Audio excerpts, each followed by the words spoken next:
Live from Henneken Stadium in Flushing, New York, CSI Sportsnet welcomes you in to East Coast Conference baseball coverage streaming exclusively on Flow College. In today's ECC matchup, the College of Staten Island Dolphins take on the Saints of DeUville University. Good morning, everybody. My name is Joe Foreman, joined on the call by Nicholas Bavona, and this is a very brief McDonald's pregame show. McDonald's is our great scoreboard sponsor at the College of Staten Island, and they bring you our pregame coverage ahead of every CSI Dolphins home game. And Nick, we will break for the national anthem and then talk a bit more about today's matchup between the Dolphins and Saints.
Joe Foreman and Nicholas Bavona back with you here on CSI Sportsnet, just moments away from first pitch between the College of Staten Island Dolphins and the DeUville University Saints. And Nick, these two games today continue a trend of games that are on the schedule as home games for the Dolphins being played away from the College of Staten Island. This weekend, our travels take us to Flushing, New York, here to Henneken Stadium for a matchup against the DeUville University Saints on the home field of the Queens College Knights, where the Dolphins just played yesterday in two very entertaining games. Yeah, certainly, Joe. Of course, game one, the Dolphins able to get a 6-2 victory in that game. Great pitching for the Dolphins in that game. Michael First going 6 innings of work, and then Aiden Kilty getting a 3-inning save.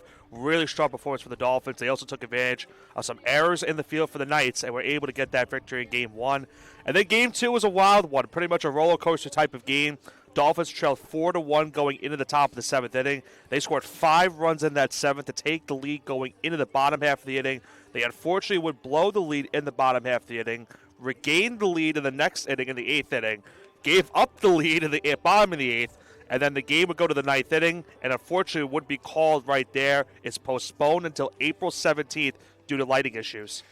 So a bit of an unusual finish to the doubleheader yesterday, and it should be noted that with that finish, we should also highlight going into this doubleheader, there are no lights. So if we bleed into the evening hours, the Dolphins could end up suffering a similar fate. Of course, we hope that is not an issue here today as we get started at noon. But the Dolphins were not the only team in action yesterday around the ECC. The Saints among the teams that were in action yesterday. They took on Malloy University in Rockville Center as part of another ECC doubleheader, and they earned a win over the Lions in the second game of that twin bill. Yeah, and in that first game, they lost the game 9-6, but they were down 4-0 in that game. Were able to tie it in the top half of the 6th inning on a home run for Cooper Cefaretti, but unfortunately they gave up the lead in that bottom half of the inning, trailing 6-4. Eventually lost 9-6. Game 2, really strong pitching performances they got in that matchup. Ty Grozik with a 3-inning, started that game in a 7-inning game, of course. 3 innings, allowed just 2 hits, 1 run allowed, 4 walks, and struck out 6 Malloy Lions in that game. And you also look at Mahir Manarikar, who also was really solid out of the bullpen. He pitched 4 innings out of relief, got the save in that game, allowed just 4 hits, 1 run, 3 walks, 2 strikeouts. The Saints led that game early 2-0. The Lions came back to make it a 1-run contest. Insurance runs helped the Lions, or I should say the Saints, get the victory in Game 2, a very important Game 2 victory. And now we'll see what happens here today. Dolphins will send Alex Martinez to the mound for this game, and the lineup he will face very quickly ahead of first pitch will be as follows, 1 through 9. Jake Ferris leads off for the Saints, followed by Jake Collins. Billy Morris in the cleanup spot will be Colby Wilson, followed by Blaze Colbert, Cooper Seferati. The rest of the lineup following the first pitch of the game as Martinez has his first pitch bounced to second. Flashner there for the short toss and the first out of the game. Behind Seferati in the 7, 8, and 9 spots, Michael Huff the second, Garrett Wilson, and Jacob Cooper. On the mound for D'Youville in this game will be Jacob Denal. Jake Collins at the plate now, hitting .214 on the season. Holland showing bunt as that pitch rides up and in. 1-0. We get a look. And considering that we are working through the fence line, not bad. Not bad. Not bad. There was not a fence low enough anywhere on the infield to position a camera on a tripod. If you fixed it to the fence, maybe, but typically those are permanent fixtures. So we do not come with that on the road. There is a tripod fixed to the backstop behind home plate, but you're not taking any chances. We're not taking any chances, exactly. Our cameras are a little bit too bulky for those. That pitch in for a called strike, 2-1 now on Hollins. A little bit of an outside fastball right there by Martinez.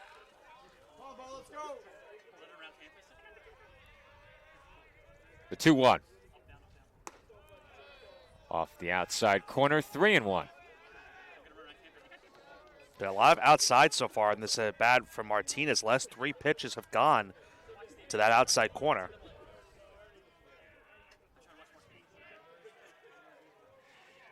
3-1 the count. Long look in from Martinez. Pitch on the way. Once again, grounded to Flashner at second. And for the second time, it is a 4-3 putout in the opening half inning. 2 away for the Saints. And I think the beauty also of this camera angle, Joe, it did not have to switch it on that ground ball to second. I could keep it on that spot. It looks pretty good. They're doing us some favors out there with where they've hit the ball so far. So far, so good. Have we had the wide shot on screen yet? I switched it on the first initial grounder, but I didn't. After realizing it, I said to myself, you know what? Probably don't have to do that for the rest of the day. We can zoom out no further on the backstop camera behind Nick and I, and we just get first and third base in the frame, just barely. At the plate now, Billy Morris behind 0-1 after a swing and miss. He's been a dangerous hitter over these last couple of years against this Dolphins team. That's a name we've said many times covering these two teams as they've gone head-to-head now for the last several seasons since both became a part of the ECC. It's hard to believe the Dolphins joined 7 years ago, Saints 1 year after that. That one fouled straight back. It remains 0-2. Morris, not only a capable hitter at the plate, but is also a very capable pitcher on the mound, too. So that's something to note. We have to maybe see if he gets a start at some point, maybe in Game 2 potentially, but he can do it both. He can do it all pretty much for this Saints team. Another 0-2 off the glove of J.J. Hunter behind the plate. Hunter's gotten a few starts at designated hitter. We've seen Yandel Brito behind the plate. We've seen Ryan Ortega behind the plate. I'm not sure we've called the game that Hunter has caught yet. I don't believe we have. And that's hit well out to straightaway center field, and Vera will watch it fall in front of him. Perhaps not hit as well as I thought. Nick, that center field wall looks like a mile away. It does. Are we playing at Coors Field? That is, by my estimation, a very, very deep center field. But it could just be an optical illusion compared to where we normally are. No, it looks like it from here. Yeah, it does. It's a long way, and it's a high fence. Whoever hits one out to center field has certainly been in the gym the last couple weeks, huh? Yeah.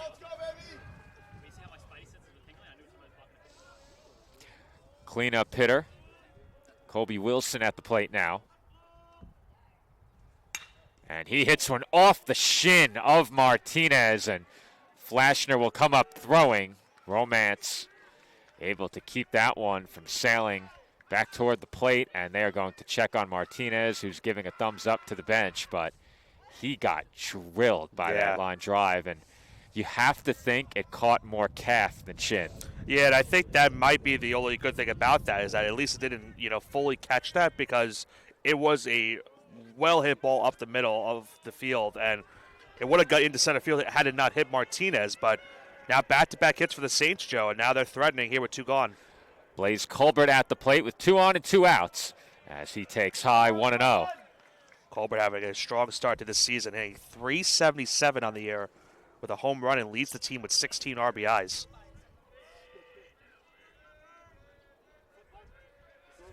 The 1-0.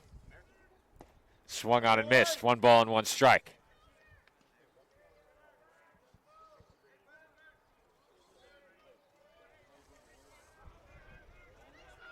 Martinez got the first 2 outs quickly here in the top half of the first. Back-to-back 2-out hits for D'Youville have put 2 on.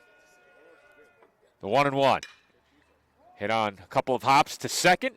Flashner handles it, and that will do it for D'Youville in the top half of the first inning. Saints with a couple of base hits off of Martinez. They strand a pair, and the Dolphins come to bat for the first time with no score after this break.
Home first inning about to get underway from Henneken Stadium in Flushing, New York. Dolphins coming to bat for the first time against Jacob Denal. And the starting lineup CSI will send out there for the first game of this doubleheader is as follows, 1 through 9. Leading off for the Dolphins, Jamel Vera, followed by Michael Flashner, Jason Romance, J.J. Hunter, Jaden Waterman, Jack Kehoe, Ryan Ortega, Vincent Weigel, Brandon Bardick, 1 through 9 for the Dolphins. And, of course, Alex Martinez got the start on the mound. Scoreless first inning for him. A couple of base hits allowed. He strands a pair, and the Dolphins will now get their first chance at bat. Jamel Vera will lead things off. I'll give you Jacob Denal's numbers in just a moment after this upcoming first pitch. Sun shining a bit more brightly now. Yeah. We had plenty of cloud coverage at first pitch. You can't ask for much better weather here today. Time immediately called. Now, it looks like Denal is signaling toward his wrist, which is typically where they make the pitch calls. From the dugout, you'll have the corresponding pitches on the wrist, maybe, with that placard inside of the wristband, but well, I guess now it's good as time as I need to bring up the numbers of Dinal this season. This will be his 5th start of the season. He's pitched 21 innings on the year, 15 hits, 16 runs, 12 of those earned, 14 walks, 21 strikeouts. And opponents are hitting 195 against him. So that's not a placard, Nick. That is a sort of watch. Perhaps with a display on it, passing along the pitches. And the first pitch is fouled back by Vera.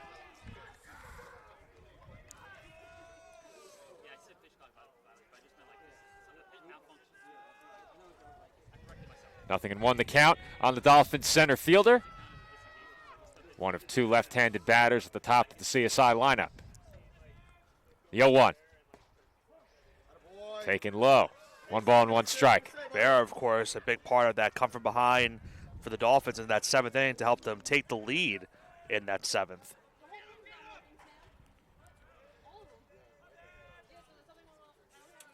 The 1-1. Skips to the backstop and almost kicked up into Vera. Don't want to see that happen. Especially with the way he's hitting this season. .396 batting average on the year for the Dolphins leadoff hitter.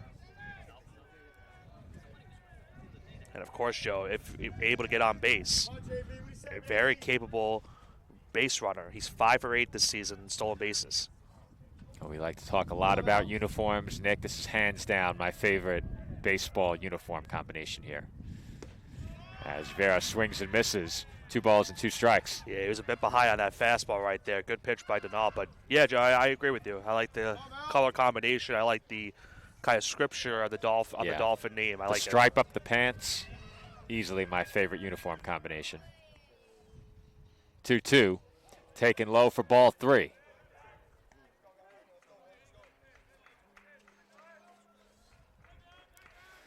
Full count on the Dolphins' leadoff hitter, Vera. Michael Flashner in the on-deck circle. Here comes the payoff pitch. And Vera takes outside for ball 4. Good at bat by Vera right there, able to work the count full and now get a walk. And as I mentioned, a very capable base runner, so they'll be paying him close attention over at first base. Well, that is not the man that you want to walk to lead off an inning. Especially with the way Michael Flasher also is hitting this season. He's hitting .435 this year, Joe. We spoke about it. He's been having an incredible season so far. And he's hit the ball hard in the games you and I have covered at Malloy, of course, had the home run and some loud base hits. It has been solid contact for Flashner all season long. They made a great defensive play in that last half inning. That took a little bit of a bounce on that ground ball to second, but was able to play it on a nice hop. He very nearly got handcuffed by it, was able to stay with it. And if he doesn't make that play, the bases are loaded. Worst case, it gets by him and a run scores. Right. He's now ahead in the count, 2-0, a dangerous spot to be if you're Dinal. The 2-0. A breaking ball taken high, 3-0. And I mentioned Dinal does have a high walk rate on the season, but he's been doing good in terms of his batting average against teams. So in danger of walking the first 2 batters of this game. They check on Vera over at first base. He dives back in safely.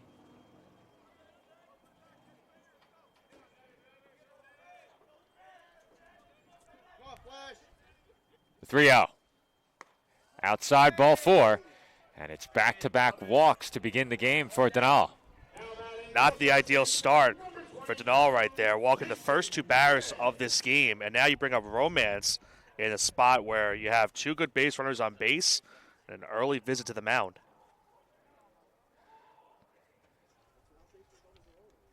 Vera and Flashner both on via the base on balls, and now Jason Romance, who's hit for plenty of power this year, will come to the plate. Romance thus far with a team-leading 3 home runs. The Dolphins have homered just 5 times this year.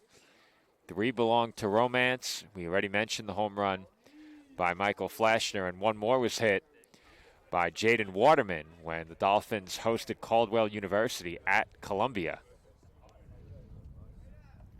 I believe we also saw one from Jack Kehoe yesterday, too. You know what? We did, and it is not recorded in the stats. Actually, these stats are not updated to reflect yesterday's games, Nick. I think because that game was not completed. Right. It wasn't completed. I think that's the reason why. Right.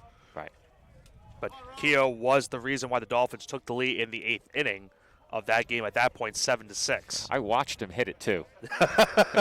That was, 16 hours ago maybe? Yeah, just 17 hours ago? Just about.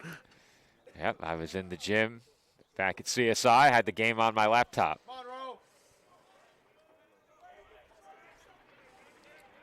1-0 the count on Romance. Vera on second, Flashner on first. And Romance takes a breaking ball out of the zone, 2-0.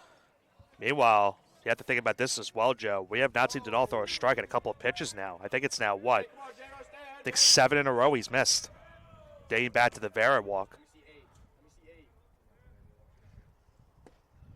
And that catches the inside corner, 2-1.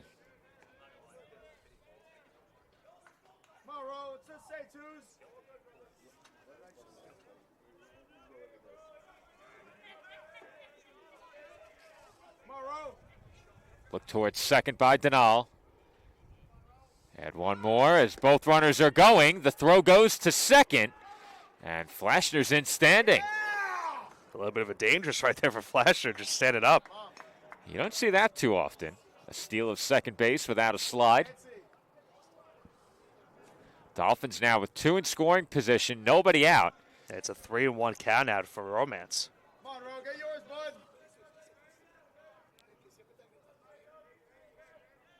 3-1. Another breaking ball on the outside corner for a strike. That's a good pitch right there by Dinal. Trying not to give Romance anything to hit on that at bat. A nice breaking ball. Now we'll see what he does here on 3-2. Payoff pitch. Breaking ball hit hard on the ground through the left side for a base hit. Vera in to score. Here comes Flashner. And the Dolphins jump out to an early 2-run lead. It's a 2 RBI single for Jason Romance. How about Romance there, Joe? You saw it, the pitch before. It got that breaking ball on the outside. And then they went right back to it on that 3-2 pitch. And he took full advantage of it, getting it past the diving shortstop into left center field and giving the Dolphins an early 2-0 lead. Dolphins taking full advantage of Dinal's command issues early in this game, cashing in a couple of runs, still nobody out. Both Vera and Flashner reached on a walk. Romance singles home both of them as J.J. Hunter takes a called strike, 0-1. Come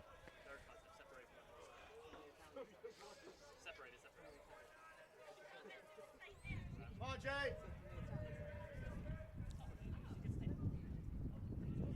The 0-1. Bounced foul. 0-2 on Hunter. Let's go. Hey, get big now, JJ. Get big, do a job, babe. Come on. Of course, Hunter having a tremendous 2025 season we saw last year, Joe. And you mentioned we haven't really seen him as often this season, but especially now behind the plate today. So getting the start behind the plate might be, as you mentioned, his first start Come on, JJ. behind the plate this season. He's appeared in 6 games, started 4 of them as he takes in the dirt 1 and 2, but it's been just a 1 of 16 start for him. Hasn't gotten as many at-bats as he did last year at this point in the season. Part of that has been the red-hot bat of Yandel Brito, hitting over 400 to begin the year. Ryan Ortega also hitting above 350. And Hunter looks at a called strike 3, and that will get Jacob Dinal and the Saints the first out here in the home first inning. A much-needed out right there for Dinal to get the strikeout after giving up the 2 RBI single. Keep them damage minimalized to 2 runs. We'll see. Jaden Waterman, the batter, takes a breaking ball inside, 1-0. That's the definition of a breaking ball. It just cuts right in. We've seen a lot of breaking balls from Dinal here in this first inning. Romance checked on over at first, dives back in safely. Aspiring coaches, perhaps? Perhaps. Does the microphone pick it up? That's the question. Do not know. On a day like today, we are among the people, Nick. Not the first time for us. There's a big swing and a miss by Waterman. 1 ball and 1 strike. Had this similar setup yesterday, of course, when we covered CSI softball.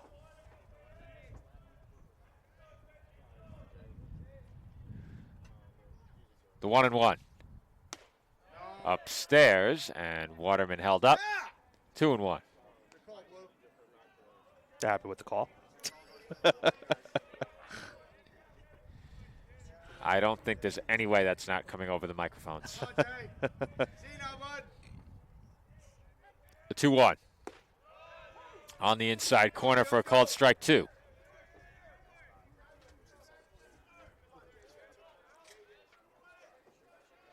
Waterman, as we mentioned earlier, has a home run, but he's just off to a 2 of 18 start. Has a 2-2 count here, and he hits one out toward right center field. And that was hit pretty well, but ranging to his left to make the catch in the gap was Hollins. Romance back to first, and there are 2 away. Well, you mentioned it earlier, Joe, with the dynamics of center field. There's a lot of room to track it down. Waterman gave that one a good ride, but just a lot of field to ground out in center. I would love to know how far the center field wall is. It almost, to me, seems like the field is a true diamond shape, with the backstop being the only portion of this area that's flattened. Right. If the backstop came to a point in front of us, the complex would be a true diamond. Have to maybe ask one of the Queens College Knights players about that. The distance. There goes Romance on the ball in the dirt. And the count on Jack Kehoe runs to 1-1 as Romance moves into scoring position. Yeah, Kehoe now with an RBI opportunity off of that wild pitch. But the reason I say that, Joe, if you look over into right center field, the Queens College Knights are watching today's games. They were getting some work in on the turf field overlooking the right field wall. As that's hit the other way by Kehoe, deep to left field. That ball headed toward the wall, and it's off the fence. In to score is Romance, and in standing with an RBI double is Jack Kehoe. How about Kehoe going opposite field, almost going over that fence out in left field for a potential 2-run homer, but gave that one a good ride. Almost looks similar, Joe, to the home run he hit yesterday. And he gets an RBI double. It's a now 3-0 Dolphin lead. Kehoe gave that one a ride. And it just so happened that as he hit it, the wind begins to pick up. That might have been the difference, Nick. That might have been. But I think with how well he hit that ball, it is abundantly clear it is going to be tough to get one out of here outside of hitting it down the line. Looking at it from our perspective, Nick, I think the right field corner is where you'd want to hit it. Yeah. It almost seems like left field is considerably deeper in the corner. Would you agree there? Yeah. And the 0-1 to Ryan Ortega gets away. Up to third goes Kehoe. And that almost went into the Dolphin dugout, Joe. Yeah, and the home plate umpire right on top of it. A very good job. I got into the dugout. Dolphins would have got awarded another run right there. Come on, Ryan. Come on, Ryan.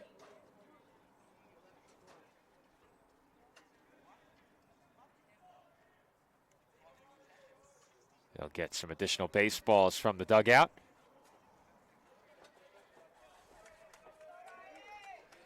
One and one the count on the Dolphins' designated hitter Ortega.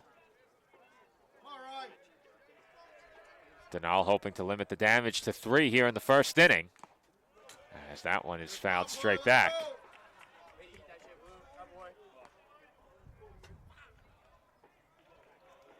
on, Ryan. Battle now, buddy. Anything close. Let's go 2-8. 1-2 the count on Ortega.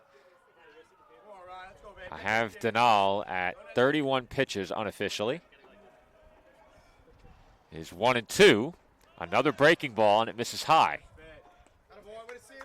Good take right there by Ortega, Joe. That was a really tough pitch to look at. Nice breaking ball once again from Denal, but just missed.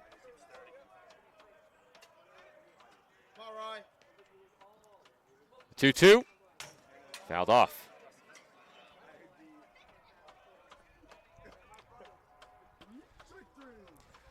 Dolphins have made Denal work plenty here in the opening half inning. 3 runs already home on a couple of base hits. Big part of it, the 2 walks to begin the inning. Another 2-2 on the way. And there's a good breaking ball in there for a called strike 3. Ortega down looking to end the bottom half of the first inning, but not before the Dolphins strike for 3 runs on a pair of base hits. 1 left. We head to the second.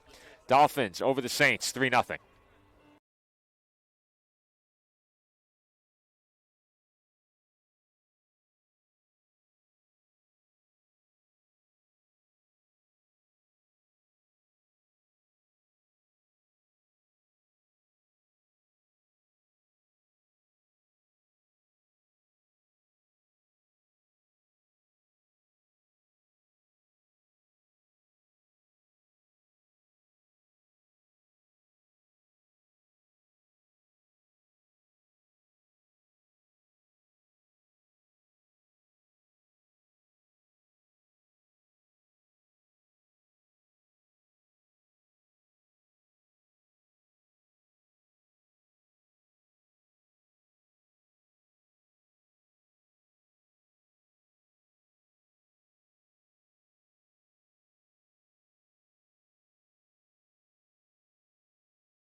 It's a 3-0 Staten Island lead as we begin the second inning from Henneken Stadium in Flushing. Dolphins playing on this field for the second consecutive day. They picked up a win over Queens yesterday. They now host D'Youville University on this same field.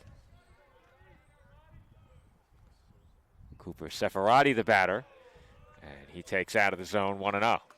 I mentioned hit a home run yesterday that tied the game in game 1 of that doubleheader against Malloy. It was 4-1 Lions. It became 4-4 with 1 swing at the bat.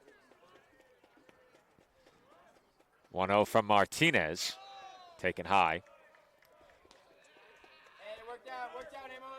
It was a long stint in the dugout for the Dolphins right-hander. Threw 15 pitches in the first inning, allowed a couple of base hits, and stranded 2. He's behind 2-0 here on Seferati. And he deals a strike, 2-1.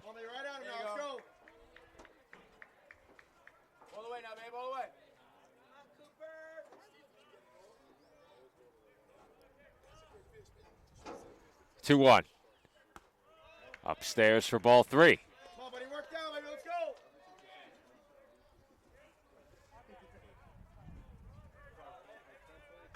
And they're going to motion for Michael Huff to move over a couple of steps. 3-1. High and outside, ball 4.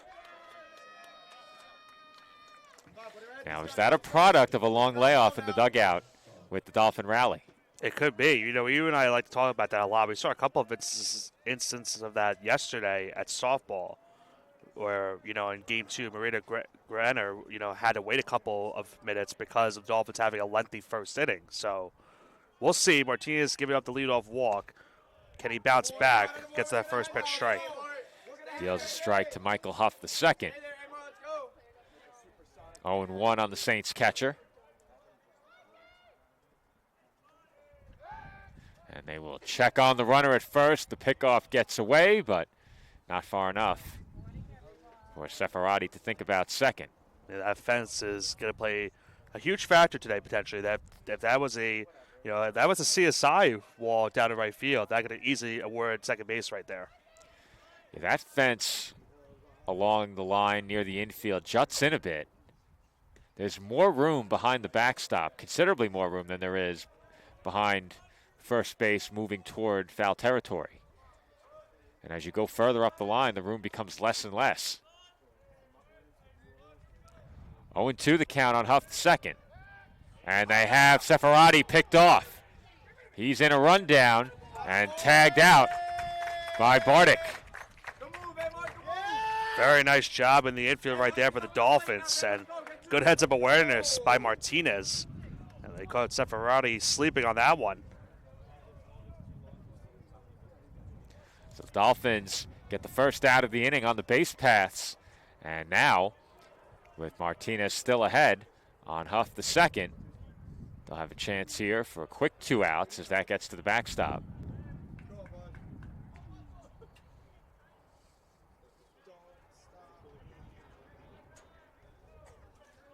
One and 2 the count on Huff the second.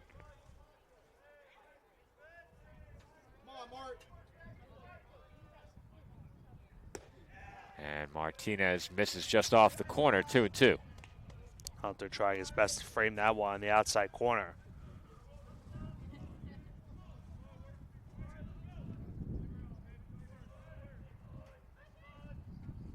Two. Hit the other way, but well foul.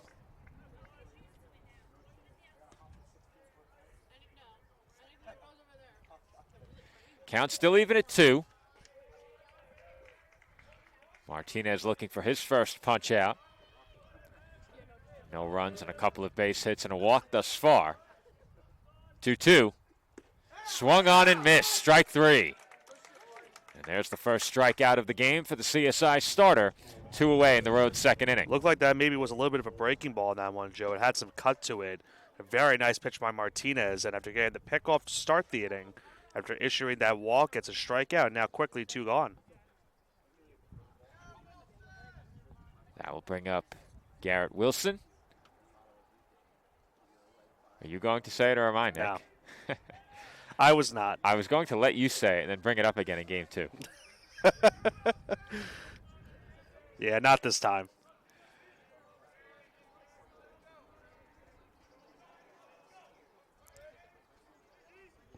Long look in here from Martinez. And his first pitch is popped up into the sun. Romance calling, and he could not make the catch. And you could see it, Nick. Honestly, I looked up into the sun, couldn't find the ball. No chance. I was following the infielders. You saw Romance make the call, but not the catch. Yeah, the sun is definitely going to play a factor on some of these hit balls in the outfield, and that one was just not easy for Romance to make with the way the sun is right now. When you miss one like that, of course, it makes a difference in terms of the base runner. It makes a difference in terms of pitch count, as that one is off Hunter's glove into the backstop. And that makes a huge difference because now a runner gets into scoring position. Yeah, but the pitches add up on top of it as well. The extra pitches, and I say it all the time, but pitches thrown with runners in scoring position weigh a bit more on you. And now all of a sudden Martinez is trying to keep this a 3-0 game. 1-0, hit the other way to deep right field. That one headed toward the wall, and making the catch is Kehoe. He held on as he came crashing down on the warning track, and that will deny the Saints in the road second inning. No runs in the inning, no base hits, and a Dolphin error, though. They're saying Romance didn't touch the ball, Nick, so the Saints were credited a hit on that pop-up. Either way, they do not score, thanks to Jack Kehoe. A great grab in the right field corner. His day off to a nice start. The Dolphins out to an early 3-0 lead.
Vincent Weigel will lead off for the Dolphins in the bottom half of the second inning of a 3-0 game. And Nick, right now, a big reason why the Dolphins have a 3-run lead is Jack Kehoe, a long extra base hit to drive in a run in the first, and a run-saving diving grab on the warning track in the second.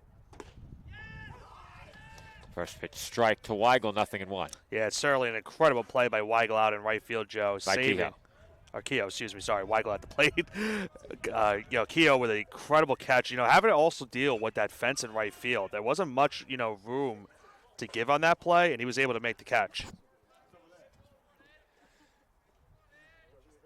Weigel quickly in an 0-2 hole after that last foul ball.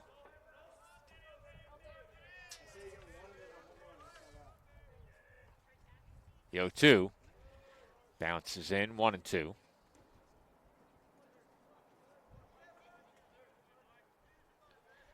And it looks like the home plate umpire is going to deliver a baseball out to Denal as his catcher, Huff the second, may have been a bit shaken up.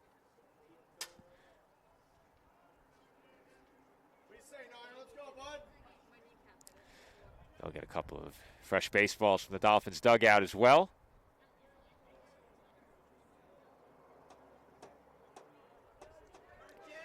Count 1-2 on the Dolphins' third baseman, Weigel. And did he offer? Yes, he did. Weigel did not think so and wanted the home plate umpire to ask for some help down the line. And Nick, we don't often get to call baseball from this close to the field, and you could hear the protest loud and clear. That is true. We're very close. Like I said, we were accustomed to this in softball, but you're right. At the plate now, Brandon Bardick. One away in the home second as Bardick takes out of the zone.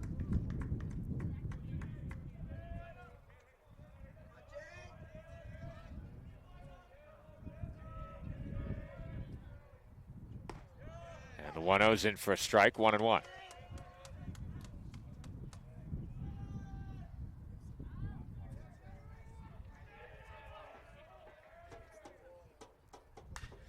Bardick fouls that one away, 1-2.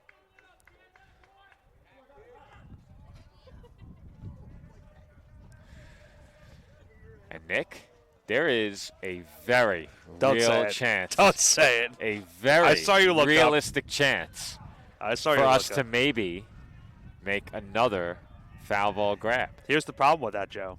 The sun's going to be a problem for you trying to look for it. Well, I have my face covering on because of the allergens. I'm going through it. Yeah, I told you I felt it a little bit yesterday while we were calling softball.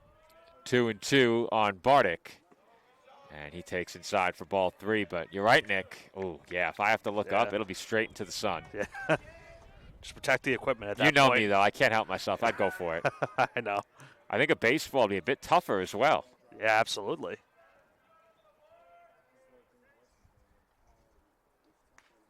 That one fouled straight back. So you look over to your right. I had to make sure. We can't flinch. I know you weren't looking at me. I know you weren't flinching. There's very few situations where one's job is on the line, working game days. Whether or not you flinch could be the deciding factor. As Bardick strikes out, did get a piece of it, but it was secured by Huff the second, and there are 2 away.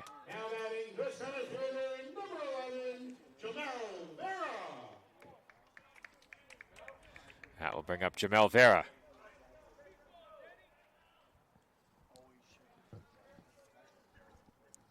Walked his first time, then stole later on in the inning. And that double steal with Flashner. A double steal where the throw went to second rather than third, with Vera being the lead runner. He took third base. Yeah, I think the reason why they threw it to second is because Vera's got such a good jump over at second. They really had no chance over at third. We talked about it a bit at Malloy. The Dolphins finding that balance between aggressive enough on the base pass and overly aggressive. And I think as the season goes on, they'll strike that balance because they have capable base stealers on this team, especially Vera. I certainly wouldn't say they're a team that prioritizes stolen bases, but when Vera gets on, certainly capable of taking a base. As that one's popped up. Couldn't tell you where.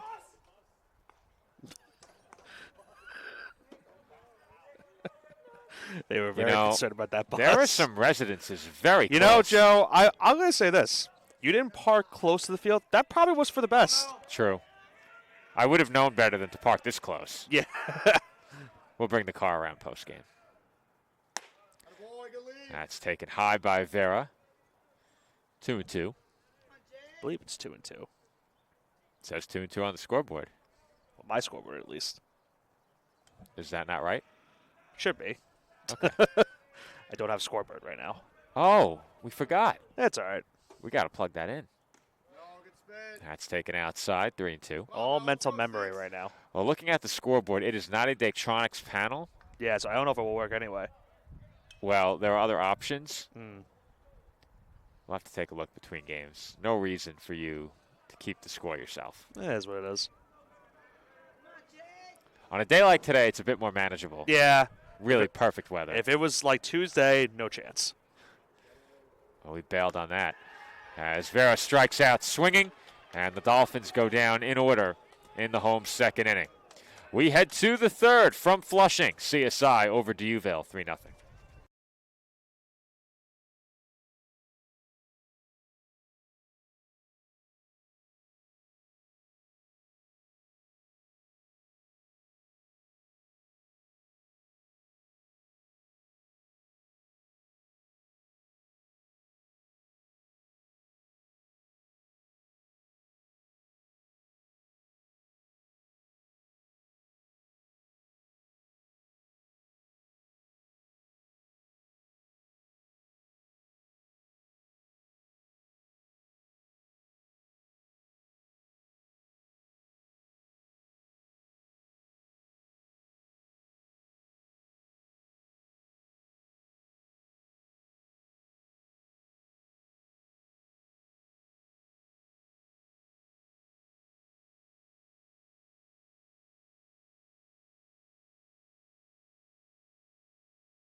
Top of the order due up for Dieuville here in the third inning.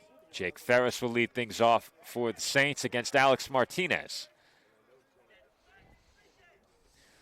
Martinez has allowed 3 hits, walked 1, and struck out 1 through his first 2 innings of work. That's hit the other way out to straightaway left. Waterman coming in, loses the hat, and has the baseball. 1 away. Well, not only did he lose his hat, so did Jamel Vera lost his hat. Yeah. I almost lost my ability to speak through my face covering there. The longer we go, the tougher it becomes as the condensation and moisture builds up in this thing. But not your first time calling. It's more important that I can breathe when I'm calling the game. Yeah. So it is what it is.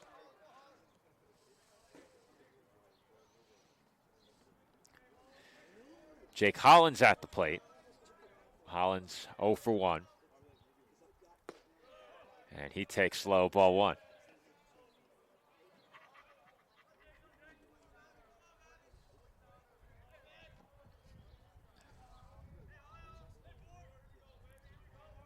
One out. Hit the other way once again. And it lands foul down the left field line. I'd be terrified, honestly, if I was living in one of these houses close to this field. Yeah, I think you're a bit close. The trees would probably protect you a little bit. More than likely, but still. This is not a high backstop, Nick. No. Not at all. Yeah, I would try to avoid any parking whatsoever. Yeah, I think we ultimately made the right decision. Obviously, we could have dropped the equipment here and then parked up top, but Wasn't as far as a walk. it wasn't too bad. As that's hit a mile high down the right field line. Romance ranging back. Flashner heading over, and Flashner will not get there in time as he slides into the fence. And those white pants are going to need a good laundering. Mm-hmm.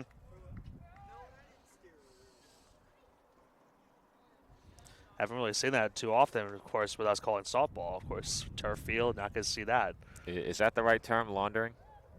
I guess so. It doesn't really. A nice trip through the washing machine. I guess we don't. What are we? You don't endorse laundering? Yeah, as I said, that doesn't sound right, but It sounds like a crime. yeah. We're gonna launder. We're gonna sell those pants on the black market. Maybe Game used Michael Flashner uniform pants. That pitch taken out of the zone. 2-2 now.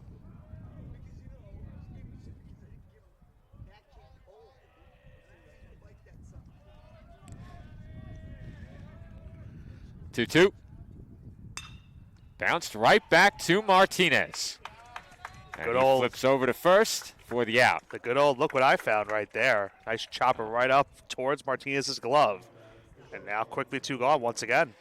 Better to find the ball in the webbing of your glove than in the form of a bruise on your shin. That's true.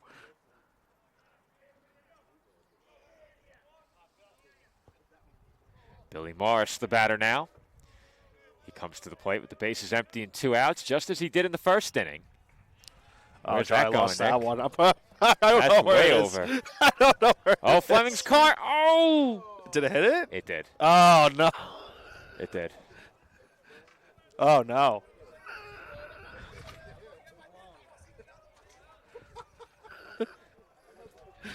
Well, He parked a bit too close, Nick. That's taken now a load where away. on the car did it hit? Driver's side above the wheel well. Driver's side, really? It bounced Oh. on a bounce. Okay. It didn't hit him on the fly. Okay. Something tells me he's going to go move it between innings. I would think so. I would advise it. The 1-1 on Morris, and he steps out.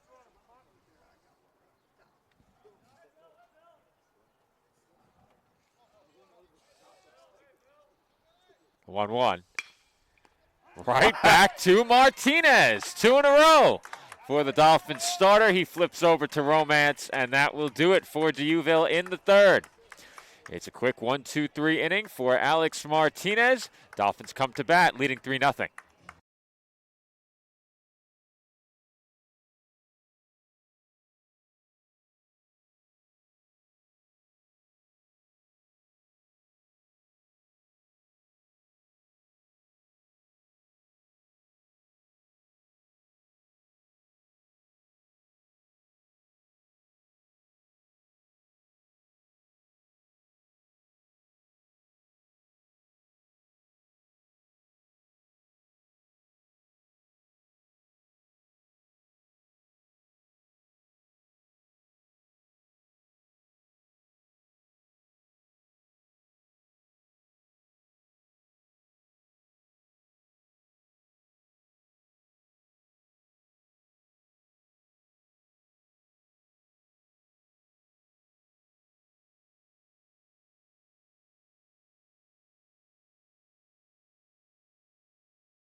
Michael Flashner will lead off for the Dolphins in the home third inning. CSI in front 3-0.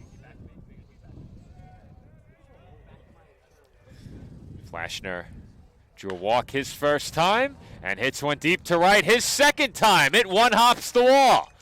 Flashner headed into second, and he slides in with a leadoff double. Well, the Pats were already dirty from that last half inning, Joe, but he slides in safely with that leadoff double to get things going here in the bottom half of the third.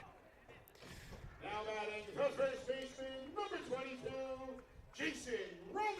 That will bring up Jason Romance. Can you see third base in that angle? We can, just barely. And we are just far enough with the camera to get the full infield. You get a good chunk of the outfield, too. Yeah. Now, the other angle is probably tighter on that ball hit to right field. I thought about it. I probably could have used that one. Yeah. Jason Romance ahead 1-0 here. I did use it for the Kehoe play on right on that catch. Romance singled home a pair back in the first inning. And that's into the knees for a strike. You think that they're probably going to try to pitch around him again, Joe, in a way that maybe they could try to force some pitches on the outside. You saw that one was a little bit of an outside fastball. As again, we're checking that watch that you mentioned earlier. This time from behind the plate. Yeah, it looks like both the pitcher and catcher have one of those. What would you even call that? It's a pitch comm, I guess. Is it a pitch comm? Because guess. there's no receiver with audio. I guess you would call it that. I'm not entirely Yeah. sure. I would rather have that than listen for the call, that's for sure. Yeah, that's a feature that they added to the new baseball game that at first I was okay with, but then it became so annoying because it came over, your controller speaker. So you're saying to yourself, who's saying four-seam fastball right now? I was very confused at first. 1-2 the count on Romance. And he chops one to the left side, played deep in the hole. Throw across the diamond in time. It wasn't time, Joe, but the first baseman had to come off the bag. Wow. Nick, I have to admit, I could not pick that up from here without the signal, which came from the left side of the infield. It did. J.J. Hunter. So, was that throw wide enough that you give the shortstop a throwing error? Yeah, you have to. And on that play, Morris was very deep in the hole. And now J.J. Hunter comes to bat with nobody out and runners on the corners. And Hunter pops it up, foul ground, and out of play. I like how we're all covering our heads at this point because we have no idea what the ball Well, if it goes up in the air behind the plate, you have to go hand Yeah. to the sun, and then you'll see it. Yeah. But that leaves you with one hand to catch the ball, so you're going to have to go hand to the sun I know, to that's the left. the problem. If you drop it with one hand, are you faulted for that? I don't think you can be. Well, they'll find a way to fault me, that's for sure. I feel like you would find a way to fault us even if that did happen. I probably would, Yeah, but you would find a way. yeah, I think it would be a more concentrated effort to fault me. Maybe I wouldn't say. I probably would say it if it happened to you. I'm not talking about you, Nick. No, I'm talking about you. Oh, well. I'd let it go after an inning. Yeah. As Hunter fouls away another, it remains 0-2.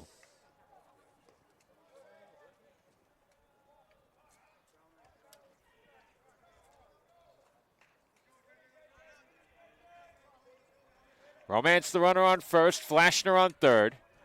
Dolphins looking to add to a 3-run lead here in the third inning. Now, I was going to pose the question, do you think at any point Romance would maybe go to try to entice a throw to second? You can't. Not yet. Not with nobody out. Though, I think it also does come into play how big of a double play candidate's at the plate. And Romance almost got a chance to run on that pitch.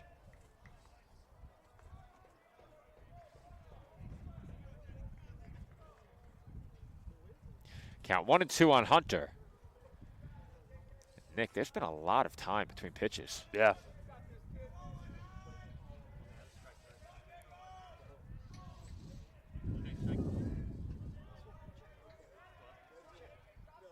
One, two. Upstairs. 2 balls and 2 strikes.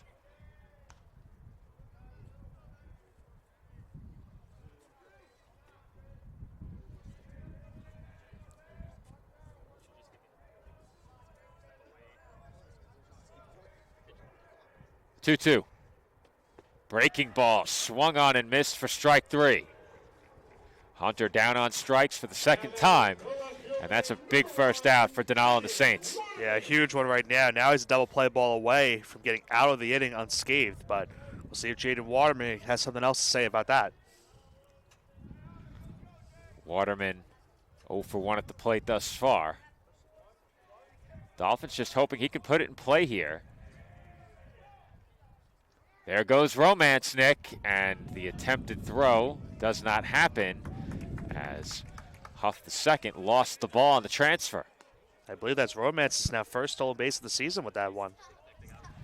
I can confirm that in just a moment.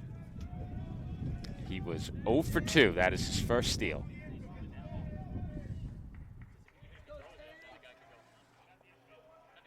Oh and 1 on Waterman. That first pitch was a strike as Waterman takes high, 1-1. Well, that now also eliminates the double play ball in effect, so the infielders will now move in for the Saints. Base hit. Could score 2 here, make it a 5-run game. And Waterman hits one sharply on one hop to third. It is off the glove of the third baseman Wilson and into left field. 2 runs in to score, and it's going to be a 2 RBI base hit for Jaden Waterman. Well, immediately as you said it, Joe, it was a sharp hit ball because the infielders were in on that play. That allowed the Dolphins to get both runners in to score on that one. Had they would have been normal depth, that might have maybe gotten the runner over to potentially in, but because it hit off the glove of the shortstop, it went into the left center. It was a slow dribbler into left center off the glove. 2-run score for the Dolphins in that spot. It ended up in the perfect spot off the ricochet to allow Romance to score from second. And in a situation like that, Nick, if you're at standard depth, I'm not sure 1-run scores on how hard of a ground hit that was. Now Jack Kehoe quickly ahead, 2-0. If you're back at standard depth at third, not suggesting they should have been, but if you are, that's one of those. That short hop comes right to you instead of being forced to stab at it if you're Wilson. Count now 2-1 on Kehoe.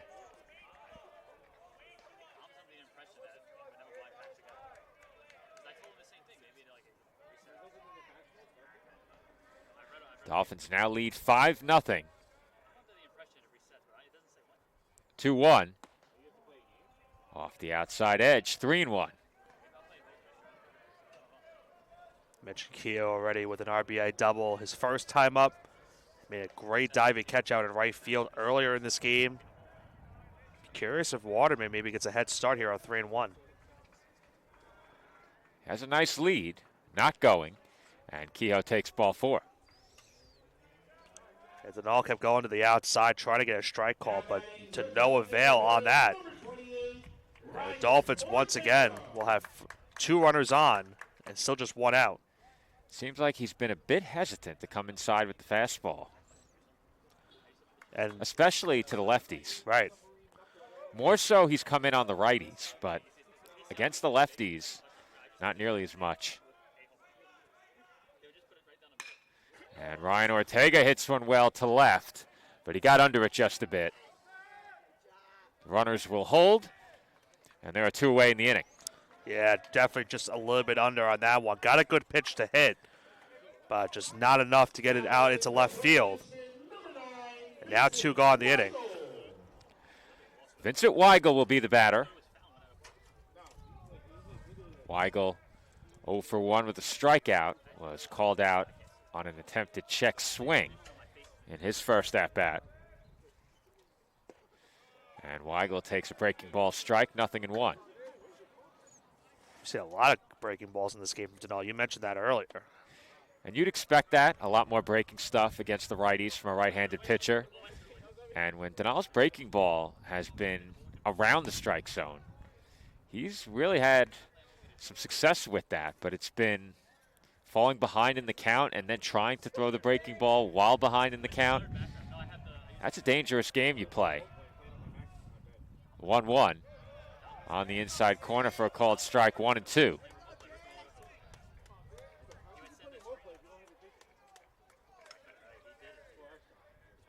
2 on, 2 outs, and a 1-2 count on Weigel. Pitch on the way. Fouled off. Ooh. What the hit? That hit the brick wall. Oh. It's a good thing there are no windows on that brick facade. That was a thud and a half.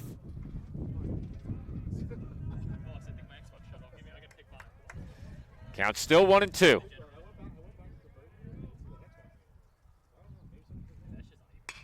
And that's hit well out to right center field. And down for a hit. Waterman being waved home. And the throw is cut off behind second base. It's a 2-out RBI single for Vincent Weigel. And the Dolphins now lead it 6-0. Good piece of hitting from Weigel this time around, Joe, as he gets that one into right center field for an RBI base hit. How about this start to the game for the Dolphins offense? They now lead 6-0 with still 2 gone here in the third. Runners on the corners now for Brandon Bardick. Bardick 0 for 1 with a strikeout.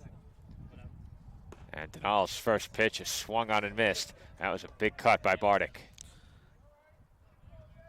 Wonder what he was thinking with that swing. He was thinking 9-0 with a swing like that. 0-1. Up and away, 1 ball and 1 strike. And something that we didn't get to really touch on also, Joe, is for these two teams, of course, they played a doubleheader yesterday. They're playing another doubleheader here today. So the depth of these two pitching staffs are going to be on notice here for these 2 games. And Bardick fouls that one away, 1-2. Well, we said it last weekend, we'll say it again this weekend. When the new format of the conference schedule has you playing doubleheaders on back-to-back days, that is tough. And I don't think we see that again.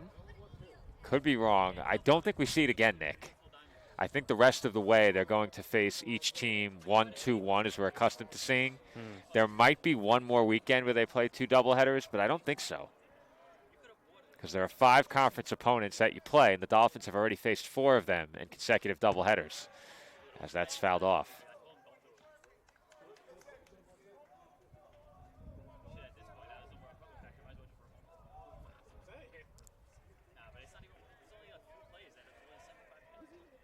Two and 2 the count on Bardick. Dolphins with 2 on and 2 outs here in the third.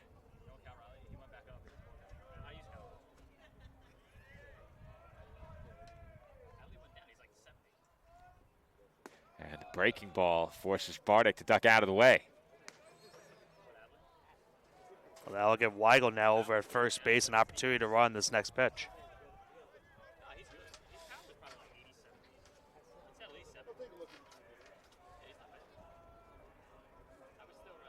3-2 is out of the zone, ball 4.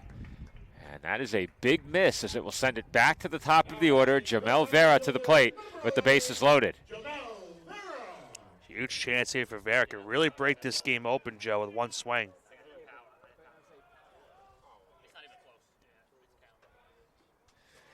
Vera 0 for 1 at the plate, drew a walk in the first, and struck out in the second.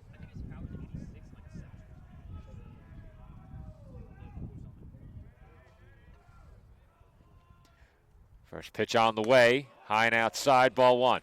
Dolphins have been very patient at the plate as well in this game, Joe. Denal, I don't know the exact pitch count, but 84. Yeah, it's up there. Yep.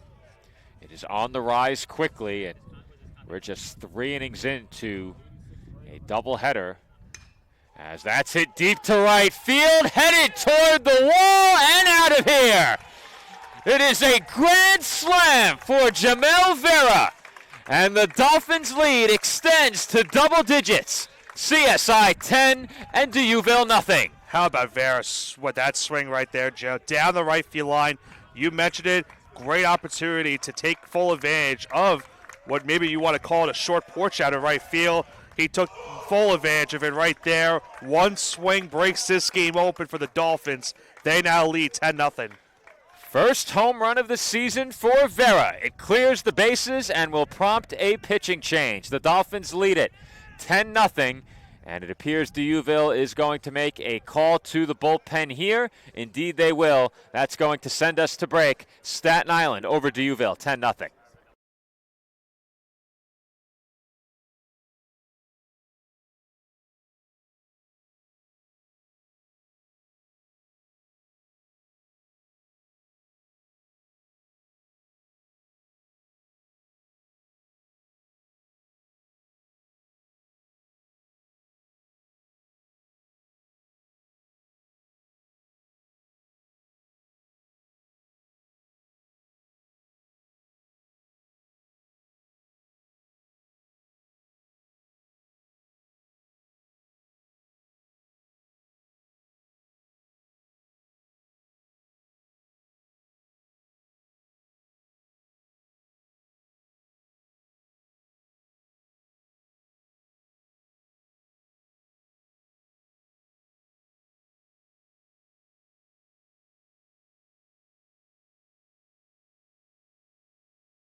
And we are back from Flushing, New York, where the Dolphins have jumped out to a 10-run lead here in the third inning.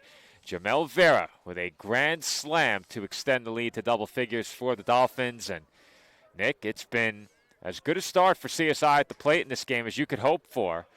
Michael Flashner greeting New Saints pitcher Eric Osterstrom with a bunt attempt that goes foul. But if you're CSI, you have to feel pretty good. And during the break, you and I did a bit of digging and found the last grand slam the Dolphins had hit. That was last season on Heroes Day, where A.J. Vigliotti hit a grand slam in that matchup.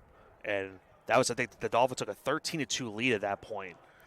And actually wanted to win the game 14-8. Would you like to explain why I did not call it?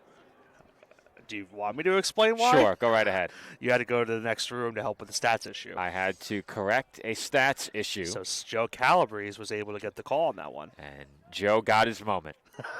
Yes, he did. Basking in it, he was. I'm shocked he hasn't brought it up as much as possible. I wonder if he remembers. I would tend to think he does. We'll have to ask him. Well, if you turn the clock back just a week, the Dolphins have put the Saints in the same exact position they were in against Malloy last weekend. Right. Malloy jumped out to an 11-run lead, I believe in the third inning of that game. And you know you have one more after this. So are you looking to keep this where it is and still pursue this game, or do you ease off a bit if you're Deauville, understand where you are, and just say we're going all out for game 2, we're saving some arms? Well, I think Osterstrom is going to be a guy that's going to be a type of pitcher that's going to get bulk of innings, Joe, because he has pitched 7 games this season and he has started a game for the Saints this year. So you would expect to think He's probably going to get a good portion of some innings in this game. And you might be right. They might try to look towards game 2. A 10-run lead is going to be very tough for them to come back, but still a lot of game left in this one. Now, you have the full stats on your computer, Nick. We'll take a look during break, but we'll see if we can narrow down who we might expect to start game 2 as well. As Osterstrom gets Flashner swinging, and the Dolphins are finally retired in the 3rd inning, but not before 7 runs come home, punctuated by a grand slam for Jamel Vera. His first home run of the season clears the bases and puts the Dolphins up 10. Our score, the Dolphins 10 and the Saints nothing.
And we are back from Henneken Stadium in Flushing. Joe Foreman alongside Nicholas Bavona. College of Staten Island leads DeUville University 10-0. And Nick, ahead of the break, we talked about who we might expect to start for DeUville in Game 2. And I think we've narrowed it down to only one pitcher with multiple starts who hasn't worked yet the last couple of days. As the first pitch of the 4th inning is hit into right center field for a leadoff single. Good start for the Saints, as Colby Wilson is on to open up the frame. I thought for a second, Joe, that was going to be a gapper into right center field. Yeah, but it looked like it. I think because of maybe some of the weather that we had last night, maybe that's why the ball stopped out in the outfield. Yeah, the ball really hasn't rolled much on the outfield grass. It's been a come to rest soon after hitting the ground situation for most of this game. But off the bat, I thought it was a gapper as well, as that's hit out to deep left field, but well foul.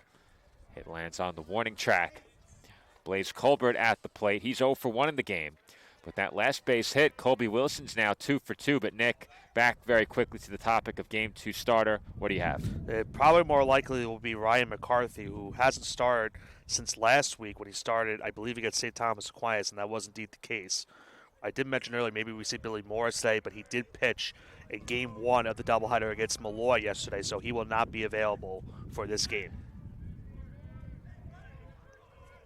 The 0-1 to Colbert in the dirt. 1 ball and 1 strike. So now for Osterstrom, who just came in relief that last half inning, like I mentioned, he's probably going to pitch a bulk of the remainder of this game and try to at least save some arms in the bullpen for potentially Game 2. What is his longest outing of the year? I will tell you in a moment. That pitch taken high by Colbert. Does have a start on the season, but you can see it right there, Joe. Hasn't pitched more than 2 innings. Dolphins could make things very tough on the Saints if they continue to put together those long innings at the plate. 2-1 off the outside corner for ball 3. And we mentioned also earlier for Alex Martinez, he had another long layover from that last half inning, having to wait. His team putting up 7 runs in that inning. 3-1. Upstairs, ball 4. And after his team jumped out to a 10-run lead Martinez forced to wait in the dugout for quite some time, and once again, he's put a couple of runners on here in the fourth. This time he puts the runners up with nobody out in the inning, so dangerous spot. Dolphins are grateful that they got some of those runs that last half inning. Let's see if Martinez can escape this trouble. Cooper Seferati, the batter, takes a strike, 0-1. Now, Nick, I am looking at our live stats. Are we a batter behind? We should not be. On our live Well, stats. at least live stats. On our live stats, we are. That's not good. No. I'll have to check after this pitch as that swung on and missed, 0-2. So it has the batter from before. It did, and it just updated now. Okay. They must have heard you. Our hot spots must be failing us now. It's quickly 0-2, and Martinez misses low. Good stop by Hunter behind the plate. 1-2 the count on the Saints left fielder.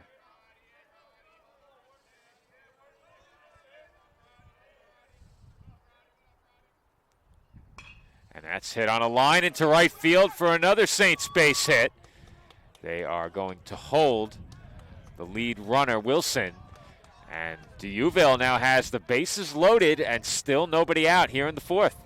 Well, how big were those runs that last half inning, Joe? Now things starting to get interesting for the Saints. Here in the top half of the fourth, bases loaded, nobody out. A huge chance for D'Youville to get back into this game. A big spot here for Michael Huff II. Well, this is why you play 9, Nick. Dolphins lead by 10, still very early, and the Saints now with a big opportunity to put a massive dent in that CSI lead.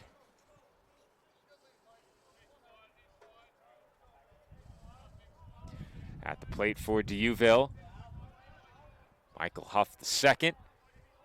0-for-1 with a strikeout thus far. The 0-1 pitch in the dirt, blocked by Hunter.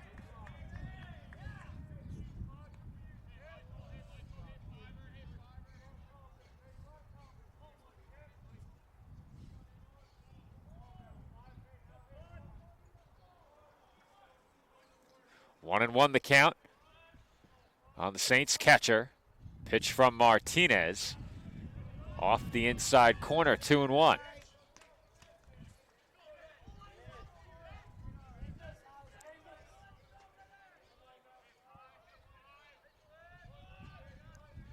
Martinez now behind, 2 balls and 1 strike. Nowhere to put Huff II here. And he almost hit him. Count now 3-1. And Martinez is a pitch away from forcing home a run.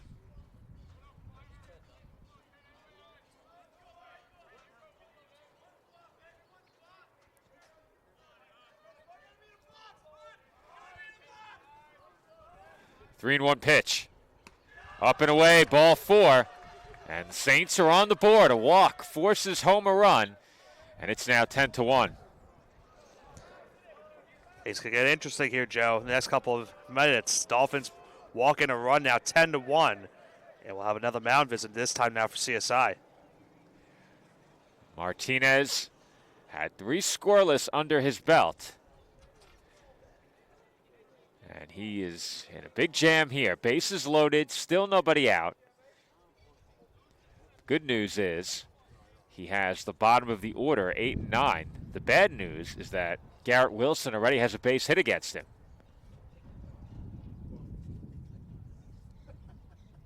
And looking back at some of the games last year, Joe, you did get the call Grand Slam. I did. You did. I felt like I might have. Game against Mercy. Okay. I knew I'd called one. I just didn't know when the last one was. You know, So now I'm thinking that was, I think, before the one that Calabrese called. Yes. So you called one before he did. The if last one was Bigliotti's. do me a favor, Nick. Go back when you have a chance in between at-bats to the 2016 baseball schedule. Garrett Wilson to the plate here as the action resumes with a called strike, 0-1. I have it ready whenever you need All to right. ask You're me. going to scroll down and find the date of the William Patterson game. I believe it was mid-March. So there it is, Tuesday, March 22nd. I'll tell you why that's significant in a moment.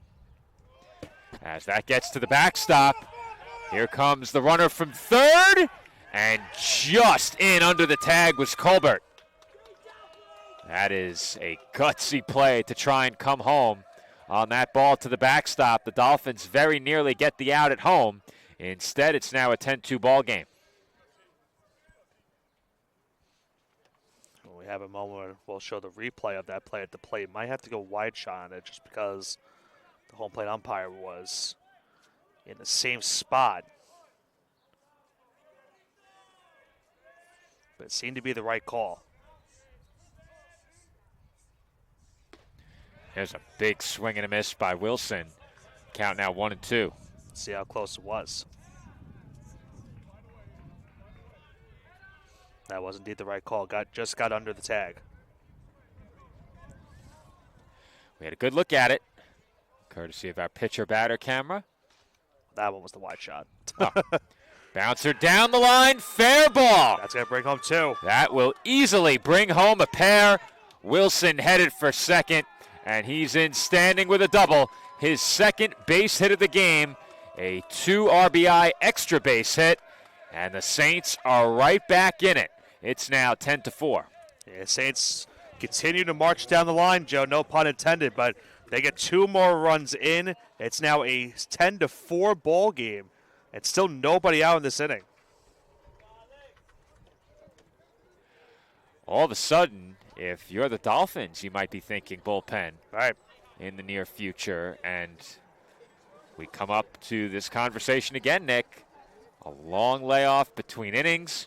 Martinez had been fairly cruising through the first 3, put on a couple of runners in the first, worked around it, but never really got into a big-time jam like this. And now it seems there's no end in sight. The Saints already have 4 runs home in the inning and still nobody out.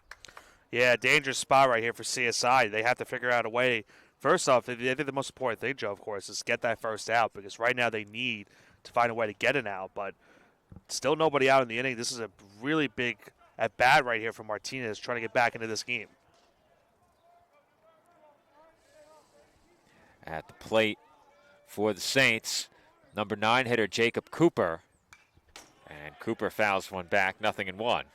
So what was the significance of that game you talked to? Tomorrow is the 10-year anniversary of my first appearance ever on CSI Sportsnet.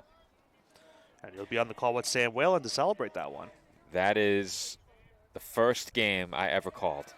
The first game I worked for CSI Athletics was in January of 2016.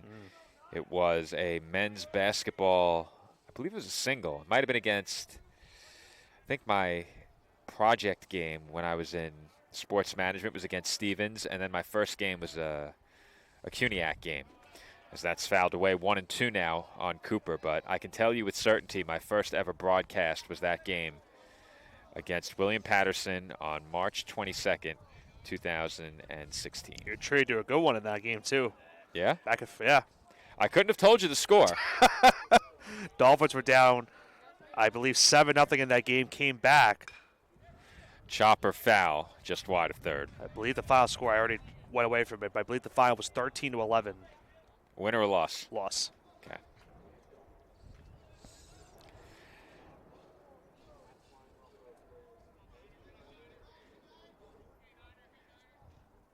Count 1 ball and 2 strikes on the Saints right fielder. Martinez looking for the first out here in the 4th. And that one is hit well. Left center. Vera won't get there. And it rolls all the way to the warning track. In to score is Wilson. And in standing with an RBI double is Cooper. The Dolphins' lead has now been cut in half. What was a 10-0 lead to begin the inning is now a 10-5 CSI advantage. And that's going to be all for Alex Martinez. How about D'Uva in this inning, Joe? They were down 10 runs to start the inning. They have now cut that lead to 5. And as you mentioned, the Dolphins will make a pitching change now. A 5-run lead now for CSI here in the 4th still. And with that, we are going to step aside and take a break. The Dolphins make a call to the bullpen, and leading 10-5, CSI still is looking for the first out here in the road fourth inning. We'll be right back with more East Coast Conference baseball following this break.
Chris Martinez on to pitch for the Dolphins as we continue the road fourth inning.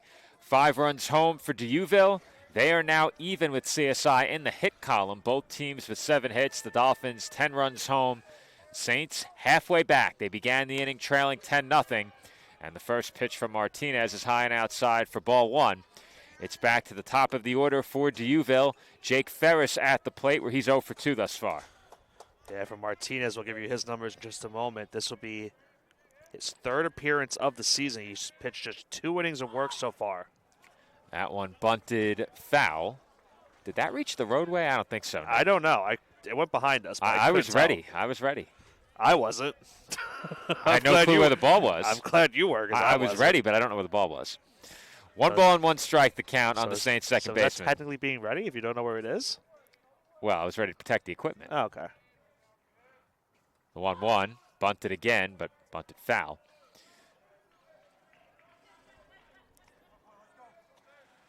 Martinez 1 strike away from the first out here in the 4th. We're about 90 minutes deep in this game. You know what pace that puts us on, Nick? Do tell. 4.5 hours. Good thing St. John's doesn't play today. It's a good thing I have 100 gigs of hotspot data. That's true. As that is swung on and missed by Ferris for strike 3, and Martinez comes out of the bullpen and quickly picks up the first out in the 4th. I'm sure Queens was buzzing last night after that game. You and I got to, of course, partake in that at our, of course, one of our great sponsors, Buffalo Wild Wings. That's right. Should be an interesting game tomorrow for the Johnnies. I think I'm not going out on a limb by saying this. I think I'm probably right.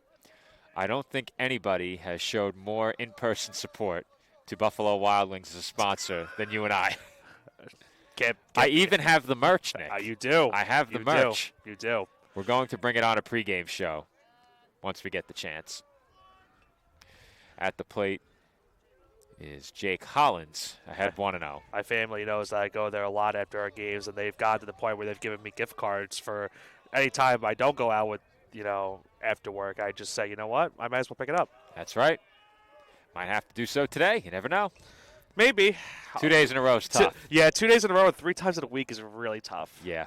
Yeah, that's a bit tough. Technically 4, because we had because we ordered it and brought it home. Okay. We ordered the second meal, remember? Well, you and I are heavyweights when it comes to the eating. Emphasis on heavy for me. I lift heavyweights. That's why you were in the gym yesterday. That's right. Getting the work in after the game. I'll be doing the same thing today. I'm sure you will. I'll be trying to partake in any March Madness I'm able to watch today. I'll be watching from the gym. Hollins ahead 3-0. Looks at a strike 3-1.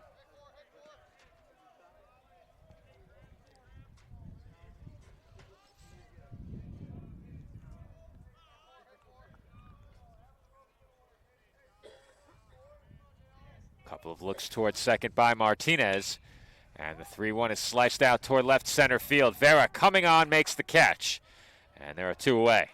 Got to make a long run out into left center field. Lost the hat on the way again, but nice job by Vera tracking that one down. And Martinez has retired the first 2 batters he's seen.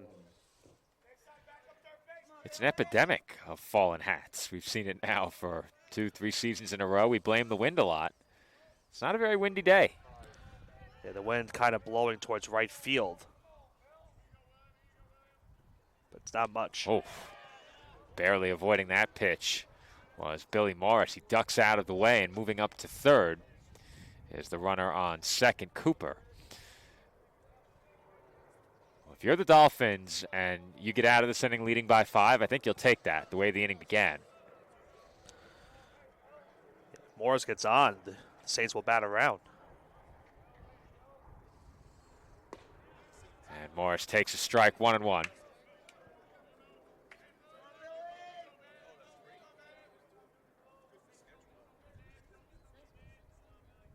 Morris at the plate, 1 for 2. Base hit here makes it a 4-run game. And he crushes one deep to left center field. Waterman and Vera watch it hit the fence. And that will indeed make it a 4-run ball game. Morris into second base standing with an RBI double.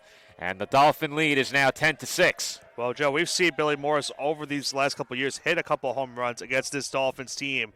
He was an inch shy of hitting another one right there. That one just hit off of the fence out in left center field, and it's now a 4-run lead for CSI as now the Saints have batted around.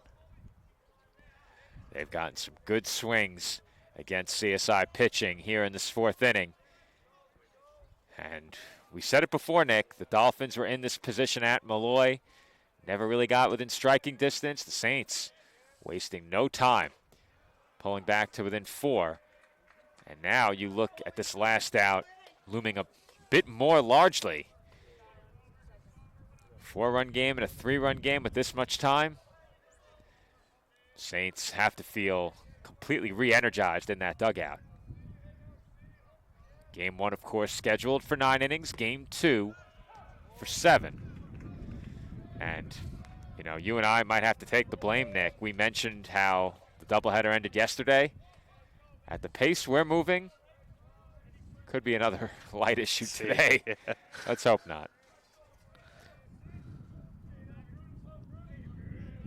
It's 0-2 now on Colby Wilson. And he looks at a called strike 3. So Martinez stops the bleeding in the 4th, but not before 6 runs come home for the Saints. They are back to within 4. It is the Dolphins 10 and the Saints 6.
And we are back for the home fourth inning from Flushing.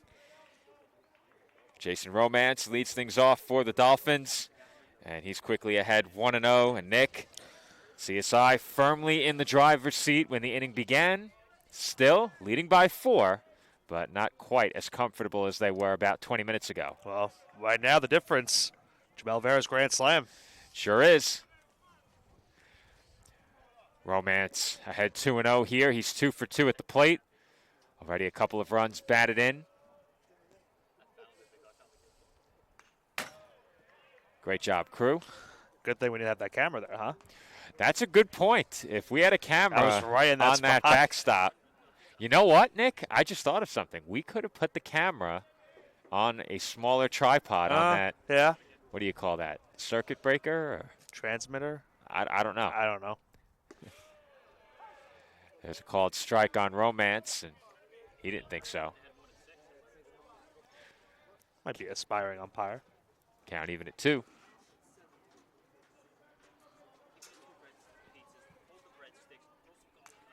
And the 2-2's fouled back again, and I can't imagine having a camera back there, Nick.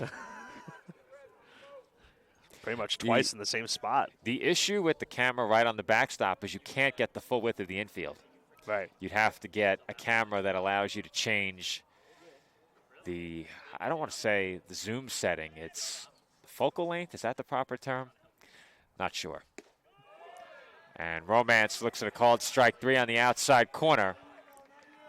1 away here in the home fourth. I'll take your word for it. That's the wording you want to use for it.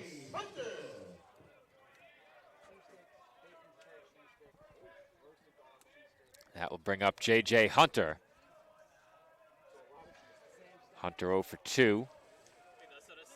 A couple of strikeouts. And there's a big swing and a miss, 0-1. Osterstrom with a very nice fastball. We also saw her throw a breaking ball, and that last at bat against Romance. That fastball went right past Hunter. The 0-1 upstairs, 1 ball and 1 strike.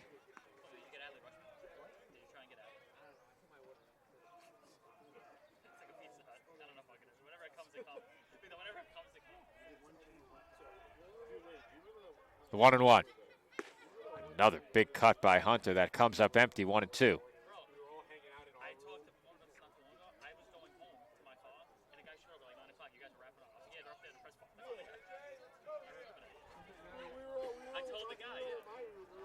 The 1-2.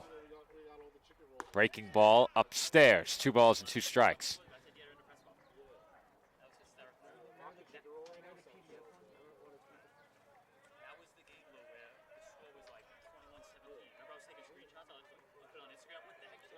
Two. Taken low for ball 3. Osterstrom, ahead of this at-bat, had thrown, I think we had him at 6 pitches entering the at-bat. Hoping to avoid his first walk, and he will. Instead, he picks up his second strikeout. Hunter down on strikes for the 3rd time, and there are 2 away. Nice start out of the bullpen for Osterstrom. And we mentioned, he has gotten a start this season, but the longest he's gone through is just 2 innings of work. So see how long he goes in this one. I get the sense, Nick, that if he puts up a 0 here in this inning, he's coming back out for another. He's coming back out for another, and they are going to be hoping for much more.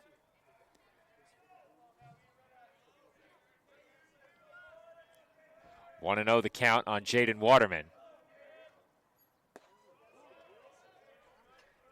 And it's now 2-0.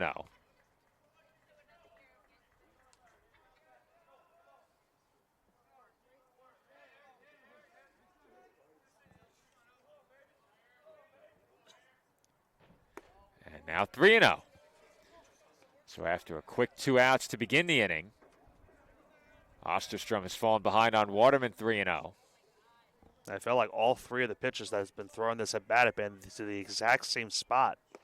And again, same spot right there. And the concern there is that those pitches missed badly. Waterman entered the at-bat 1 for 2, had a couple of RBIs. Now on base for the 3rd time with that walk. That'll bring up Jack Kehoe. Kehoe's had quite the eventful day. Been on base twice, has walked and had a base hit. The eventful day, and it's still just the 4th inning. Yeah, and he had that incredible dive and catch on the warning track in right field. This has been a full game and just half of the game. We got one more to go, Nick. I know. Breaking ball inside, 2-0 now on Kehoe.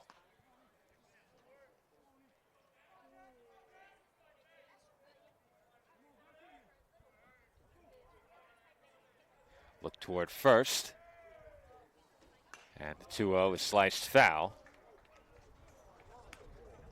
How close was that to that car? I would not be comfortable driving down this That's street what today. I'm saying.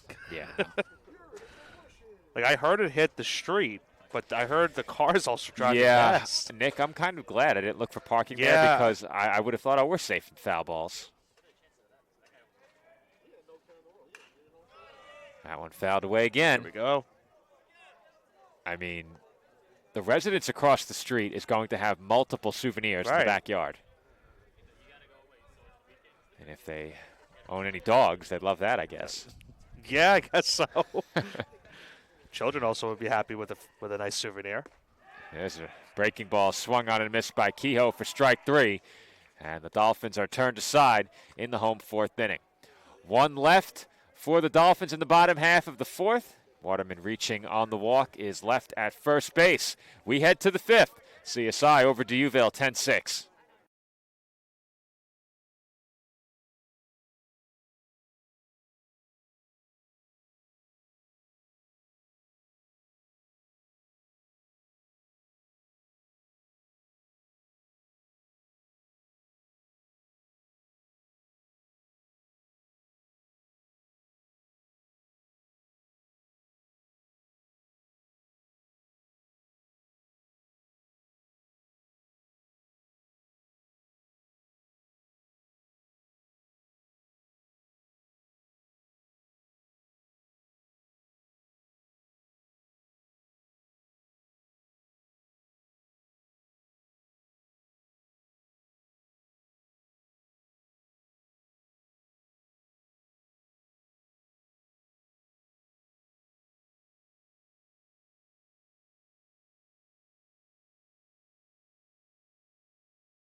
Top half of the 5th inning getting underway from Henneken Stadium in Flushing.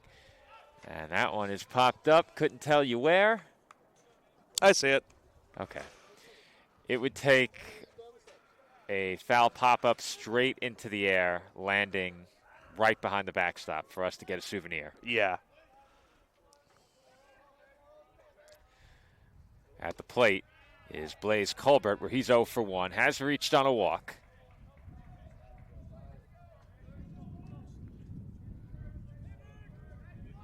Count 0-2 now on Colbert. And the Saints' designated hitter takes up and away 1-2.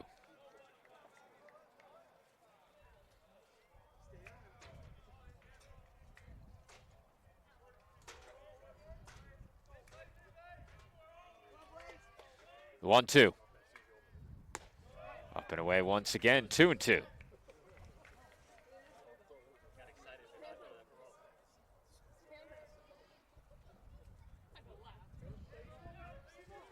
Martinez already with a couple of strikeouts out of the bullpen, looking for another here. And that won't do it. 3-2. Yeah, Martinez now in danger of walking the batter after he was initially ahead of the count. Well, to lose the leadoff batter ahead 0-2 to a walk really stings. And that one's fouled away. I'm pretty much going silent now at any foul ball just to hear, just to see, or not see, but to hear. Yeah. If anything happens. Typically, you'll get the groans. Yeah. We're accustomed to that, of course, from calling the games at CSI, but it's a different type of aspect.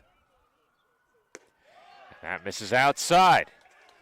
Ball 4 to Colbert. He's on with a leadoff walk.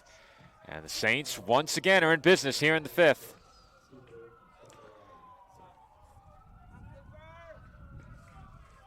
Cooper Seferati, the batter now.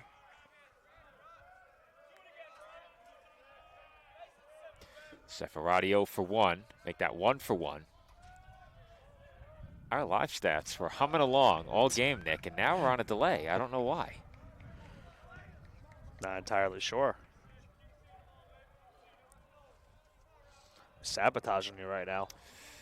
Yeah, you got to have your eye on the highlighted portion to make sure you're at the right batter. Colbert still highlighted, hence the error. 1-0 pitch to Seferati inside. It's 2-0 now.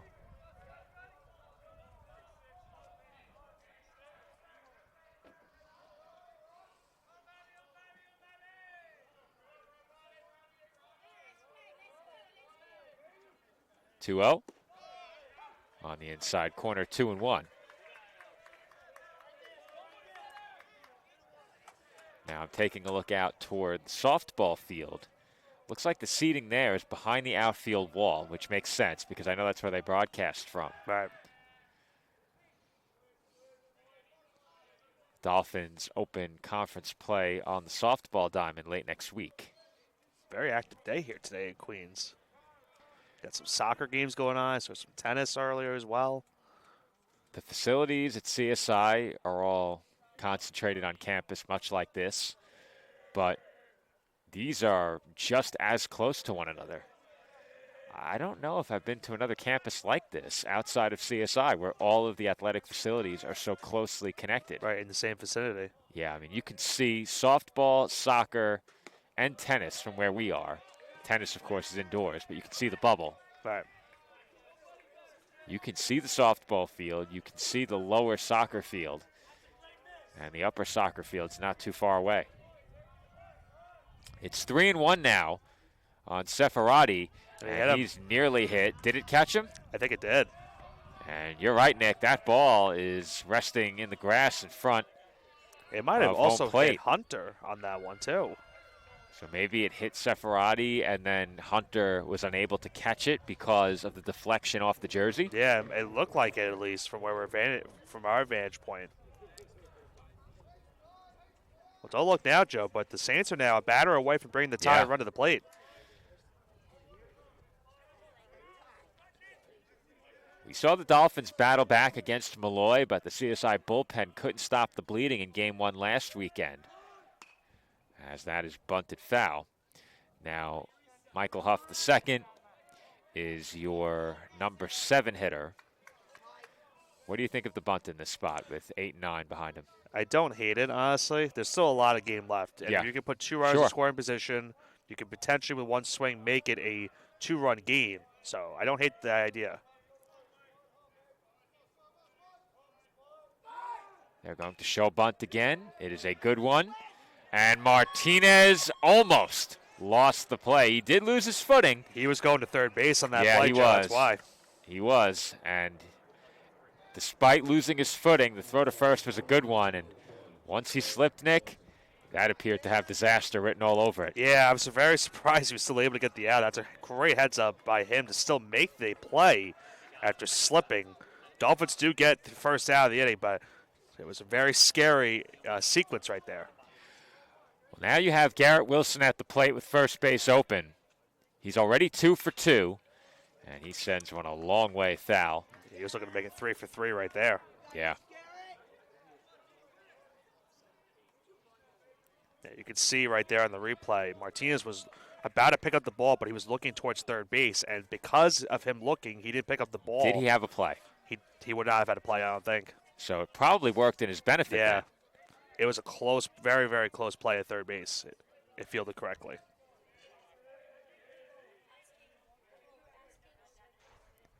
And the 0-1 runs inside, nearly hit Wilson.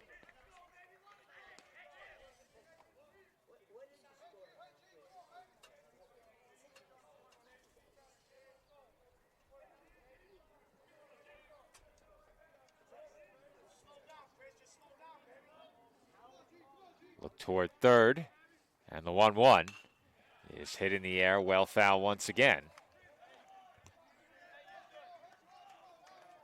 With all the construction going on around us, a lot of these foul balls have been lost.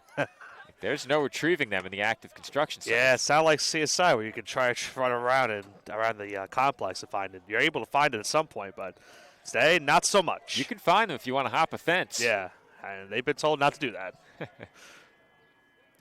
My exit from Malloy last week was legendary as that's hit down the left field line and foul. So in between games, I had to pick up my lunch order, and we parked in a very bad position, a parking lot that was very far from the press box, not knowing there was an alternate lot. Yeah. So I ran down the pathway toward our parking lot and hopped over the fence to the complex. It was about an 8-foot fence. Hopped over and made my way to the car, then parked in the correct lot later. As that's hit well, left center field. That's gone, Joe. Vera and Waterman will watch it go. That went to the softball complex. It is now a one-run ball game, and it is a towering 3-run shot by Garrett Wilson, who's now 3 for 3 with 5 runs batted in. And the Saints, who once trailed by 10, have pulled back to within a run. It's 10-9, Staten Island. That hit, I believe, is at the dugout at softball over there? He hit it so high, Nick, that I lost it in the sky. Yeah. Immediately off the bat, you could tell that was going a long way. I thought initially it was going to go into the gap in left center. It went over the gap, over the wall, and out of the softball complex.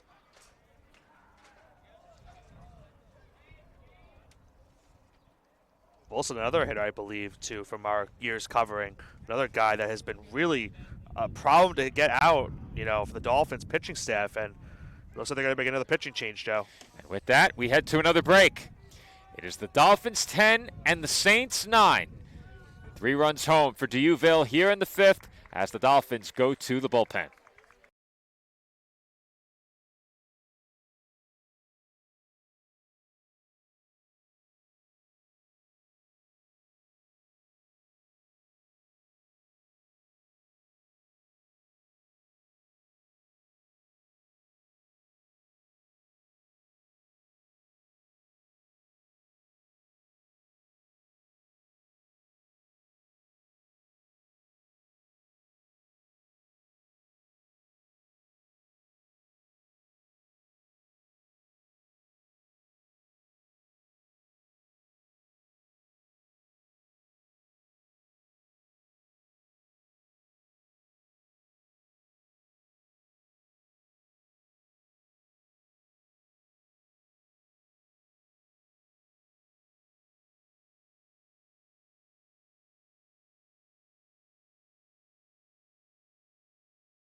And we are back from Flushing, New York, live from Henneken Stadium, where 19 runs are home in this game. The Dolphins scored the first 10.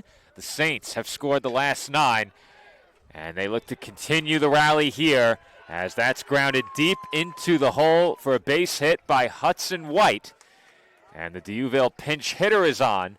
1 away here in the 5th. The tying run is now on base, and the go-ahead run comes to the plate in Jake Ferris. And they'll face Anthony Salmonese, who just gave up that last base hit, Joe. But, yeah, who would have thought at one point, down 10, that this would be a one-run game. 19 runs on the board. It has been one of those games so far. It seems like we get a lot of those, Nick, as that's taken outside. And one of the reasons I brought up that Mercy game where I mentioned the grand slam that you called was because it's somewhat similar. This game right now is somewhat similar to what we saw last year. The Dolphins jumped out to a 10-1 lead in that game. Unfortunately, it got away from them at the end. So it's been one of those type of games as well.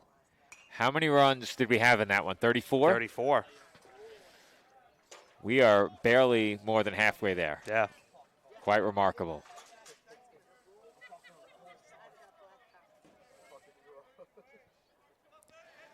One and one count on Ferris. He's 0 for 3 at the plate.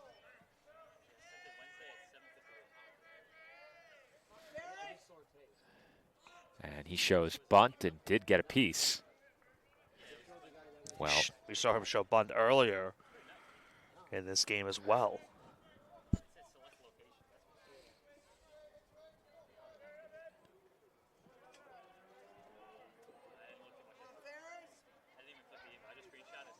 That was a very low throw right there by Salmonese. Good job by Romance to at least keep it in front of him. And in the midst of a quick hit out of the bullpen, we did not mention more than briefly that Anthony Salmonese is the new Dolphins pitcher. You have the stat line, Nick. For Salmonese, this will be his 4th appearance of the season. He's pitched 5 1/3 so far in the year. 6 hits, 2 runs, 1 walk, 5 Ks. ERA of 3.38. I don't know what that one is. Up over our heads. That hit the bus? That definitely hit a car. I That think hit something. It hit the vehicle behind the bus, I think. So much for that Jeep, huh? You're thinking to yourself, I'm right behind the bus. I'm okay. We were lucky to make it here, Nick. The pothole that we hit on the way in was a violent one. Very bad. Yeah.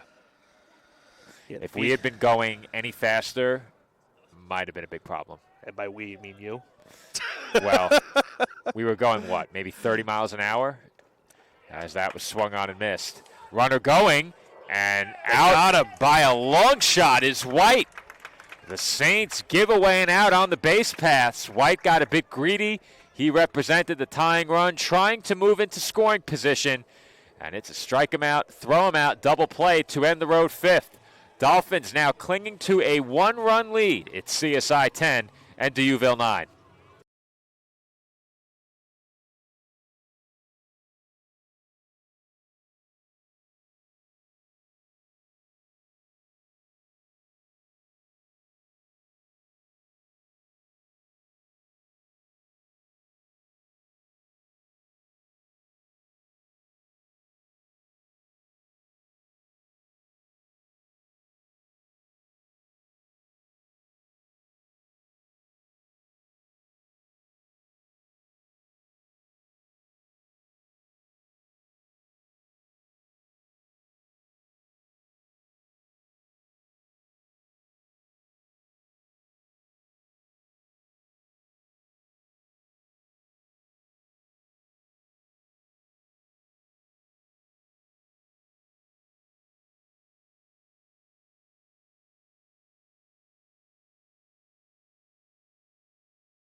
Ryan Ortega will lead off for the Dolphins in the home 5th inning. CSI now leads by just a run. It is 10-9 Staten Island entering the bottom of the 5th inning.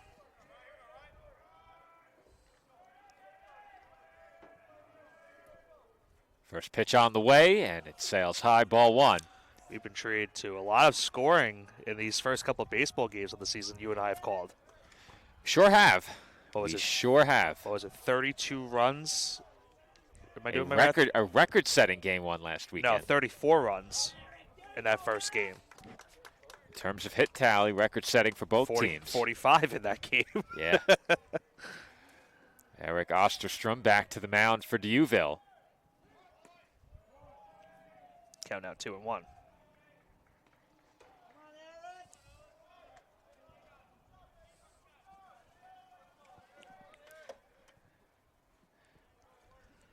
Ortega at the plate, 0 for 2. Pitch on the way, sails high for ball 3. And Nick, when the leadoff batters have gotten on for each team, it's typically meant bad things for the other side. It certainly has. Be a big spot here if Ortega could get the walk, because the Dolphins now up just a run.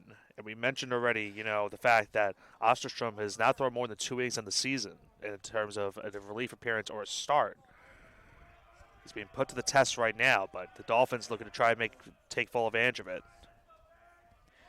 It's 3-1 on the Dolphins' designated hitter Ortega, and that misses badly for ball 4.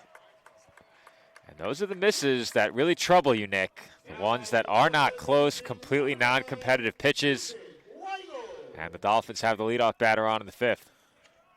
Weigel already has an RBI in this game. Love to get another base hit right here.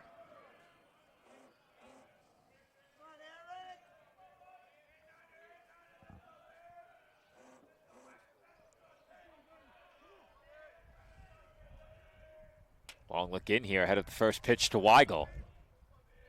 Ortega with a big secondary lead. There he goes on the ball to the backstop. That probably goes down as a wild pitch. Not much Huff the second could do with that one. And I think the concern for Osterstrom is these last couple of pitches, Joe, have missed really high, and I think that is a big concern. Dolphins now with a runner in scoring position.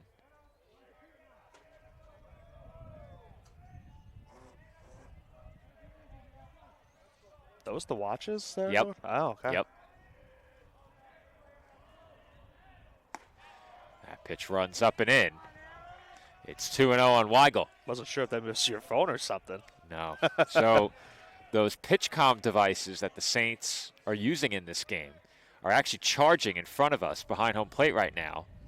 We have some extra outlets and have shared those to allow those devices to charge for the Saints. Question is, what would they do without us? I don't know. I'm not sure. They have to find an outlet somewhere. 2-1 the count on Weigel. And he fouls one away, 2-2. Don't think you're retrieving that one. I think that's been the case for most of these foul balls today.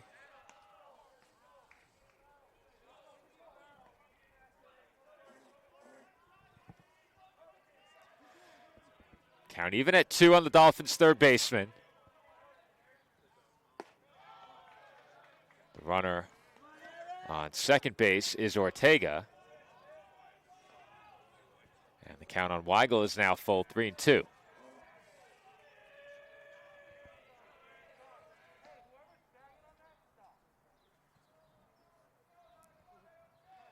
Time called behind the plate. It's kind of a somewhat warning to the Dolphin dugout, I believe. For? So, I think they said stop whoever's banging on that. Okay. Not sure what exactly. 3-2. Outside for ball 4. And the first 2 Dolphins have reached here in the 5th. It didn't look like that one missed by much. Huff the second tried his best to, frame that one on the outside corner, but to no avail. And Joe, I think this is a spot where the Dolphins will bunt. I'd be on board with it for sure here. Number 9 hitter, yep. Vera, who already has a grand slam, Flashner, Romance in the top 3. I am 100% behind the bunt here, and I can basically guarantee you they will. Yeah.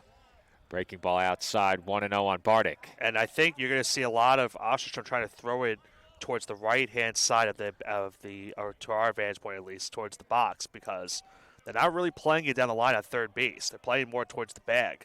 Down the first base line is where they're playing the bunt. They're hoping to get a force at third, Nick. Yeah. With this defensive alignment, no question. Bunt back toward the That's pitcher. a good one. It is a very good one. And where is the umpire, Nick? I did not see He the is call. right towards second base. Okay, well, I couldn't see him. You lost him.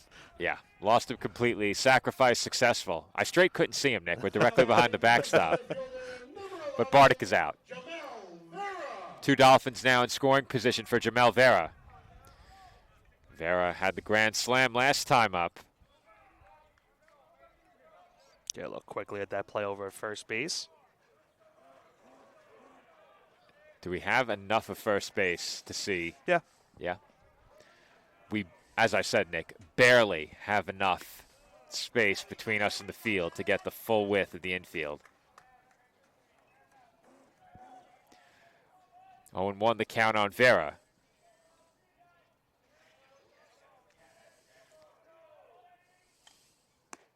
And he takes up and away.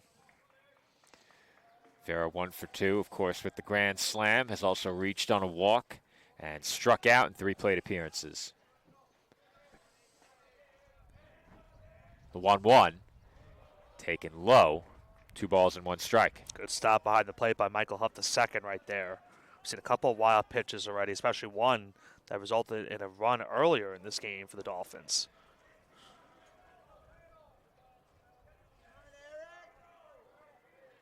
Two one.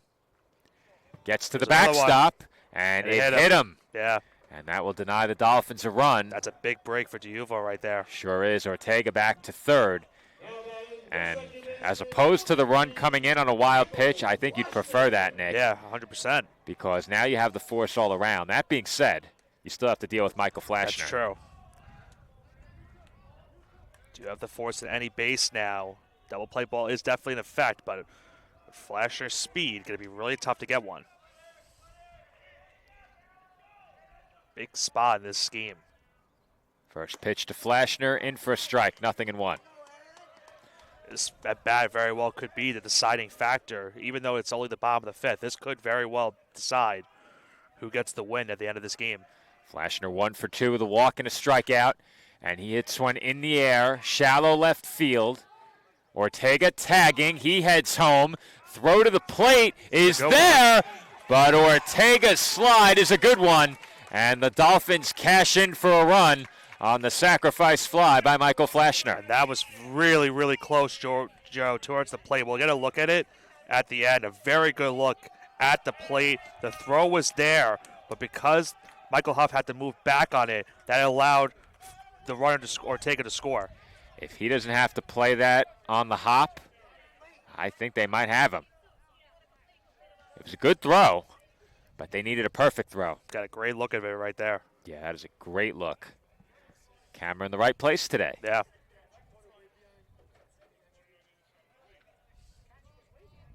Now, time is called right now. Not entirely sure. Conversations between the two dugouts. Didn't really hear much. I didn't see what exactly happened.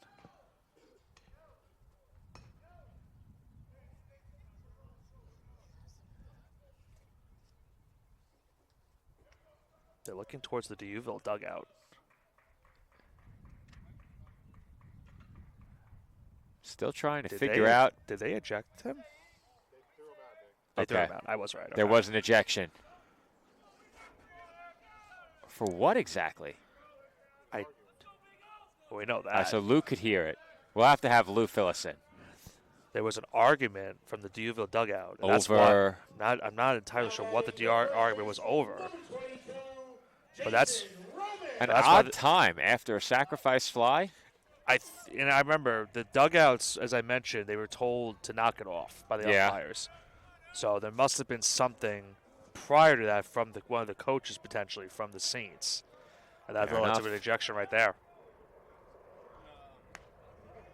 Now, I can't tell, as you said, why exactly what it was over. Yeah.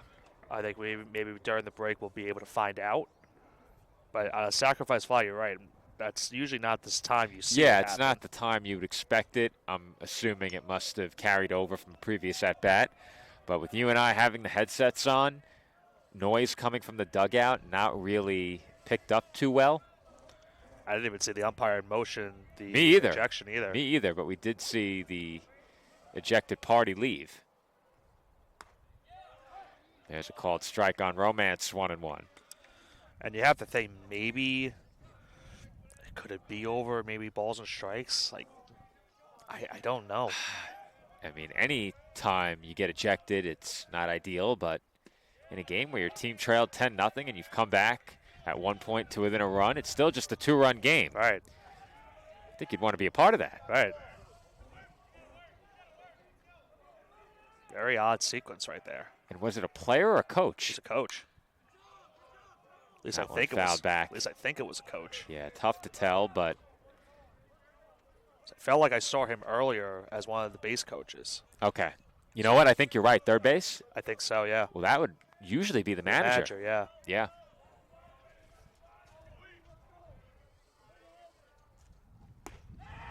And Romance goes down swinging to end the 5th inning.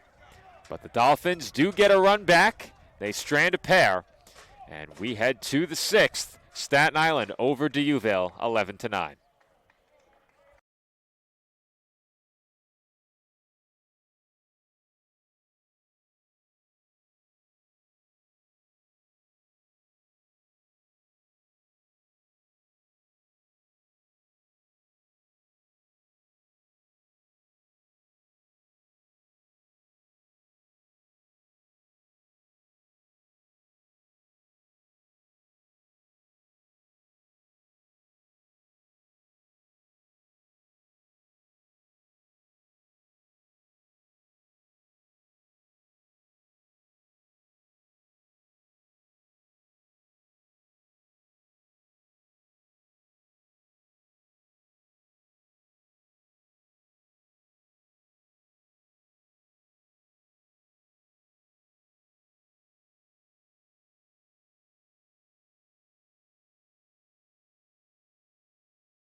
Sixth inning getting started from Flushing. Dolphins extending their lead back to 2. And there is a rocket shot foul down the line off the bat of Jay Collins. Well, Joe, we did get clarification as to also what happened in that last half inning with the ejected party. It was the call over the plate on that sacrifice fly. Well, I have to admit, Nick, if that is the call that was the reason, not the right hill to die on, especially given the replay. Yeah, as I mentioned, we got a really good look at it, Yeah. and you could see that he was under the tag on that play. I think a big part of it is where the ball was received. The throw definitely got there ahead, and the tag was there, but I think that ball received by Huff II in the left-hand hitter's batter's box made that a situation where you're just not going to get an out there on anything close. We'll get a look at it again. Yeah, after run this it back. at bat. We We'll have do it time. we'll do it after. We this have at- time now. Okay. There's a long foul ball.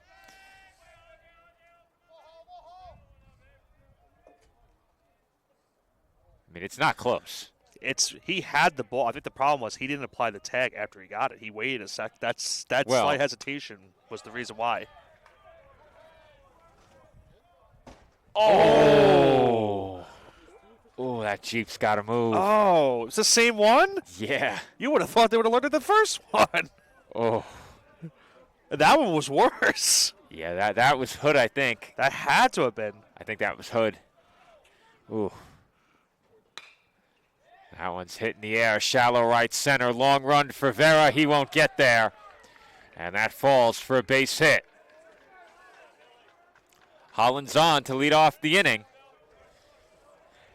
And the Saints, once again, have the first batter on here in the 6th.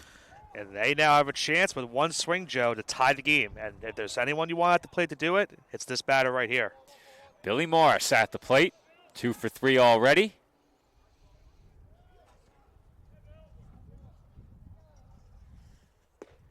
And he looks at a strike, 0-1.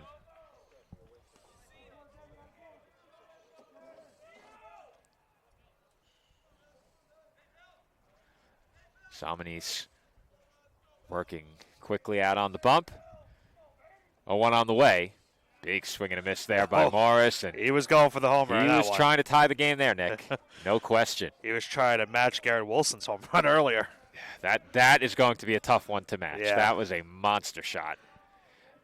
You said it. That did reach softball. It was off the top of the dugout, and off to second goes Hollins. Oh, double play now. Saints have been aggressive on any ball that's gotten away from Hunter.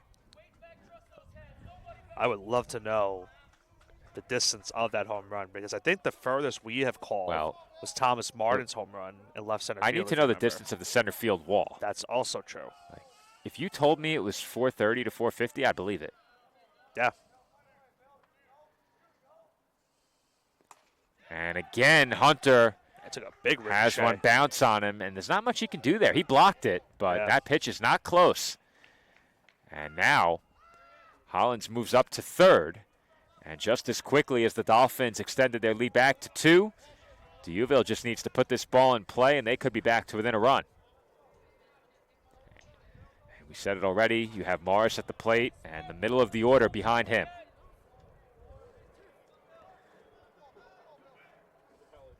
I think the big question becomes, Nick, who's going to be left to pitch game 2? Right. 4th game and out, 35 hours as that's grounded up the middle for an RBI base hit. Morris with his second run batted in this game, his 3rd hit, and D'Youville is right back to within a run. It's 11-10 Staten Island. This D'Youville team just does not quit, Joe. They just continue to keep batting around. Morris gets a big-time single up the middle of the field. It's a 1-run game again. But I forgot your question already as you posed it while Morris hit that hit. Who's going to be left? That's true. I'm not entirely sure. It was more of a rhetorical question. Yeah, I'm not entirely sure. First pitch taken outside by Colby Wilson. Wilson also looking for his 3rd hit of the game. We posed that a bit earlier with D'Youville in terms of who might start the second game. I think we now have to talk about the Dolphins in terms of who might start the second game. Well, they started. First started game 1. Yep. And I think in game it was 2. I actually know who it was. It was Nick Kiaya. Right. And you used Keelty, remember, also in relief. That's the big question mark, Nick. You used Aiden Keelty in relief, so he went 3 innings. You're not going to use him again. Right. It's going to be someone making their first start of the season, I think. Bullpen game? I very much well think so. Looking at that list of Dolphins, I don't know. I'm looking at who's worked multiple innings in relief this year. I think Ryan Palm has. I'll look at one moment. That pitch taken out of the zone. It's 2-1 now, but I think Palm has had multiple innings in relief in one outing. He's done 2 innings in 3 separate outings. I don't know if any other Dolphin has multiple relief outings of 2 innings or more that has not pitched in the last 2 games. So again, multiple relief outings of 2 innings or more, and they have not pitched the last 2 days. Ryan Fiore hasn't reached 2 innings once. So we know Kehoe as well pitched yesterday too. Not a lot of options on the table. As that's hit well out to right field. Kehoe racing toward the gap, and he's got it! Kehoe snow cones it in right center field. Morris back to first. And Wilson is robbed by the Dolphins right fielder. He takes away an extra base hit for the second time in this game. Second time in this game, as you mentioned, Joe. He's putting on a web gem type of performance right there, flashing the leather and snow coating that baseball out of right field for the first out. It has been a defensive clinic in right field from Jack Kehoe. And Nick, if he is a right-handed thrower, he does not catch that ball. He does not. Big out for the Dolphins, the first of the inning, as that's lined into left and down for a hit. And Nick, if he doesn't make that catch, the Dolphins are trailing. Big time. Very catch for possibly. KO. Yeah. 100% Joe. Perhaps they hold the runner at third, but at the very least, it's a tie game. But now they have the go-ahead runner on base, keep in mind. Cooper Seferati to the plate. Go-ahead run at first. Tying run in scoring position. And Hunter blocks that one as he traps it in the dirt, 1-0. Hit a big-time three-run homer yesterday. He would certainly love another one right here.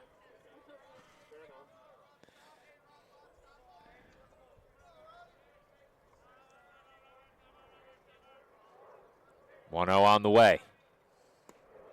Off the inside corner, 2-0. Yeah, initially it looked like they were setting up on the outside with that pitch, but it ran inside. And it looks like it just missed.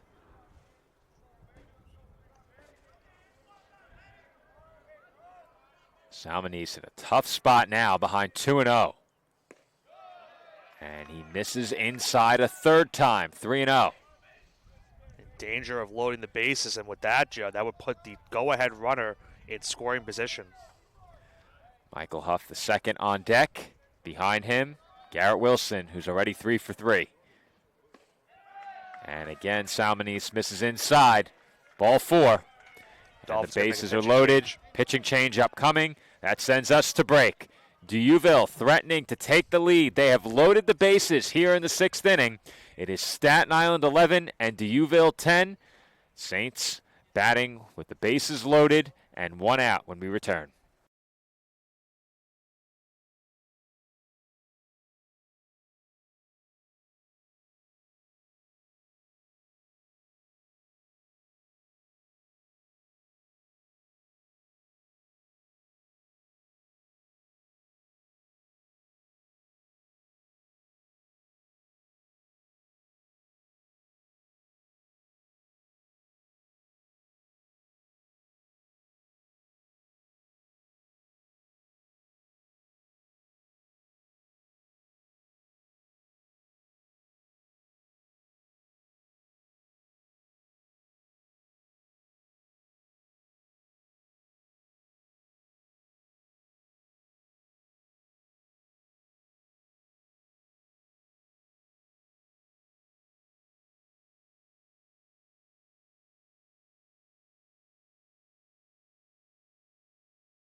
Bases loaded, 1 out here in the road, 6th inning. CSI leads D'Youville 11-10.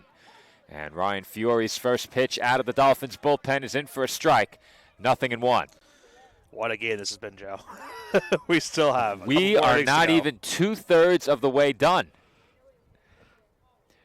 At the plate here, Michael Huff the second. He's 0 for 1. Count now even, 1 ball and 1 strike.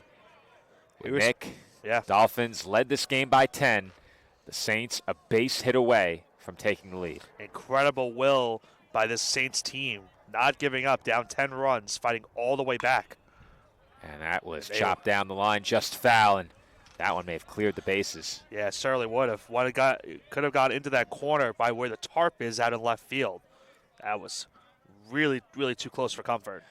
Well, on the other side of things, if Fiore can deal one more strike here and get Huff the second, he's 1 out away from keeping CSI in the lead.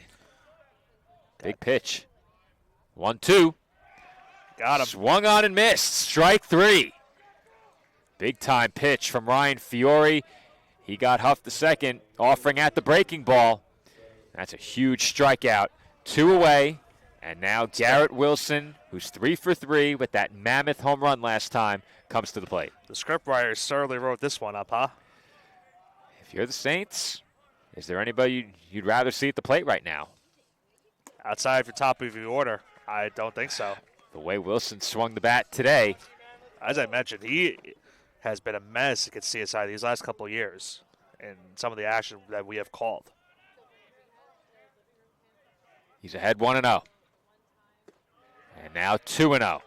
And speaking about it, too, you getting that production out of your number 8 hitter in the order is also something that's really impressive about it. Top to bottom, the Saints lineup is not an easy get. It's 2-0 on Wilson. Fiore's pitch popped up. Oh, you heard that one hit.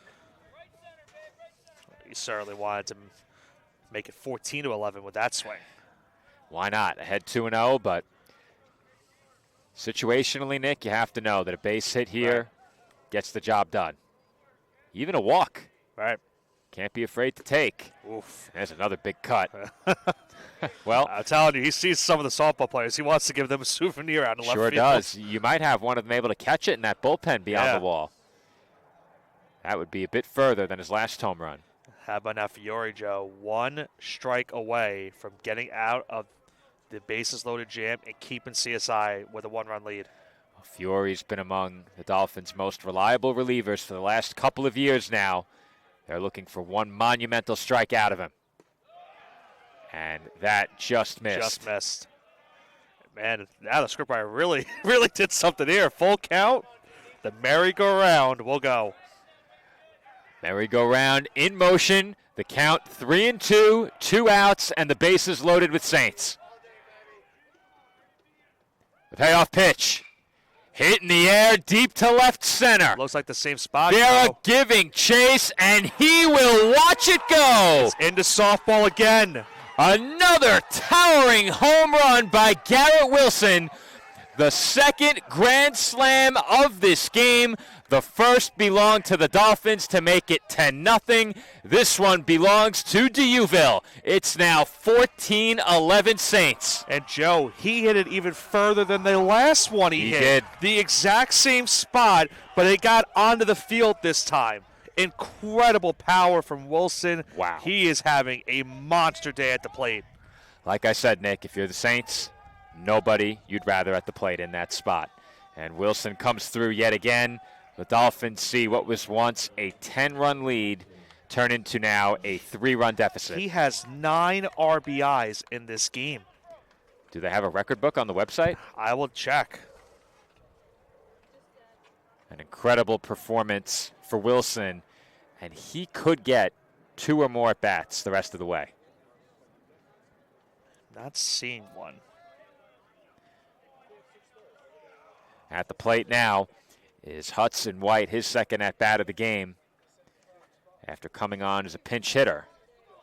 Took over in right field after that. And that is crushed to left center field. And softball gets another souvenir. Hudson White puts one onto the turf beyond the left center field wall, and D'Youville now leads it 15-11. Saints going back-to-back, almost the exact same spot. White didn't even start this game, Joe, but he makes a big impact. He now has 2 hits off the bench, and this one, a no-doubter. Back-to-back, no doubt, home runs that have reached the softball diamond beyond the left center field wall. And D'Youville now leads it by 4. 26 runs here in the 6th inning. We still have another 10 innings of baseball after this 6th inning. At least. At least. That's right, at least. Considering what happened in the second game against Queens yesterday, yeah.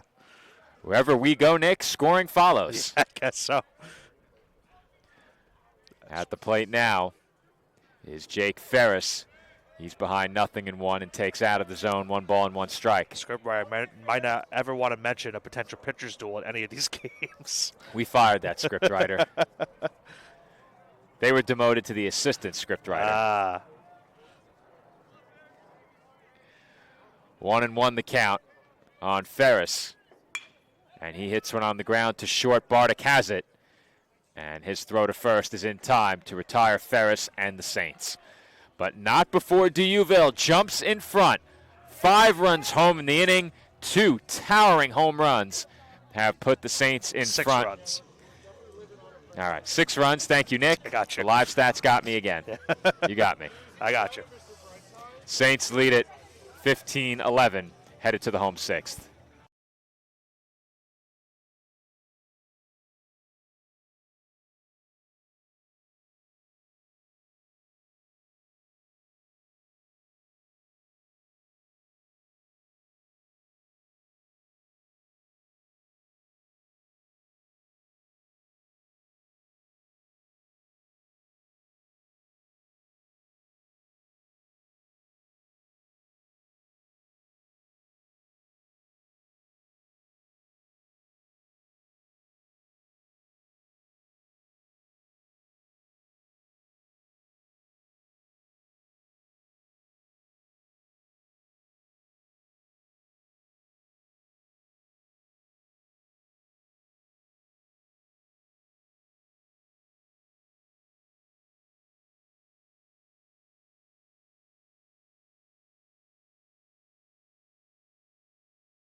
Dolphins come to bat in the home 6th inning, now trailing for the first time in this game.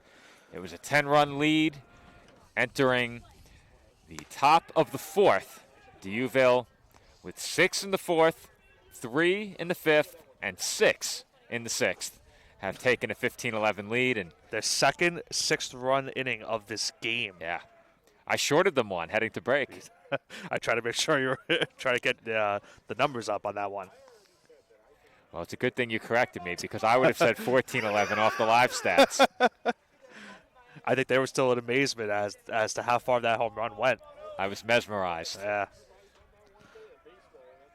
Count 1 ball and 1 strike on J.J. Hunter, and he swings through that pitch, 1-2. And lost on all this, Joe. How about Osterstrom out of the bullpen? He's done a tremendous job. He's only allowed just the 1 run, and the Dolphins are really having trouble hitting them. He's at a point right now where he's rolling, Nick. That misses away, 2-2, but as you said, he's given up just the 1 run. Now entering his 3rd inning of work. Third full inning. This officially will be his longest outing of the season. Has he reached that threshold already, getting 1 out in the 3rd? No? No. Hunter down swinging. That's the 4th time he's struck out. The furthest he's got is just 2 full innings of work. He's not there yet? He didn't get an out in the 3rd? He did not, no. Okay. Just 2 innings. Jaden Waterman at the plate here. Waterman 1 for 2. And I think if you're the Dolphins in this spot, Nick, you know you can score 4 more runs. Right. I think it's overcoming the mental hurdle of seeing a 10-run lead get away. You know that 4 runs is not a problem as we have some That's construction. construction going on. Everyone was very concerned for a second. That could have been a rolling porta potty. It wasn't. It wasn't. Okay. The wind wasn't. took some of those down during the Yeah. past week. You got to be careful. I thought that was going to happen in Malloy last week. Yeah. Breaking ball high to Waterman, 3-0. 2-0. 2-0. Fleming's just too good. Are we reaching that point where too many numbers at this rate? Could be. Could be. Waterman hits one out to straightaway right. Hit pretty well. And that one carries and lands on the warning track. It was misjudged by White, who pinch hit and then took over in right field. His first opportunity sees Waterman credited with a double on what looked to be a catchable fly ball. Yeah, it looked like it was initially, but wondering maybe it just kept, you saw it, it just kept going and going over his head. He, as you mentioned, mistimed it and misjudged it, and the Dolphins are able to get a double out of it, and we'll see maybe that could spark something, Joe. Now trailing, as you mentioned, for the first time in this game, can they get some runs back with that runner at second base and still just 1 out? Dolphins have a 1-out base runner in scoring position for Jack Kehoe. And Kehoe looks at a breaking ball low and inside, 1-0. Kehoe 1 for 2 at the plate in this game, and we mentioned the adventure he's had out in right field, and we mean that in a good way. Yeah. He's saved multiple runs from scoring in this game with some of his catches. Sure has.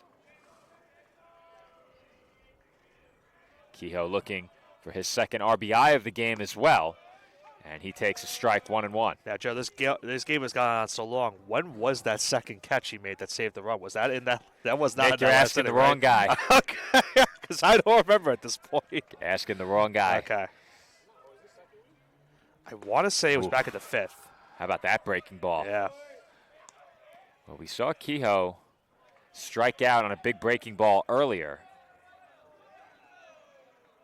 We'll see if Osterstrom doubles up on it here.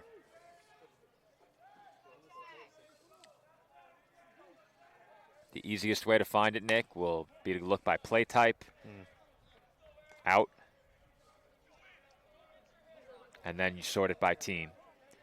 So it would be for the Saints. And that's the best way to find it.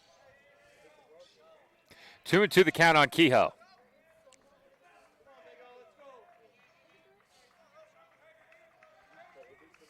Look towards second. And the 2-2 is low and in for ball 3.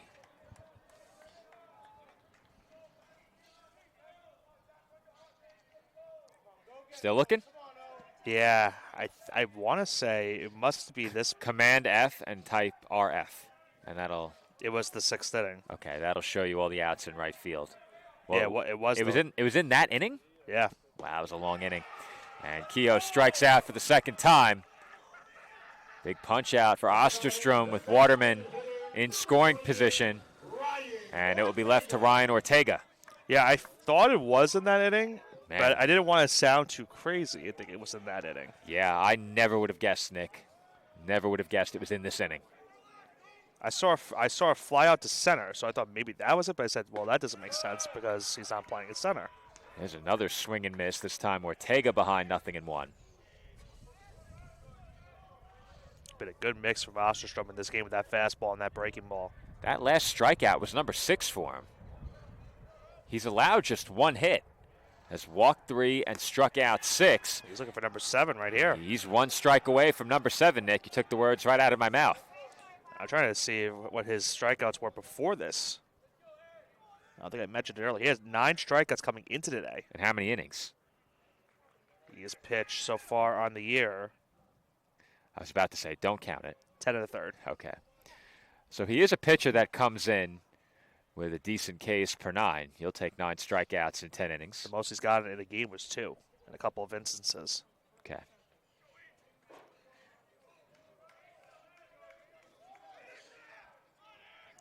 He's one strike away from a clean inning in the 6th. Waterman in scoring position, and Ortega looks at strike 3 called. Osterstrom and the Saints are fired up as they maintain a 4-run lead headed to the 7th. Our score, D'Youville 15, Staten Island 11.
Seventh inning about to get underway. First pitch taken high. The Dolphins have made a pitching change as well. Anthony Fusco on, the right-hander, comes out of the Dolphins bullpen in relief of Ryan Fiore. His 3rd appearance of the season. Has pitched just 3 1/3 so far in the year. And very quickly, he is behind 2-0 on Jake Hollins. Hollins at the plate, 1 for 4. And Nick, we've said it more than once already. You put the leadoff man on, that's trouble. That one hit in the air on the infield. I thought it was behind us. I lost it. So did I. Caught by Weigel. Okay. You can't be too careful, Nick. The camera's right behind us. I guess so. I'm looking behind me while the Dolphins are like, it's in the field of play. All you have to do is give it a quick look up I and know. to the left. You'll avoid the sunlight, and then you know whether or not it's coming your way. Quick first out. Oh, did he do a softball chant? Who's he? Lou. Okay. The this way, that way chant. He'll hear. You guys will hear a lot of that tomorrow. Yep. It is the middle of a packed weekend here on Sportsnet. We had softball yesterday. The Dolphins earned a split against Dominican University of New York as Hunter's a bit shaken up. I think that ball skipped up and got him, maybe? Yeah, it did. Did he get him in the throat? Yeah, right in the neck. It's been a busy day for Hunter behind the plate. He's been put to work trying to block a lot of pitches in the dirt that have not been easy stops. Others have forced him out of his crouch and to flail the glove up and try and keep it in front of him. And every time a ball has been knocked down or gotten by him, the Saints have not hesitated. They've looked to run. And we saw it work against them just once where they were caught on a strike him out, throw him out double play.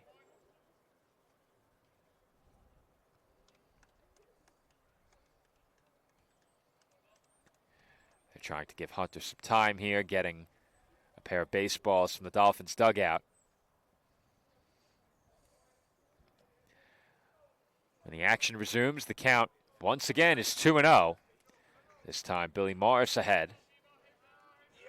One away here in the road 7th.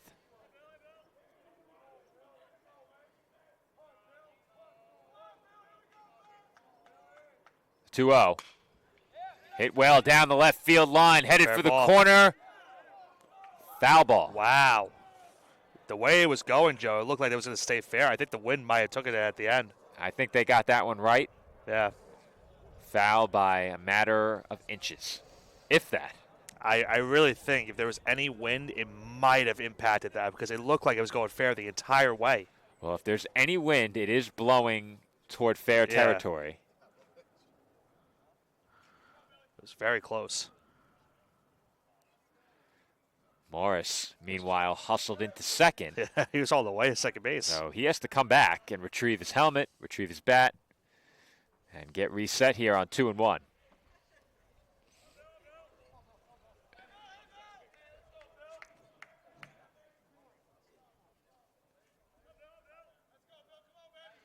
Fusco comes set.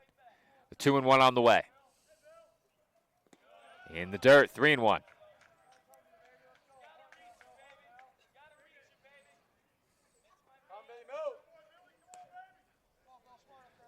We mentioned it during the last game, Nick. The walks for Dolphin pitching have been problematic.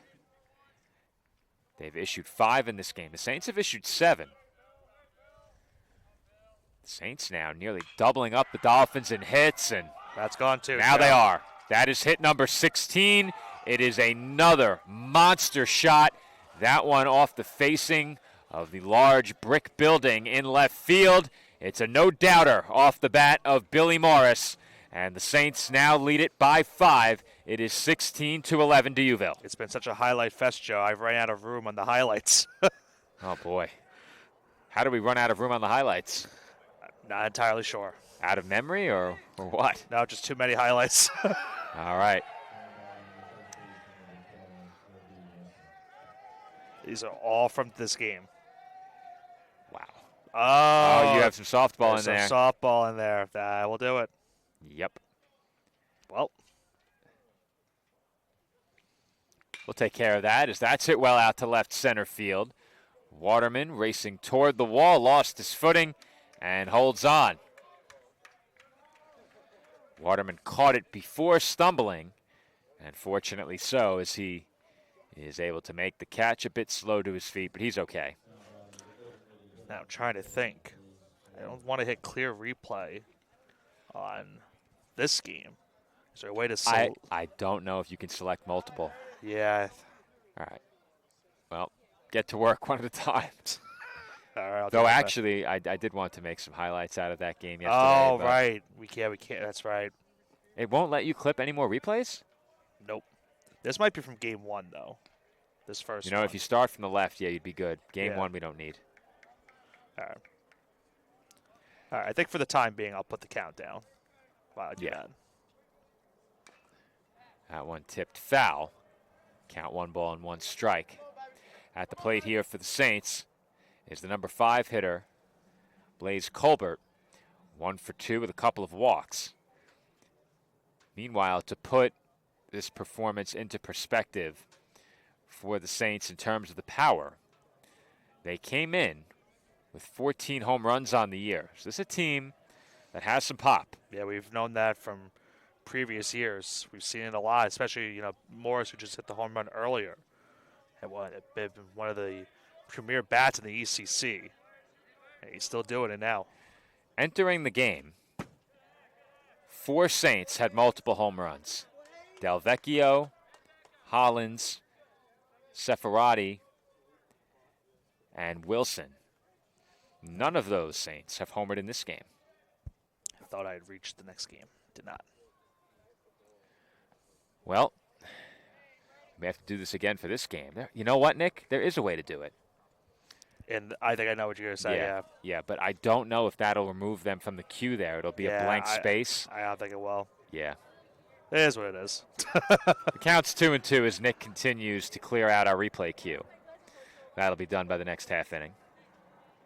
Well, It will be. We have a nice break. yeah, 2.5 minutes, as we learned. that's true. The 2-2 pitch. Outside, ball 3. Now, how did that get in there? Oh, I see why. We had Jefferson We in there, had too? Jefferson in there also. Oh, boy. Wow. Well, we don't need that. It was backlogged a lot. No wonder we're out of room. That makes a lot of sense now. 2 doubleheaders in a game Wow. here. No wonder. I set them. You know what it was also? I saw DUNY. There's a chopper. Also confused me. And it is off the glove, or I believed off the glove of Fusco. I think it was. Flashner there, and he's able to make the throw to first in time. But the Saints add another run. They now lead it by 5. It is a mammoth solo shot off the bat of Billy Morris to make it 16-11 to Uville as we head to the home 7th.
Vincent Weigel will lead off for the Dolphins in the bottom half of the 7th inning. And, Nick, I'd say it's time to stretch, but there's no room for that here in the bleachers. No, there's not. I'm going to need to stretch after this game. First pitch to Weigel, hit well out to right field. That's chasing White back toward the wall, and it's out of here. Vincent Weigel with a solo home run has pulled the Dolphins back to within 4. It is now D'Youville 16 and Staten Island 12. Are you sure we're not calling the Mercy game from last year again? We are headed toward a very similar score.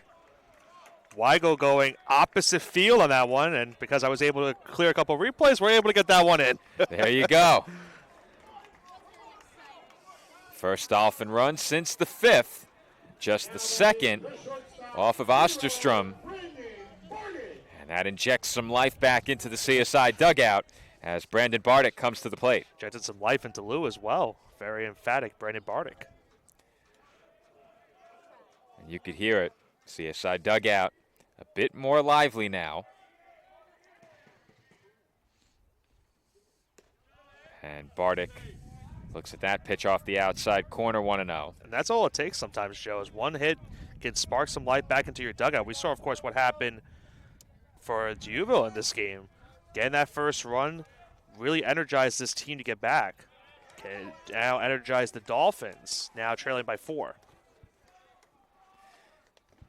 That pitch in for a called strike on Bardick, 1-1. Bardick 0 for 1 at the plate. Did lay down a sacrifice, has drawn a walk as well. He's now ahead 2 balls and 1 strike. Nobody out here in the bottom of the 7th. Dolphins back to within 4 again.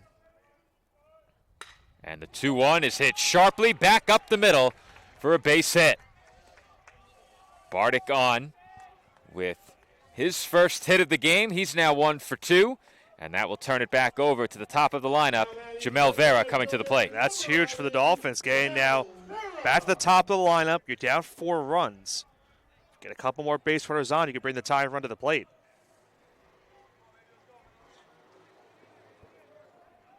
Those last 2 hits, just the second and third allowed by Osterstrom. And it's a breaking ball called strike to Vera, 0-1.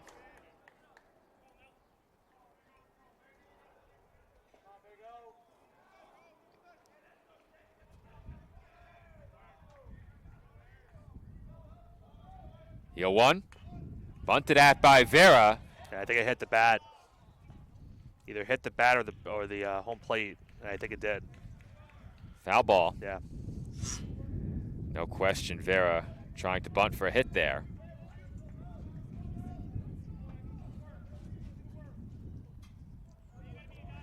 Two-strike count on the Dolphins center fielder. Bardick the runner at first. All right, I think, Joe, I've gotten to the point where... All right, let's hope we don't need those. Yeah. And Vera chased well out of the zone. He did get a piece. And will stay alive. Somehow, some way, he was able to do so.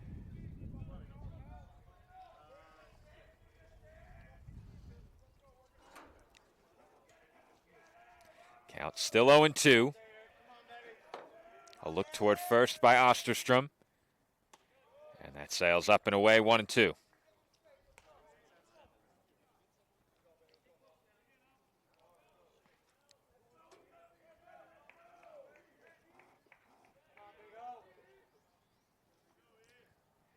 Time called here. Ahead of another 1-2. Make that the first 1-2. That's taken low. 2 balls and 2 strikes.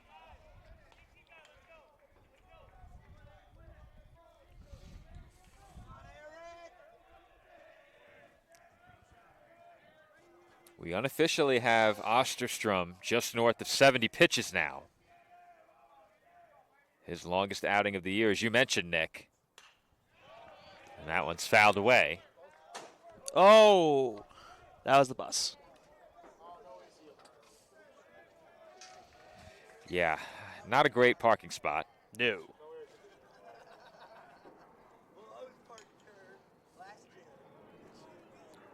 Time called once again. They're retrieving a softball that was thrown into center field. Or hit into center field. How did that happen? I don't know. The backstop over at softball looks a bit larger than this one. Yeah, they're currently playing a game right now over at the softball complex. I believe that might be a That's not scrimmage. a game. Yeah, it's a scrimmage. Okay, it's a scrimmage. Yeah. Count now full on Vera, 3-2. Do you send Bardick here? I say why not? There he goes. Hard hit grounder. And it's booted at first. He's safe. Nobody covering. Vera is safe. It was a hard hit grounder right at Wilson. How will they score that, Nick? Don't ask me. I need to see the replay. Now batting the second baseman, number 3, Michael Flashner.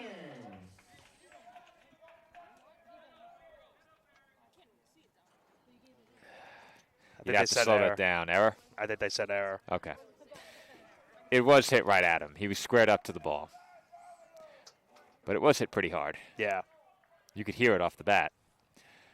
Regardless of the scoring, the Dolphins will take it. Tying run in the on-deck circle, Michael Flashner at the plate. And he looks at strike 1. Let's see it.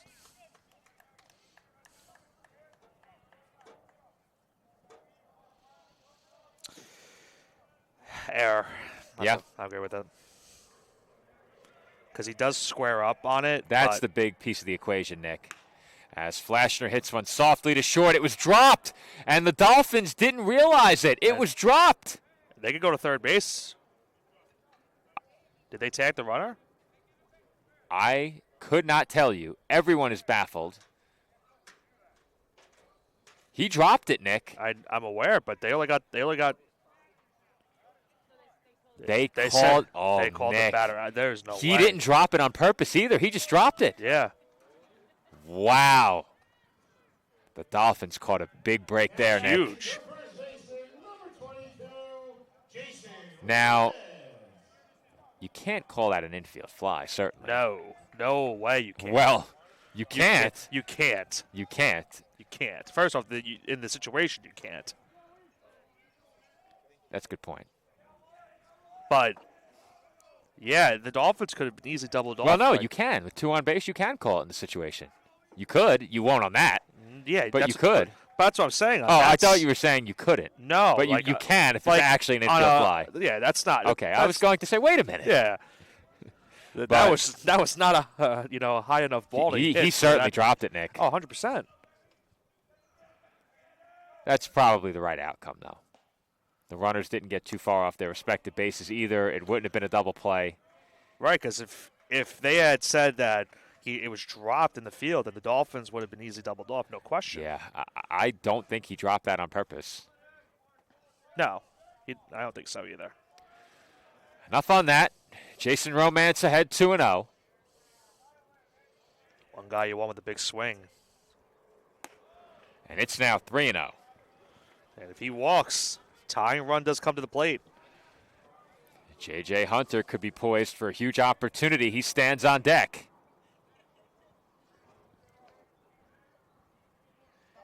Certainly looks like they've pitched around Romance, Nick. That's not really that close, but the walk loads the bases and brings the tying run to the plate. And we've seen what Hunter can do, Joe. We know he has that power to tie the game with one swing.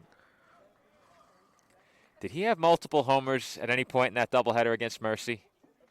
I know there were a couple of Dolphins who homered twice. I think he did have. I think 3 Dolphins homered twice. Vigliotti, Palomini, and I think Hunter. Hunter. I think they all homered twice. I believe you're correct. And we have some time, so let's take a look back. So if you turn the clock back to April 3rd of last year, the Dolphins faced Mercy University. The easiest way, Nick, scroll down to the box. Right. I think home runs would be here. Yep, right here. J.J. Hunter, too. Yep. Palomini, Vigliotti, Hunter all had 2 home runs in a game. The same game against the Mavericks last year. That was an 18-16 Mavericks win. Vigliotti with 7 RBIs in that game. Hunter, both of his home runs were solo shots.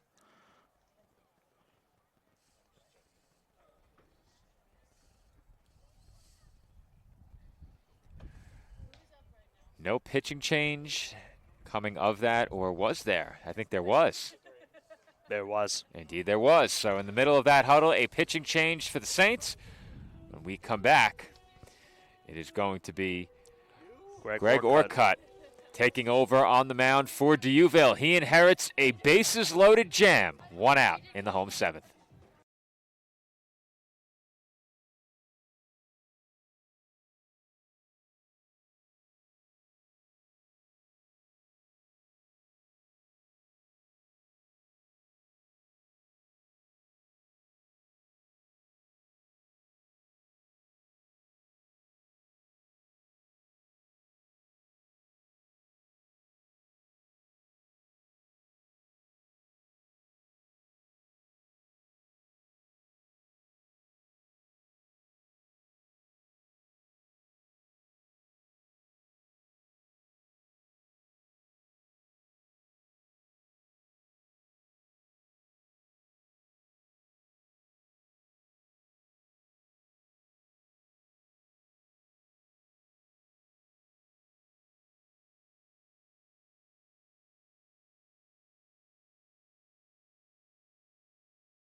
J.J. Hunter to the plate for the Dolphins. Bases loaded, 1 out, home 7th inning.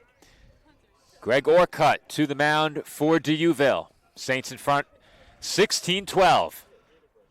First pitch from Orcutt, runs in and nearly hits Hunter, 1-0. Well, you don't want to get hit in this spot, but it would bring home a run. I'll give you Orcutt's numbers in a second as well after this next pitch.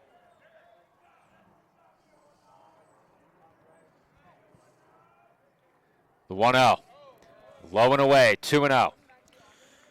For Orcutt on the season, this will be his 8th appearance of the year. He's pitched 10 innings, 17 hits, 10 runs, 11 walks, 4 Ks. Does have a save on the season, but a very high walk rate, Joe. Walk hurts in a big way here. Nowhere to put Hunter, and it's now 3-0. And Nick, when you inherit a bases loaded jam with a high walk rate, that is a really, really precarious position for your team. A very tall task, because now you're in danger of walking in a run, and the go-ahead runner would be at the plate. You're taking at least one here. And indeed, Hunter takes a strike. Now the main goal for Hunter is it has to be a good enough pitch to swing at. Cannot chase at anything and allow Orcutt to get back in this count. 3-1 the count on the Dolphins catcher. And it's popped up in foul territory, out of play. That will run it full, 3-2. Back into the construction site. Full count, bases loaded, 1 out, bottom of the 7th, 4-run game. The 3-2 to Hunter. In there for strike 3 called. Orcutt comes back from behind in the count, 3-0, to get Hunter looking for a huge second out. And how about that fastball right there? In on the inside, Hunter looking for ball 4, instead gets punched out. And now it is 2 gone in the inning. Jaden Waterman at the plate now. Base is still loaded, 2 gone in the home 7th. Dolphins trail by 4. And Waterman swings and misses to go behind 0-1. He's now thrown four straight strikes since the 3-0 count. And that was a breaking ball right there. Don't think Waterman was expecting that on the first pitch. The 0-1. And Waterman offered. 0-2. Well, I would tend to think he's probably not going to go that third straight. I think he's going to try to throw him off with a fastball. Where do you put it? I think on the inside. Inner half? I'm with you, Nick. I agree. The 0-2. He went right back to the off speed on the did. outside, yeah. Same pitch. He put it out of the zone. I don't mind that pitch. You definitely don't want to throw it for a strike. That's the good old waste pitch on trying to force the batter to chase. 1-2 the count now. Orcutt delivers. Big swing and a miss by Waterman. There's the fastball, Nick. And he set him down swinging as the Dolphins strand the bases loaded. We head to the 8th. D'Youville leads Staten Island 16-12.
And we are back from Hennecken Stadium in Flushing.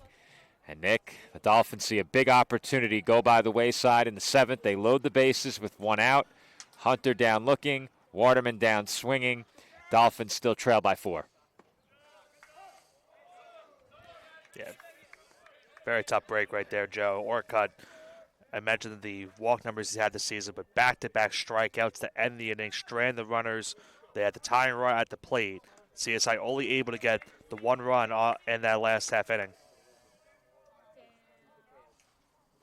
Leading things off for the Saints here in the 8th, Cooper Seferati. Seferati 1 for 1, has walked twice.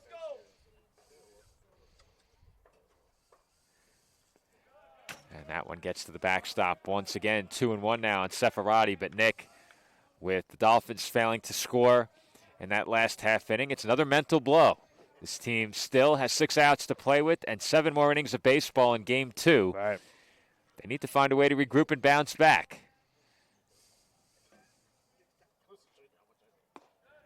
That pitch taken inside for ball 3. It's now 3-1 on Seferati. Eventually we'll have to face Garrett Wilson again in this inning as well. 3-1. Big swing and a miss. 3-2. Yeah, he was looking for another one in that left field corner.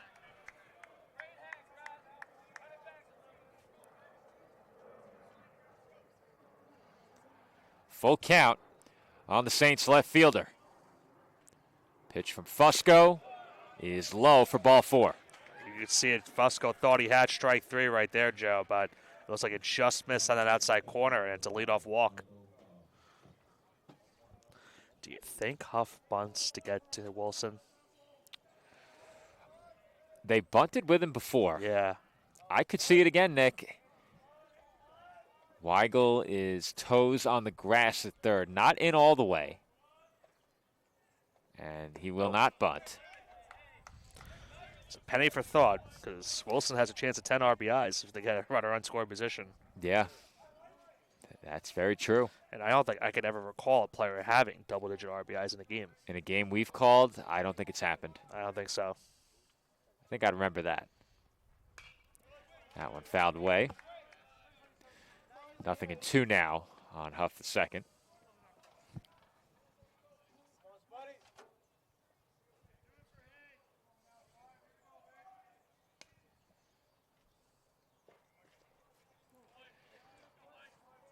Fusco takes a look toward first ahead of the 0-2. And again, it's a wild pitch. Hunter chases to the backstop. And into scoring position moves Seferati.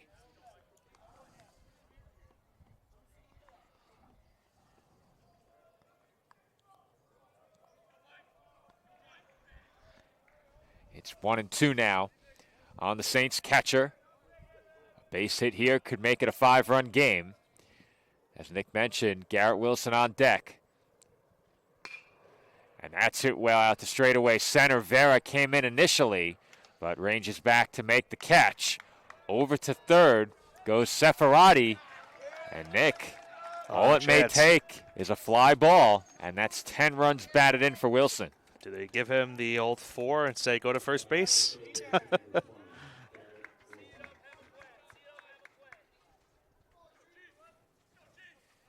They have the infield in.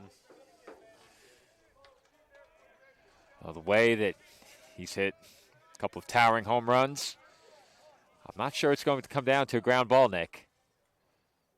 First pitch on the way, fouled off. Looking for a potential 3-homer game with that swing. Very true. And they had him in a 2-strike count. Fiore was a strike away from stranding the bases loaded, and then proceeded to give up the grand slam, followed by another home run. And the 0-1 catches the inside corner. No balls and 2 strikes on Wilson.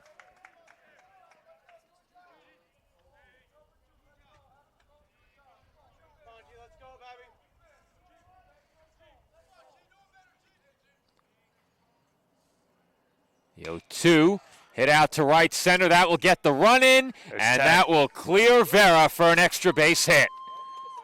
Wilson headed for second, comes up limping. attempts the slide. And Nick, what was the call? I cannot see the umpire. He's got double. And They're going to check on him at second. it looks like a hamstring. Yeah. That was some gutsy play to slide after coming up limping on the way to He second had to. base. He had to because he was going to be out if he didn't. But not to be lost is Garrett Wilson has 10 RBIs in this game, Nick. 5 for 5. 5 for 10 5. RBIs. An incredible performance. And 3 of those 5 hits, if I'm not mistaken, are extra base hits. I can check that for you right now. 2 home runs and that double right there. He actually has 2 doubles. All right. So he has 4 extra base hits. 4 extra Wow. base hits, 10 runs batted in, 2 home runs. Now, did we ever check for that record book? I tried to earlier. I did not see one. Let's see. I do not believe there is one. I don't see one. Try Googling it. Google DYU Saints baseball record book.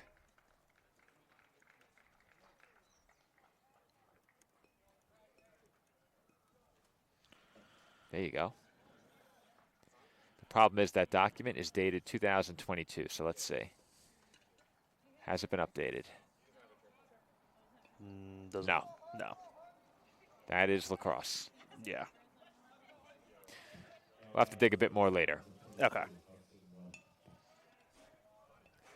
Action resumes here. Now, Wilson came out of the game. Didn't get a look. I would presume he did. He did. Matt McGeorge is the pinch runner at second. And if they've lost Wilson for game 2, that's a big loss. Huge loss, yeah. And another ball in the dirt. Hunter couldn't find it. It was in front of him. And his throw to third goes down the left field line. Here comes McGeorge. And it is a very brief pinch running assignment for McGeorge. He's in to score. And the Dolphins now trail 18-12. Yeah, unfortunately right there for CSI. First he had the ball in the dirt, and we talked about Hunters had to deal with a lot of that today.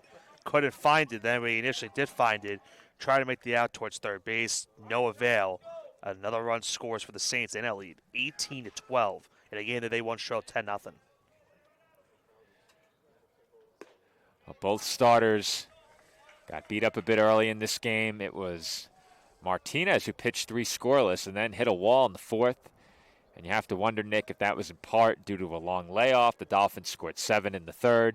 And he just wasn't the same when he came out for the 4th inning. The Saints were hitting the ball hard against him. And speaking of hard hit balls, it's Hudson White with a line drive single into right field. But since that time, it's been a battle of the bullpens.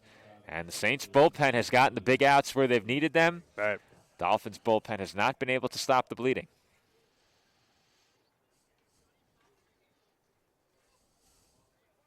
Now back to the top of this lineup for the Saints.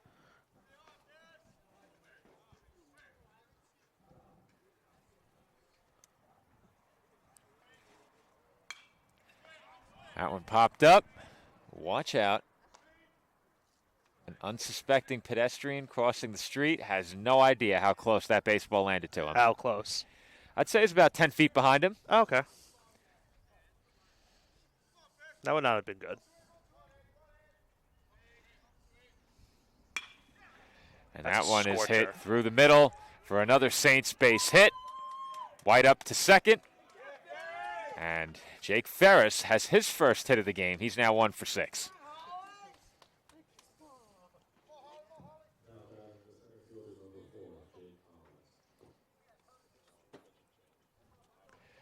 And we got a Jake pitching Collins will change. come to the plate following a Dolphins pitching change. We'll be right back from Henneken Stadium. Our score, Saints 18 and the Dolphins 12.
Jay Collins to the plate for D'Youville with the Saints leading by 6. The Dolphins go to the bullpen once again as Andrew Azoria checks in. His first pitch low, 1-0. And Nick, we're at a point now in the 8th inning. As we mentioned before, the Dolphins down to their final 6 outs. An extra base hit here, and this game really gets away from you. Once again, Azoria misses well out of the zone. Now trying to think. I think there was a cross up there, Nick. Yeah. So I was looking at last year's Mercy game. I wanted to see what the duration was for that game. Because we're pretty much we're approaching that right now. Ah, yes, the old time of game. Where were we at last year? That was a 4-hour game, exactly on the dot. 4 on the dot? 4 on the dot. Yeah, I think we're headed for close to that here for sure. Last week we had a 3-hour and 34-minute game. Well, we're about to pass that. We are about to pass that. Yep. I'll tell you, for those who were kind enough to spend the money to subscribe to Flow College this year and tune in to all of our home broadcasts, you are going to get your by-the-hour money's worth by the time this season's over. I'll tell you that. Yeah. I mean, at this point alone, we're probably closing in on 25 hours? I felt like we've covered half the season, and this is only our 3rd game. You and I are covered. For baseball, I'd figure Sam and I, at the very least, got 6 or 7 at Columbia against Caldwell. You and I easily got 8 against Malloy. And by the time we're through today, at a minimum, I think we're looking at 6.5, 7. So that puts us in the low 20s already. Yeah.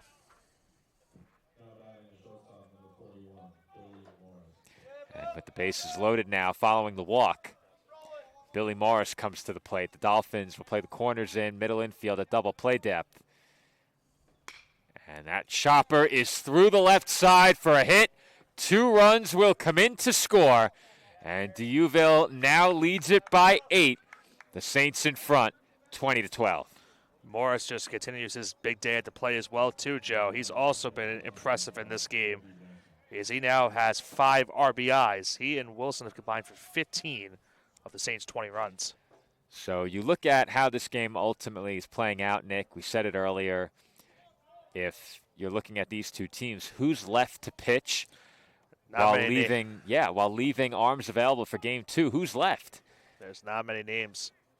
I think you and I have come to the conclusion it probably is going to be Palm that starts game 2. That's our guess. If he's available, he has not pitched today. He did not pitch yesterday. Yeah, he has not pitched since the 13th. And that puts a lot on his shoulders, or whoever the game 2 starter is. Right. There's going to be a lot placed upon them to eat innings, and don't overlook the fact that you need to win the game as well. Right. It's not a throwaway game where you just have to get through the innings. You're looking to win. And I think when you look back at this game, if you burn the pitching and win, you're okay with it. The Saints have only used 3 pitchers. The Dolphins have used many more. And right now they trail by 8 runs. You could burn all of that pitching and fail to win the game. As Azoria is able to strike out Colby Wilson for the second out of the inning.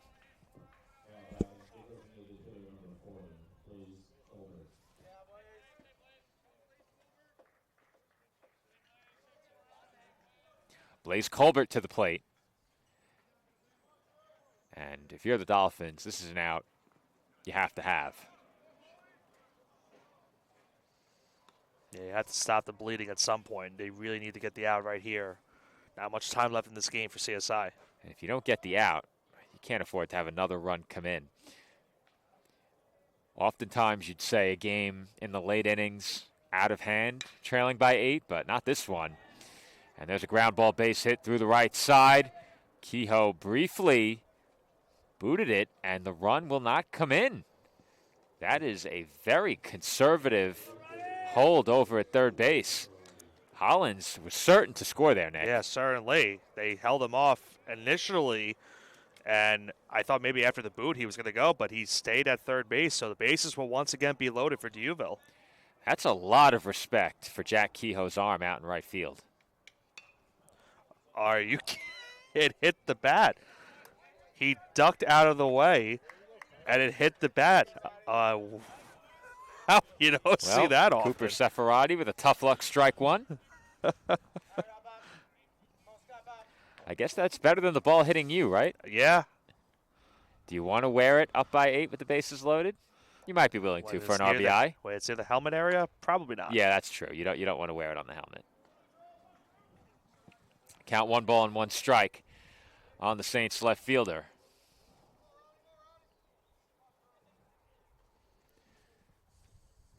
Breaking ball, hit well, right center field, long run for Vera. Gone. And it is gone. Or is it wedged in the fence? Nick, I think it's caught in the fence. It is. It's stuck. It's a ground rule double. It is not gone. The ball is wedged in the center field wall.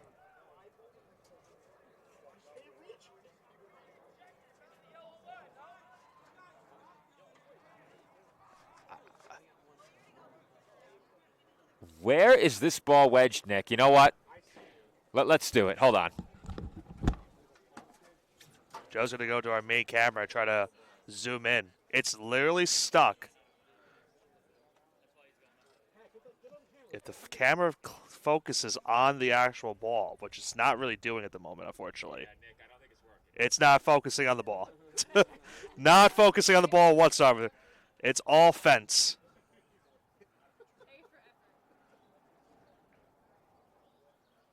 It's literally lodged right under the yellow bar in right center field.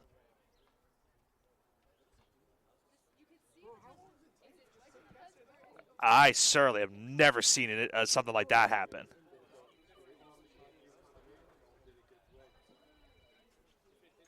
It just looks like it's stuck. And they're giving him a home run. It's a grand slam. So Seferati had a 3-run homer yesterday, and he will get the grand slam, the second grand slam of this game for the Saints. And they have now scored 24 runs in this game. Wow. This has been one of those games. We had 38 runs combined. I'm doing my math wrong again, Joe. 34 runs combined last week in our first game of the doubleheader. We're now at 36. And I'll give you the A for effort for trying to zoom in on the camera. Yeah, but it was getting all of this. I could see it, and that's it out to straightaway left field. Waterman got it. Nearly misplayed it, but he makes the catch to retire the side. It is the Saints 24 and the Dolphins 12 following a second grand slam. It took some further review out there in center field. The fence not allowing us to focus, but we head to the home eighth. CSI in a 12-run hole.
Jack Kehoe will lead off for the Dolphins in the bottom half of the 8th inning. And Nick, It's a game within a game, Joe.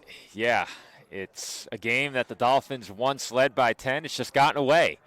And I think right now the big concern is how much pitching you've used here in game one.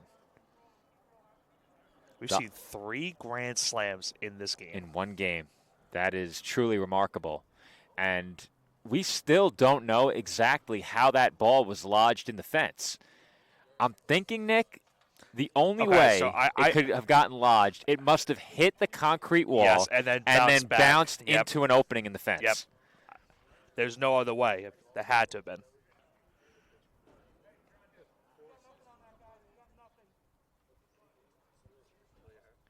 There was a brief discussion there after that first pitch. They're looking at the watches again.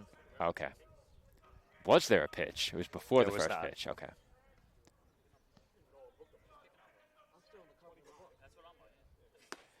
That's taken outside. And to think, Orcutt, who's coming back out for another inning of relief. The last time we saw him, Joe, he was in a spot where the Dolphins had the tying run at the plate. Now his team's up 12. It is hard to imagine in any game a 22-run swing. That's what we've seen here today. Yeah. And when you find yourself on the wrong end of that, you learn a lot about what you see in the next game. Do you think, I think in this situation, with it being the 4th game of 4 in 2 days, it would be better if there wasn't another game. But let's say you're playing for the first time in a week and you have what occurred in this game happen to you. Is it a good thing to get right back out there and play again, or do you want to regroup and not have to worry about another game? I think I would want to get right back out there just because you don't want that to sting over you over the next couple of days or whatever it is, like over the next couple of hours. You want to at least get back out and try to regroup and try to retract yourself. And I think in an instance like this for CSI, as that one's in there for a strike, the count now full. I think it's one where now you're going to have to look at it like this. Obviously, it got away from you at the very tail end, in the mid, or I should say the halfway point of this game. I think you need to try to find a way to get back in game 2 because, as you mentioned, it's really not like one of those games where you could throw away. You have to find a way to get these games because these are conference games. These are important games for you as the season progresses. Kehoe draws a leadoff walk, and that will bring up Ryan Ortega. I just thought about it, too, the ejected party we had earlier, which has felt like an eternity ago at this point, was left when it was 11-9. So, Nick, I just thought of something. I mean, these are Dolphin home games. However, if these games had been in Buffalo, there's March Madness going on up there right now. That's right. That's right. Been a very hectic week. And Ortega hits one well deep to left field. That's headed toward the wall. And that ball is off the base of the fence. Kehoe heading for third. It's a good throw. And Kehoe is out. Kehoe and Ortega both thought it was gone, Joe. They did not. Well, that makes 3 of us. Yeah, I thought so, too. That makes 4 of us. Off the bat, that sounded like a home run. It looked like a home run. And it hit off the base of the left field wall. And if you don't put it down the line, Nick, it's tough to get it out. And you wouldn't know it watching this game with 3 home runs going for grand slams. Right. And those are just the grand slams. That's true. It's been a special kind of game in more ways than one. It's a shame we don't have record books to check on.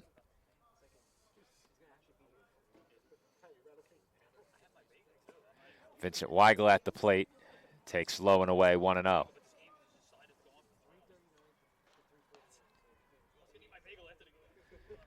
So we are at now approximately 32 combined hits because that might not be updated. I think it's 33. Yeah, 33 hits. We're at 36 runs. We've surpassed the game against Mercy last year, which I think was our highest scoring game of the season, correct? Yes. Wouldn't you know it, we had, 34 at Malloy? Yeah. We have 2 games later, 36, as that's booted it short, and Weigel is out at first. Good recovery there. That's Morris. By Morris at shortstop. Moving up to third is Ortega, and the Dolphins have 2 away here in the 8th. Yeah, so we had 18-16 final with Mercy last year, 34 there. You had 23-11 last week in game 1, and now 24-12. We still have 1 more inning to play. That pitch taken low by Brandon Bardick, 1-0.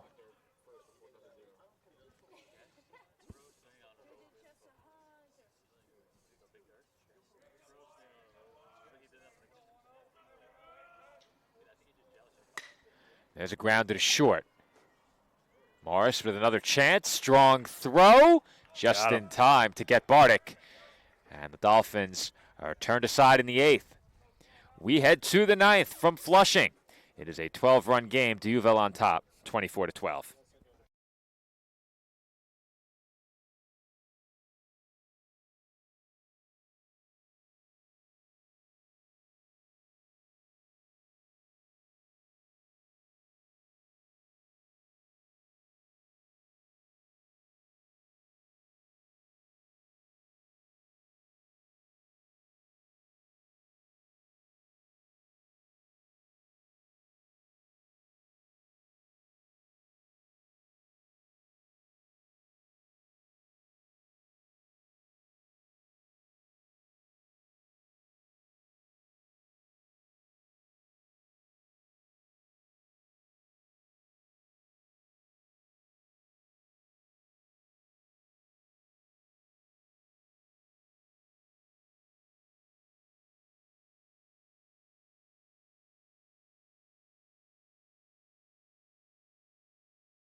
And we are back from Hennigan Stadium for the 9th inning.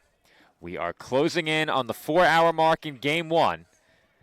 As Matt McGeorge takes a strike, 0-1. New Dolphins pitcher Nick Pusinelli into the game. 7th Dolphins pitcher of this game 1. And Nick, that leaves the question now, I think. What's the likelihood we see one of the Dolphin arms working on back-to-back days? Maybe somebody who pitched in one game yesterday comes back in for game 2 today. I was trying to look up to see who pitched in that second game, but was not able to look at the stats from that. And I think, we looked at it, assuming that someone from yesterday doesn't pitch, you only have 4 guys that weren't used today in that spot. This is the 7th Dolphin reliever in this game. Leadoff hit. I should say, not reliever, but 7th pitcher, 6th reliever. McGeorge on with a leadoff hit. Hudson White to the plate. He came on as a pinch hitter. and has only gone 3 for 3 since, Incredible. including a home run. Breaking ball in for a strike, 0-1.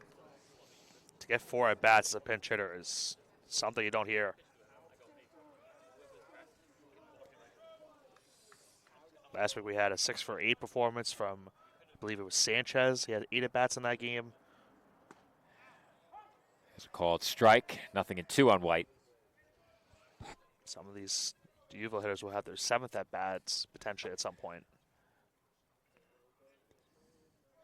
We've said it in the past, Nick, when the Dolphins are in a position where they need, I'd say, more than 9 to 12 outs from the bullpen, it's typically been advantage opposition. And that's tough to contend with. Right. They can hit with anybody and have done so for the last couple of seasons. And more often than not, Nick, the games have not looked like this, where the bullpen has struggled to get outs and given up a bunch of long balls as White's on with a single. It's been more so the free passes. It really hasn't been pitchers coming in and getting shelled. It's been command issues more so than this. We have not seen many games like this outside of the last couple of weekends. That Mercy game last year, I think, was more of an outlier than the norm. I was just taking a look at the live stats, by the way. I think that's now 23 hits the Saints have. You might be one short. Might be one off. 24. 24. 24 runs, So 24 hits, 1 error. For the Dolphins, 12 runs, 11 hits, 1 error. So mine is not updated. I'll give that a little bit of a refresh. There we go. Yeah, you have to refresh it every batter if you want the most Yeah. up-to-date. That started at some point in the 3rd or 4th inning and hasn't corrected since. All right. At the plate here is Jake Ferris. He's 1 for 6. Picked up his first base hit his last time up.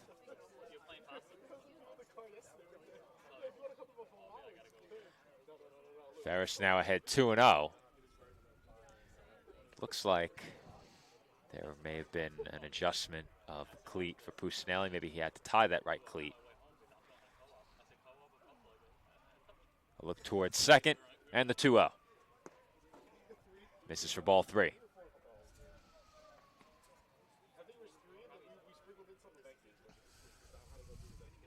Miss here would load the bases. Jake Hollins in the on-deck circle. Behind him, Billy Morris, who's 5 for 6. And Pusinelli finds the zone 3-1.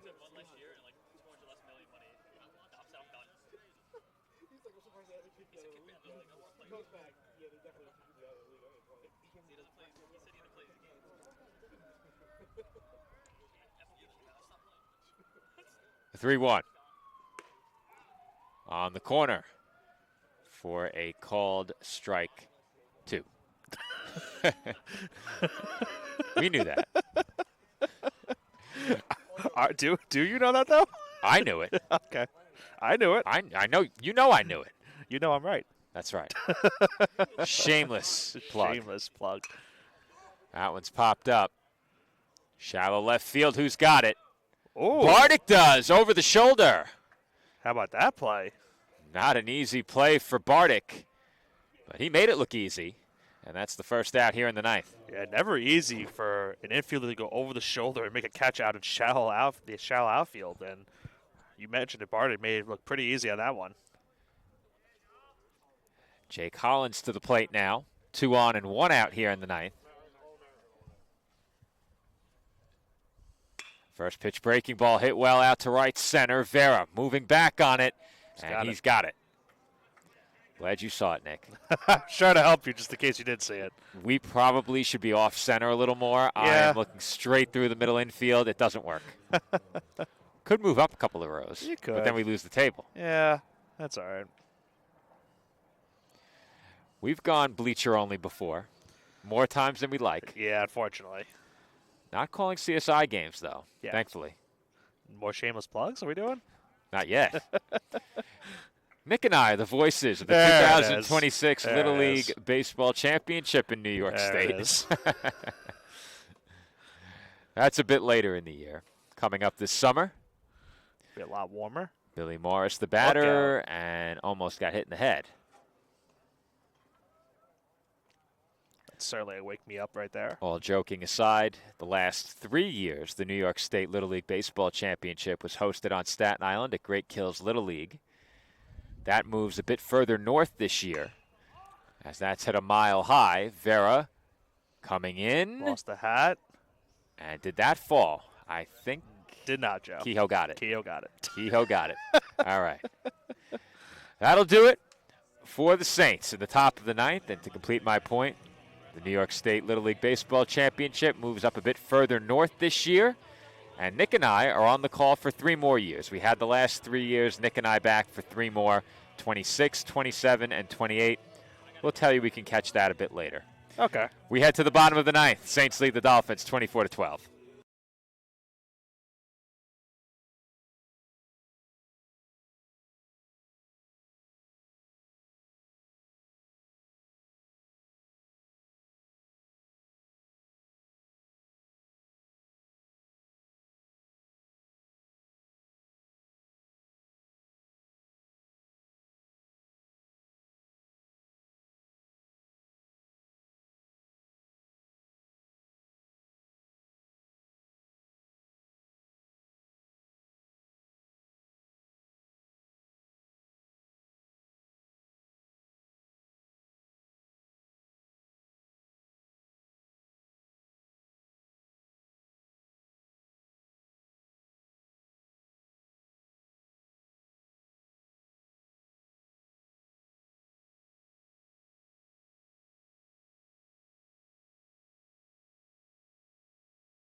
Home ninth inning about to get underway.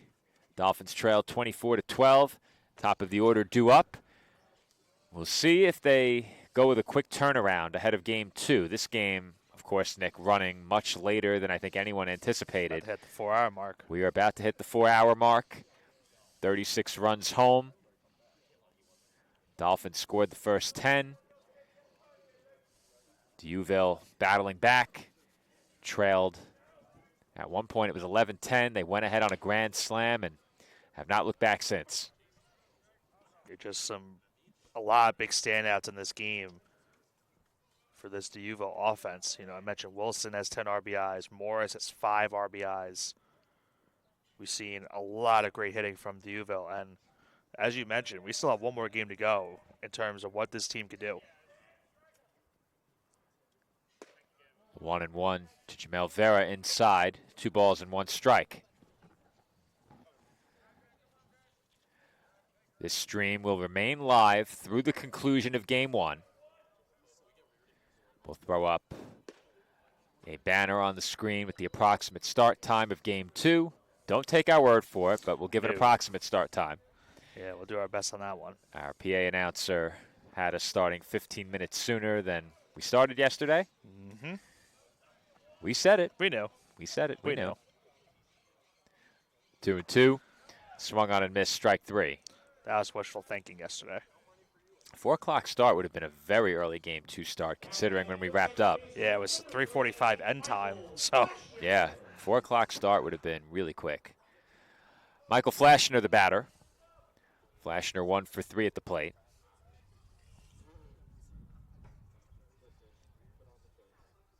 Jason Romance Behind Flashner, one of 3 Dolphins with multiple hits. Romance, Waterman, and Weigel, the 3 Dolphins with at least 2 hits in this game.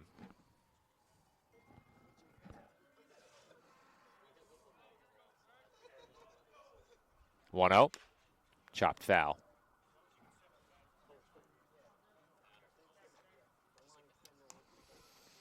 And I'll tell you, Nick, compared to where we were, what would you say, about an hour ago, it is deathly silent here at Heineken Stadium. Yeah. Our voices are the only ones you can hear. And then there's some background sirens. Yeah. That pitch taken high, 2-1. Still very active, though, around the entire campus. Softball still on their softball complex. There's some soccer, as I mentioned, going on. Still very active, but, yeah, it got silent for a little bit. That one grounded down the line, foul ball.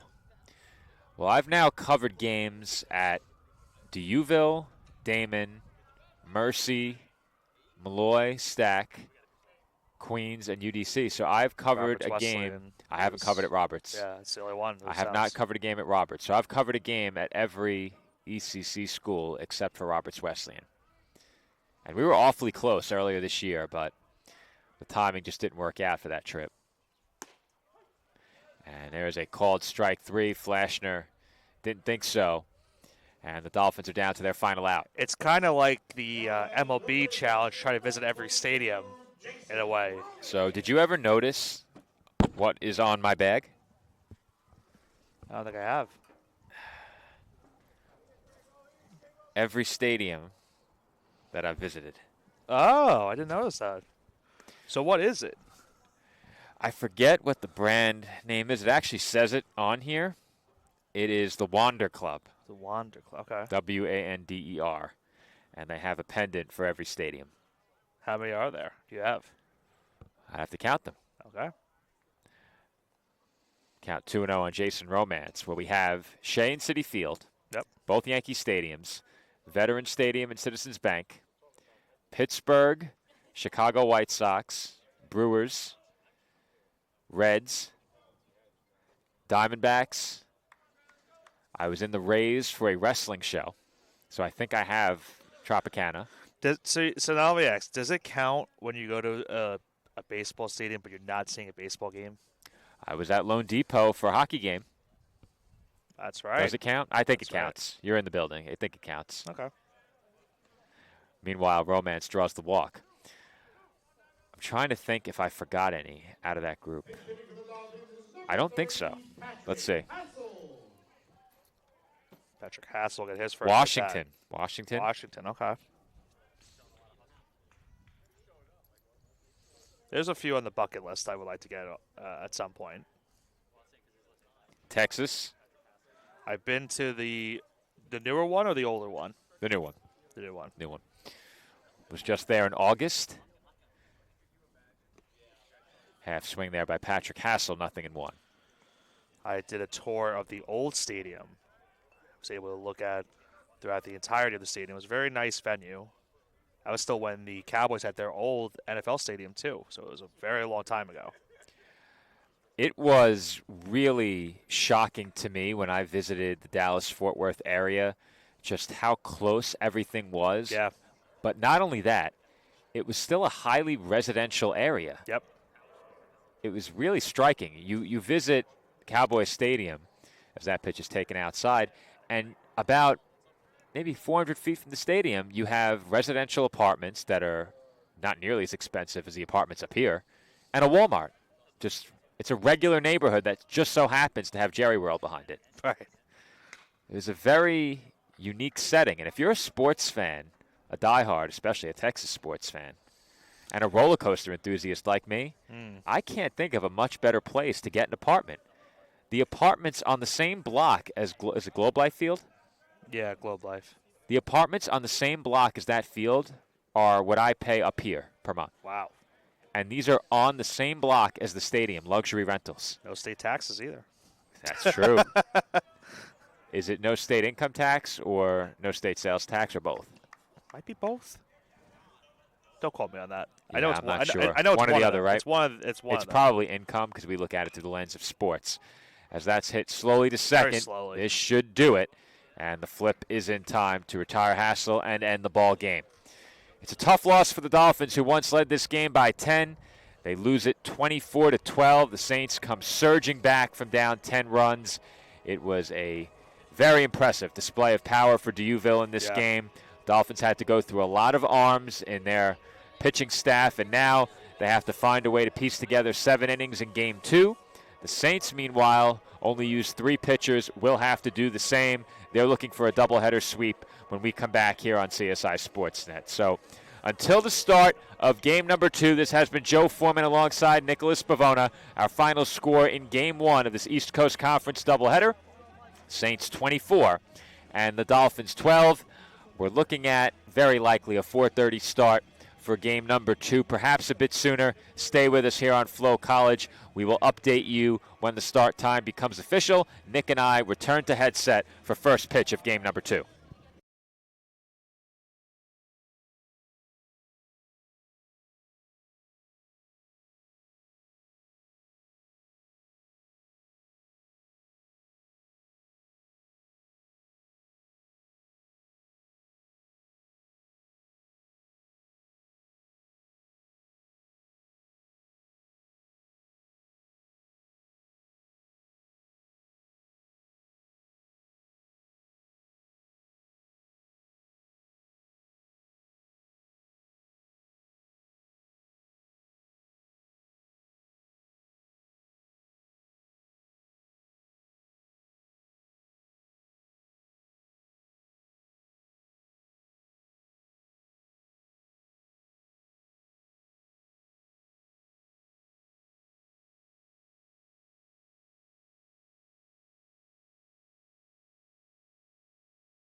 Live from Hennecken Stadium in Flushing, New York, CSI Sportsnet welcomes you back into East Coast Conference baseball coverage, streaming exclusively on Flow College. In Game 2 of today's ECC doubleheader, the College of Staten Island Dolphins take on the D'Youville University Saints.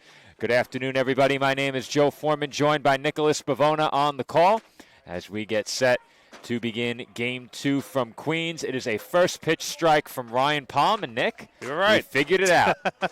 We correctly guessed the Game 2 starter based on the workload the last couple of days. Was there ever any doubt? Was there ever a doubt we'd get it? Never a doubt. 0-1 pitch, chopped toward third, backhanded by Weigel. Throw to first in time for the game's first out. Well, Joe, we talked about it too for Palm in this spot.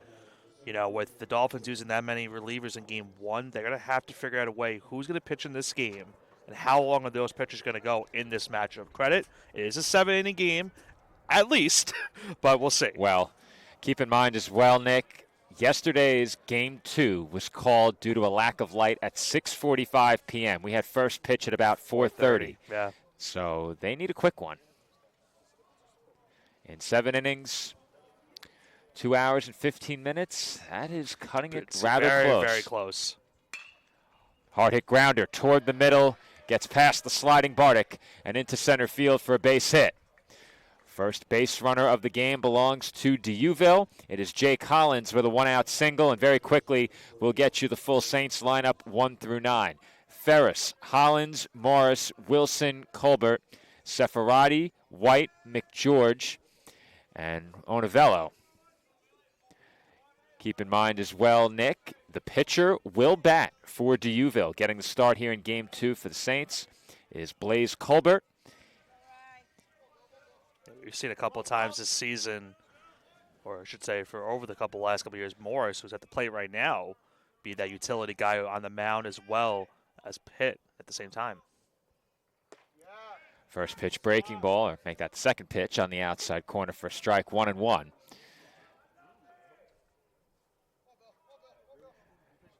Not surprising given how he departed in the early game, but Garrett Wilson not in the lineup in Game 2. Had the 10 RBI Game 1. Went 5 for 5 as that's lined into right field for another Saints hit. Stopping at second is Hollins. And on with the single is Billy Morris. Morris had a big-time game, number 1, Joe, of course. Had 5 RBIs in that game. I believe went 5 for 6, if I'm not mistaken. We'll get back real quick. He might have been 5 for 6. Yeah, he was 5 for 6 entering his last at bat. Almost. So they had 2 players account for 10 of the hits. Yeah.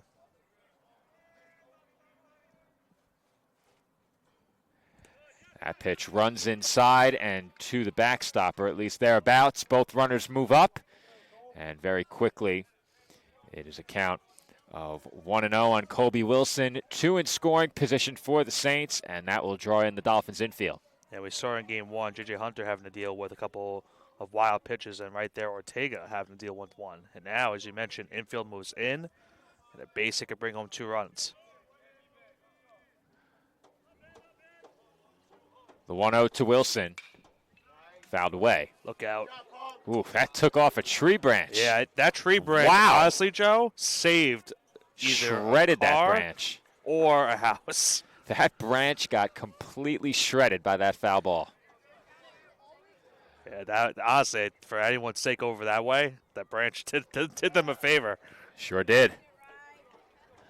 You know what? I think that had enough on it to reach the brick house there. 1,000%. Wilson behind 1-2. A strikeout here would be massive for Palm. He's 1 pitch away. The 1-2. Just missed.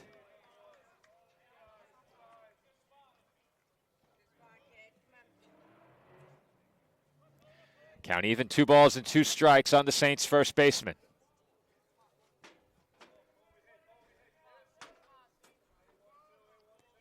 Pitch on the way. And it hit him. That's a big break for CSI, Joe, because that was about to be a wild pitch that could score a run. Head 1-2. You hate to lose the batter, but I guess maybe that beats the wild pitch. If you come back and strike him out, do you trade that out for the run from third? I would. Because now you at least have the opportunity to get a double play ball to get yourself out of the inning.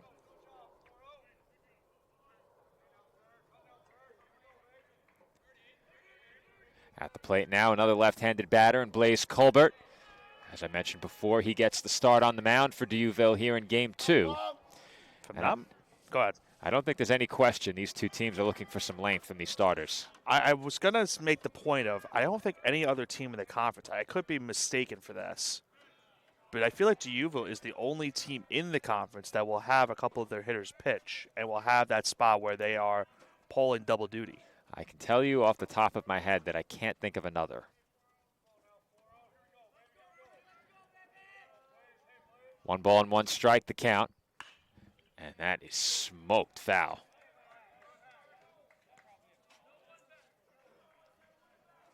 It's a good thing those construction sites aren't active today. Ain't that true? Once again, Palm 1 strike away from a big punch out. He's ahead on Colbert 1 and 2. And there's a good block by Ortega.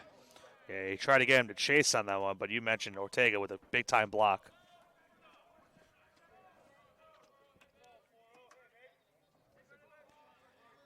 Count even at 2 now. Palm comes set. Pitch on the way. In there for strike 3 called. Colbert down looking, and that is a huge second out for Palm and the Dolphins. That's huge, Joe, because you look at where the the pitch placement was on that one. It was an inside fastball. He froze him on that one. A really strong pitch from Palm right there. He's an out away from escaping the jam. 2 away in the inning. Cooper Seferati at the plate. Right-handed batter takes outside, ball 1. Another good play by Ortega right there.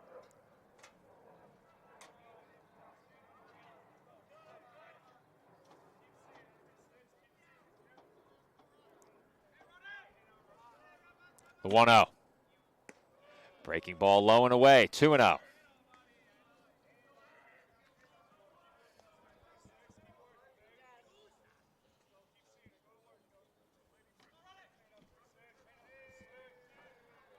The 2-0. That's a big strike call in the outside corner, 2-1.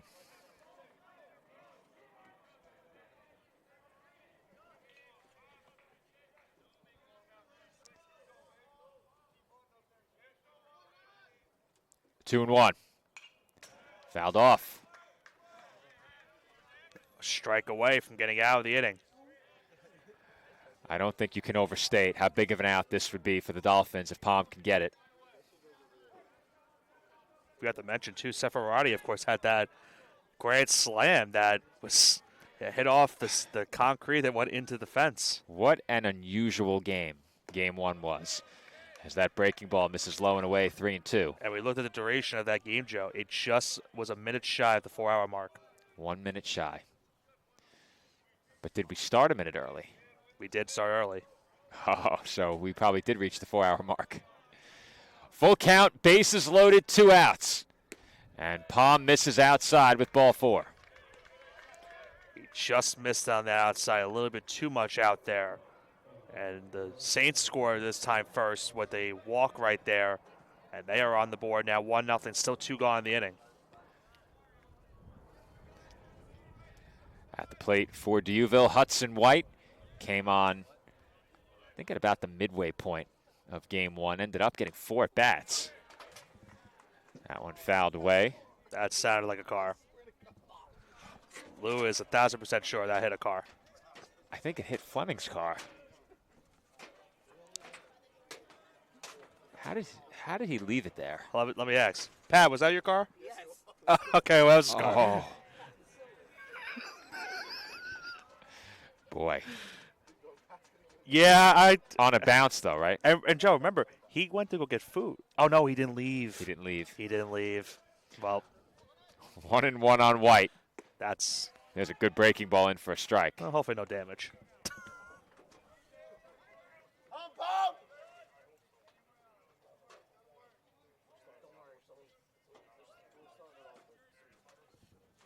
Count 1-2 now on the Saints right fielder.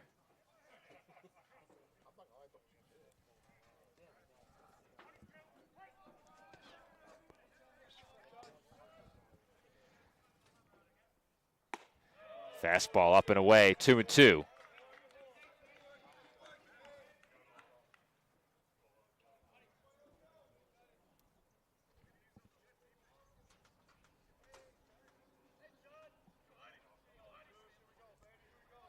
Dolphins also utilizing that same pitch system on the wrist here for game 2. And that's on the corner for strike 3 called. White down looking, and Palm limits the damage to just 1 run. The Saints strand the bases loaded in the road first inning. We head to the bottom half of inning number 1. Dolphins trail 1-0.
One nothing our score as we enter the bottom half of the first inning.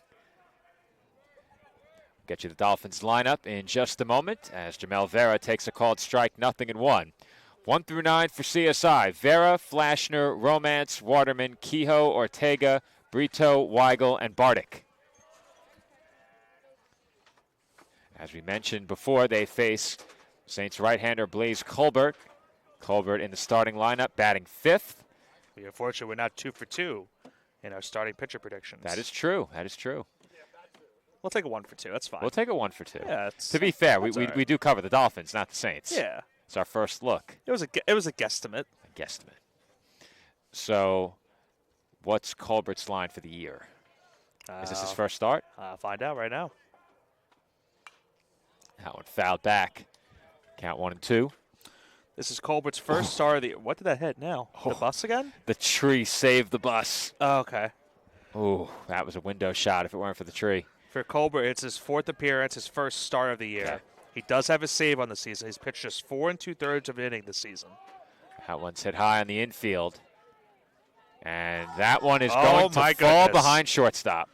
And Vera gets into second base sliding. Wow. Wow. Good base running as McGeorge simply lost his footing on the back pedal. That's tough. Don't look at me. I'm not standing it. Well, I'll tell you, the CSI supporters were having some fun with that one. I'm sure they were. But good base running by Vera to get second base there. Now, I'm going to also have to remember, I'm going to have to delete some replays again. Well, game 1 we don't need. Yeah, I'm already going through it. There you go. Michael Flashner at the plate. Runner in scoring position, nobody out. Base hit very early, could tie this game. And Flashner goes the other way toward the left field corner. It's a long run out there. It's caught. But making the catch was Seferati, Vera forced to hold at second.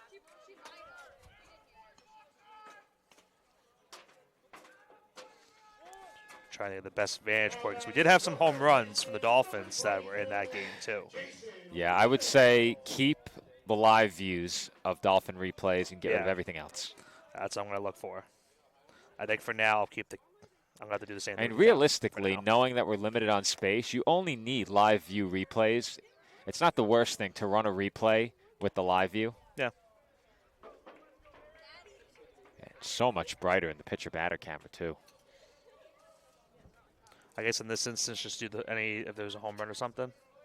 Yeah, the big plays, keep those, and you can get rid of the rest. Yeah.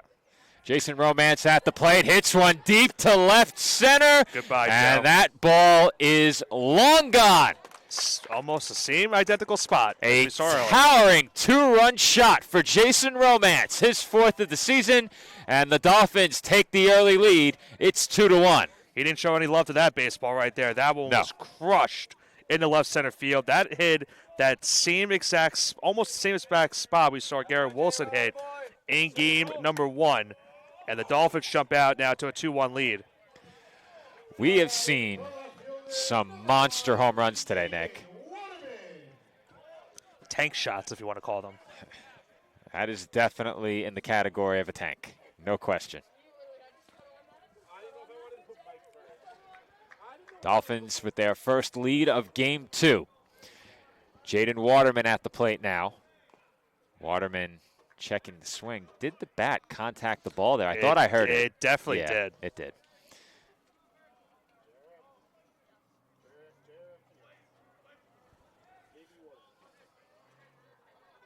The 0-1. Low and away, 1 ball and 1 strike.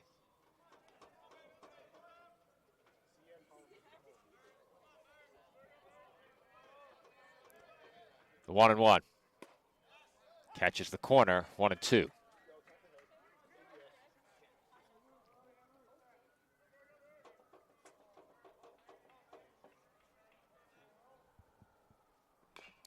Chopper foul. It remains 1-2.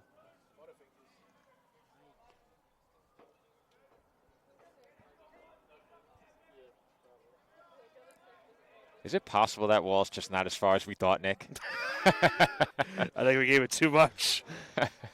Swing and a miss by Waterman there, though he did just get a piece, so he stays alive.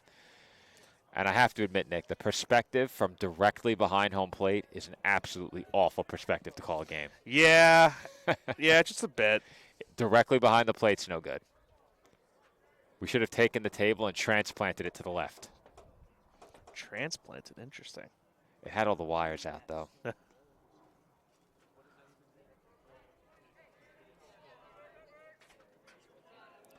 1-2 the count on Waterman. And he takes low and away, 2-2.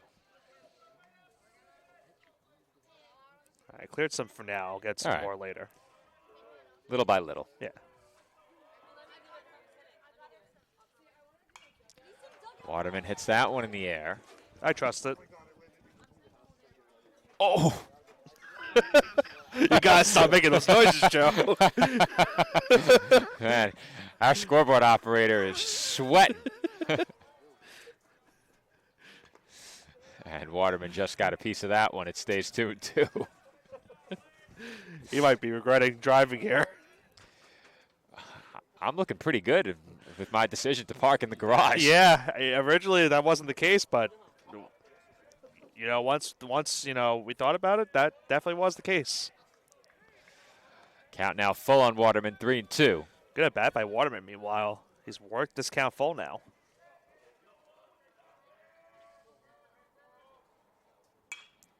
And again, he fouls it away. Hopefully nothing. That's hit the street. At least it sounded like. Not sure. Okay.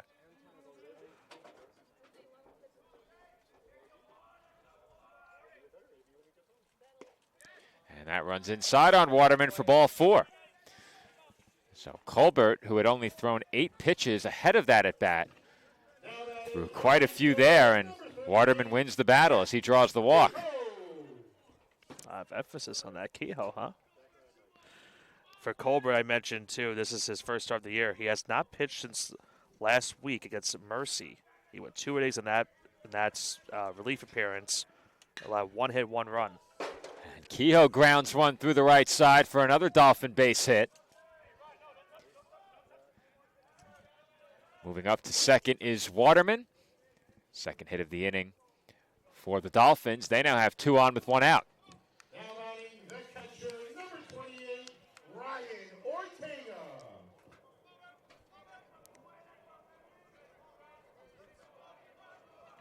Ryan Ortega at the plate. A look towards second from Colbert, plus 1 more. And that breaking ball misses inside. 1-0. Big emphasis on breaking ball right there. Big hook.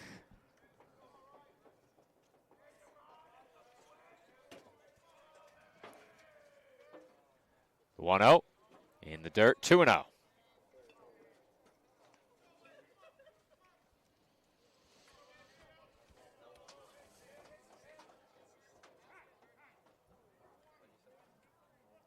Time called here, and it was for inattentive to the batter. Yep. One more of those, and yeah, it's a ball. We saw an unusual sequence. I think it was in Game 2 of yesterday's doubleheader. There was a pitch clock batter violation that ended the 8th inning. That's why it led us to the 9th. That's where it stopped. That is a very interesting way to end a game. Mm-hmm. And I'm not sure we mentioned that yet. We did not mention that part of it, at least. At least if we did, it was 4 hours ago. It was ago. very briefly. To be fair, Nick, I don't remember much. There's a strike. 2-2. Yeah, that Game 1 was an all-timer. A lot of runs. How many home runs was that in total? In Game 1? Yeah, there was a lot. I would estimate... I'll tell you in a moment. 6. And there's another rocket shot down the line. That lands in the corner. Waterman will score easily. Kehoe is being waved home. Throw to the plate. Not in time. Kehoe slides in safely. And on to third goes Ortega on the throw. It's a 2 RBI double for Ortega. And the Dolphins now lead it by 3. It's 4-1. Nice job by Ortega right there, Joe. Down the left field line. Was able to advance as well on the throw towards the plate. But 2 more runs for CSI. Still just 1 out in the inning. And a nice, strong start once again for this Dolphins team. Well, I posed the question, Nick. After a tough loss in Game 1, is it better to get right back out there or to have some time to regroup? They didn't need any time to regroup. The Dolphins now, with 4 on the board in the first inning, lead by 3. And given how the first game went, you don't miss any opportunity to pile on, keep the line moving. 1 out, a big run over there at third. 7 home runs. Just 1 short. We had 8 in that game at Mercy last year.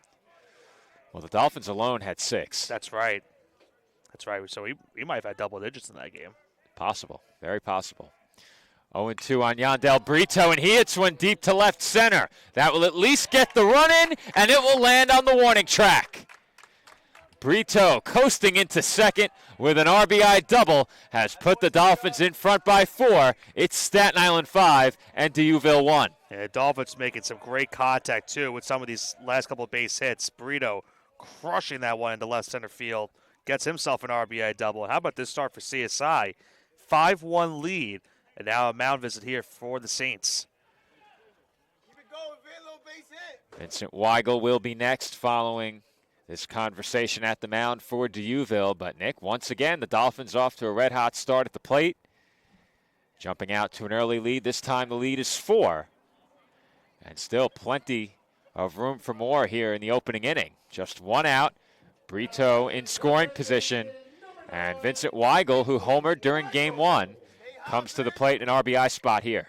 8 home runs in that game last year. 8 home runs. Just missed it. Speaking of the 7 home runs, Weigel had one of those home runs the opposite way.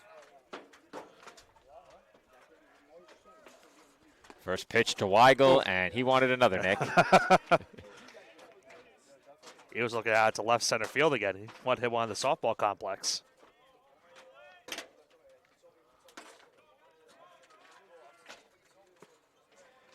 And And that pitch misses inside, 1-1.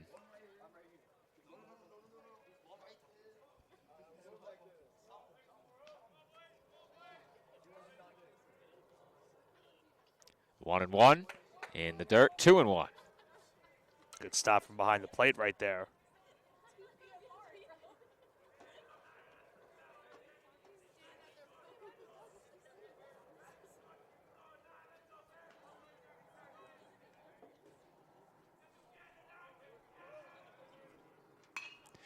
That one popped up.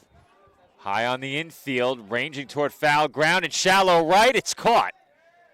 And how about that throw to third on one hop? Very strong throw. Ferris with a cannon from down the right field line. Yeah, Ferris doing Kobe Wilson a favor right there because I think going over the shoulder, he was having trouble tracking that one down. Big timeout right there. Now 2 gone in the inning. Brandon Bardick will be the batter.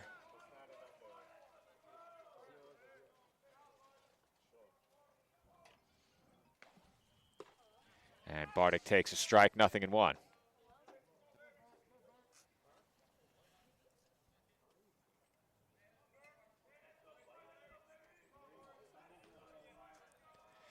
The 0-1, hit sharply through the middle, base hit. Brito being waved home, and he's in to score. It's now a 5-run Dolphin lead. An RBI single for Brandon Bardick makes it 6-1 Staten Island. And that will award the Dolphins show to bat around in the inning as Barrow will come back up to the plate. It's now 6-1 CSI. And Nick, with how hard that ball was hit, that single had no business scoring a run. Yeah. The ball absolutely died on the outfield grass in center. Yeah. And you mentioned that during game one, how little the ball is moving once it hits the grass. As you said as well, back to the top of the order, Jamel Vera at the plate. He's ahead 1-0. Vera had the grand slam in game one. That seems like an eternity ago. Yeah, it certainly is. It's been that kind of season so far. Pair of weekends with excessively high-scoring games. Have to admit, I've enjoyed getting the chance to take the trips to some other schools and cover games on the road. I don't think we've had any amenities that quite compare to back home, though, as Vera's on with a bunt single. Never a doubt. Catching the defense off guard with that. Sure did. But we still have, in all likelihood, we don't know this for sure, but in all likelihood, we have a trip to Spark Hill on the horizon. You and I, a trip of to course, Dobbs Ferry. Yeah, you and I, of course, have been at Spark Hill before. And then we'll have a second trip to each venue later in the year. Flashner showing bunt as well, takes low and in. How long was that trip to Spark Hill? I don't remember. I've actually taken that trip on the bus. It's less than an hour. Yeah. From what I remember driving, I don't remember it being that long. If we drive it with me meeting the crew at CSI, I would say by car, probably 45 minutes max. Yeah. It is not a long drive. The baseball field is close to where the softball field was? Well, they play at a minor league baseball stadium. Right. I forgot about that. That's Yeah. true.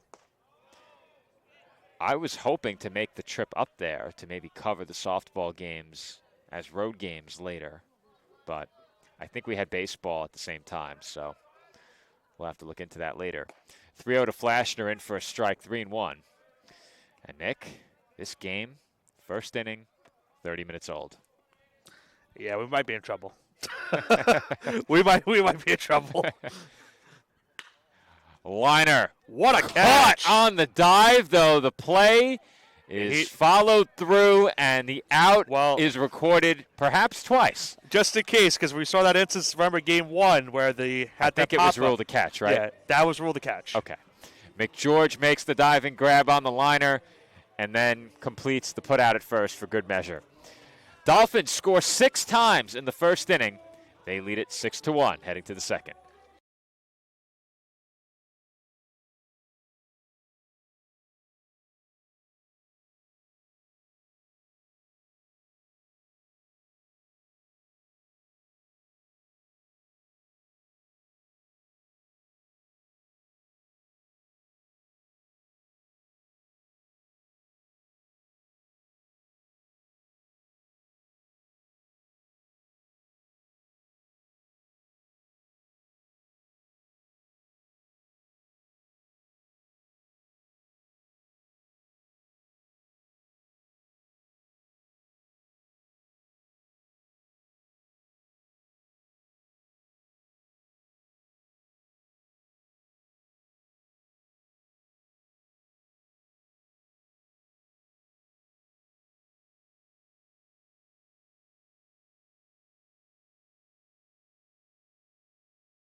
Road second inning about to get underway after 32 minutes have gone by since first pitch, Nick. We are on sunlight watch the rest of the way.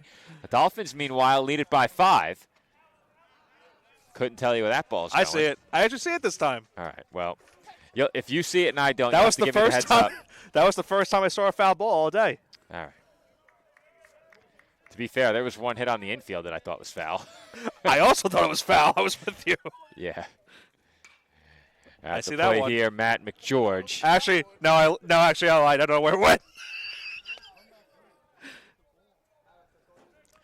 McGeorge made that dive and catch at shortstop to finally bring the home first inning to a close. The Dolphins score 6 times on 6 hits. It's an early 5-run lead for Staten Island as McGeorge takes out of the zone. Well, Joe, we have to speak about it again because this happened in Game 1. A little bit of a long rest for Ryan Palm in that last inning, too. Very true. He did have to work hard in the first, however, so I think that helps you a bit.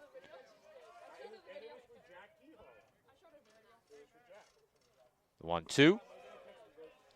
Misses again. 2-2.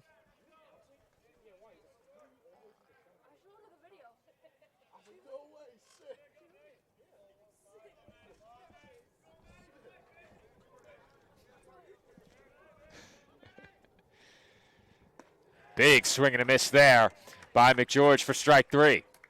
And that was a big swing and a miss right there. He was going for an extra base hit at the very least on that one. And Palm gets the first out of the inning via the punch-out. That's Palm's 3rd strikeout of the game. And the number 9 hitter, Derek Onivello, will come to the plate. Onivello did not play in Game 1, left-handed batter. Gets the start behind the plate here in Game 2. And he slices one toward the opposite field. That will land in front of Waterman for a 1-out base hit. 3rd hit of the game for D'Youville. And they have their first base runner here in the 2nd. Back to the top of the order now for the Saints. Jake Ferris at the plate. Ferris 0 for 1. Was retired to open the ball game. We'll see if Onivello looks to run here. Probably not in a 5-run game, but he has a nice lead at first. And that's a potential double play ball hit too slowly. Flashner takes the out at first. And Ferris is retired for out number 2. Yeah, I think on that one, you're not going to risk the throw to second base. That was a slow dribbler towards second for Flashner. Made the right throw, and at this point, you're fine with the lead right now. Of course, obviously, no lead is safe at this point. We saw what happened in Game 1. So Dolphins still with a 5-run lead, but they were able to get the runner out at first. The lead runner, though, now goes into scoring position. Palm disengages ahead of the first pitch. Jake Hollins at the plate. Hollins 1 for 1. And he pops that one up. Palm calling. Makes the catch. And it's a quick inning for the Dolphins starter. That's good for the lighting. CSI heads right back to the dugout. And Sunlight Watch continues as we head to the bottom half of the 2nd inning. Dolphins with a 5-run lead.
Jason Romance to the plate to begin the bottom half of the second inning.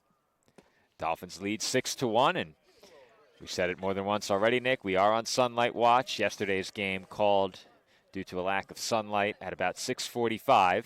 It's 5:08. We had a 30-minute first inning, and what do you think, 5 minutes for the top half of the second? Yeah, I think that helped a lot.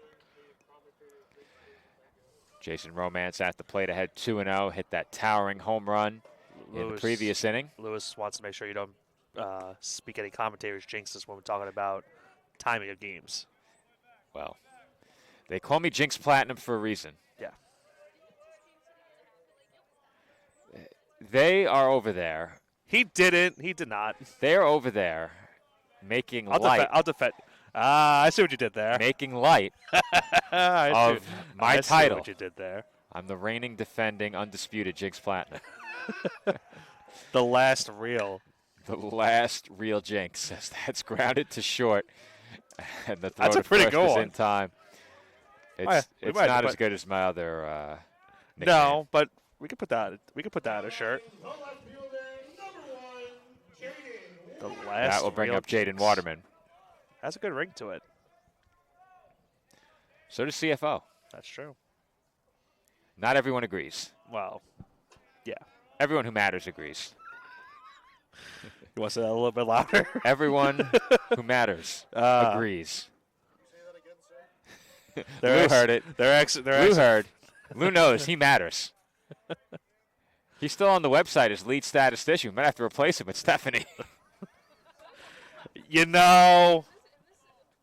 Put just basketball next to it. That's true. We could put basketball next to it. Yeah. I mean, for a while there, Nick, you were lead color commentator for baseball and softball. Now Right. you're just lead color commentator, broadcast Here engineer. I am. There you are. It's a lot less crowded on our Meet the Team these days. The 1-2 is high. Is Sam on the? He's not. He should be. Yeah, he should be. should be. We're gonna have We to get can him call on that. him student athlete biased color commentator. You have to put bias in there, 1,000%. You're going to be color commentator, broadcast engineer. Sam's going to be biased color commentator. He's going to wear a T-shirt that says Homer. Make sure. The 3-2 to Waterman. Hit out to right center, and that will fall for a base hit. Waterman on for the second time in this game, and the Dolphins have a one-out base runner. Good opposite field hitting right there by Waterman into right field. Dolphins got a one-out hit. I think, you got to mention that to him tomorrow. The only thing worse than Sam Whalen calling games and being biased toward the Dolphins is people listening to the broadcasts on mute. Yes. That's the only thing that's worse. Yes. Revoke their Flow subscription immediately. Shame. First pitch to Jack Kehoe is low for ball one. I should get one of those, the bells that they rang in Game of Thrones when they were doing the shame chant. Yeah, we should. Gotta do that. I'll bring it into the office. That's low and inside. Oh, that would certainly annoy the other two people in your office. I was recognized by my voice 2 separate times yesterday. Oh, really? Yep. Oh, right. You did. I think 2 you told- separate times. I think you told me about one of them. One was in the office. One of our own student athletes didn't Yes. know my face, recognized me by voice. Goes, oh, you're the voice. Stitchy Barnes, right? Yes. Yes. Who we've interviewed, by the way. Yeah, I thought, you said that. I go, I could have swore we did an interview. I was in uniform for the interview. Did you do the interview or did I do it? I've probably interviewed her at least once. It's okay. Happens. Second time recognized by voice happens. in the parking lot as I yelled to you in your car to text me when you dropped off Pat. Yeah, I didn't hear you. Obviously did not hear you. That's in for a called strike, full count on Kehoe, but recognized by the voice twice yesterday.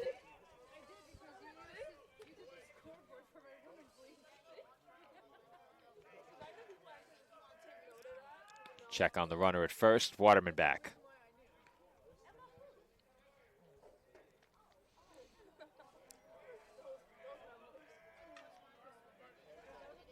Three-two. Hit in the air. To the At the deepest part of the straightaway park. center. Or at least we think it's so. I would love an official measurement on the center know. field wall. I would say it's between 4:15 What'd you and say? 4:15 and 4:30. It's far, Nick. I'm not. Listen, I'm with you. I'm with you on it. Is it that? Probably not. Well, But I it have to looks say, like it. a big reason why it probably seems so far is because it's a transparent fence. Right. And you're seeing straight through to the brick wall behind it, and I think that distorts perception just a bit. The right field line looks very short. Been deceived. Yeah.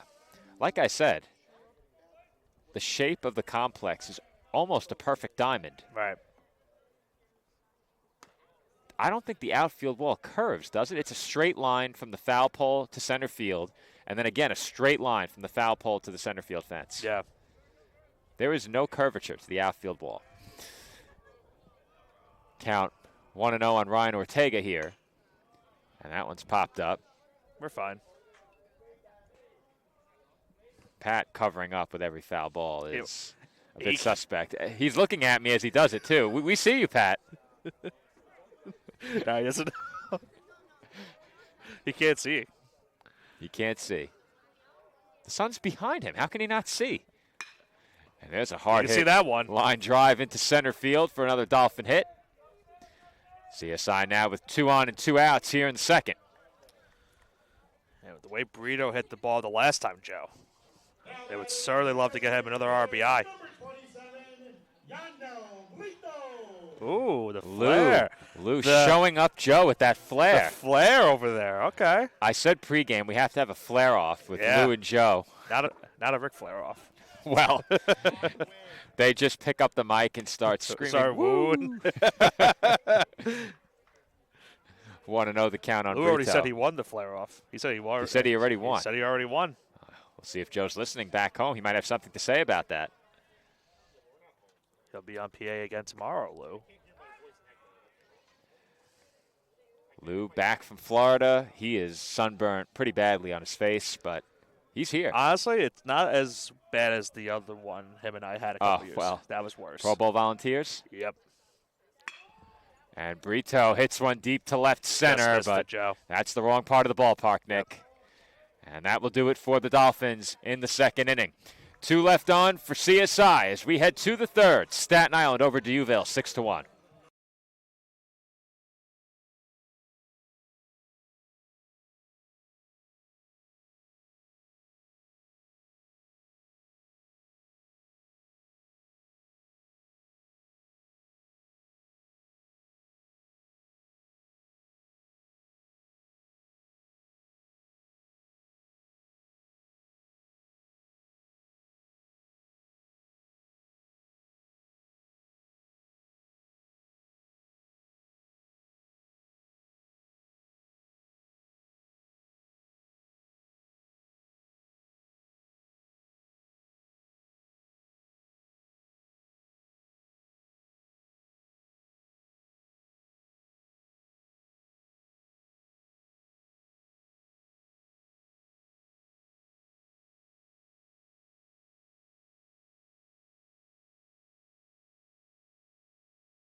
Third inning getting started from Henneken Stadium in Flushing.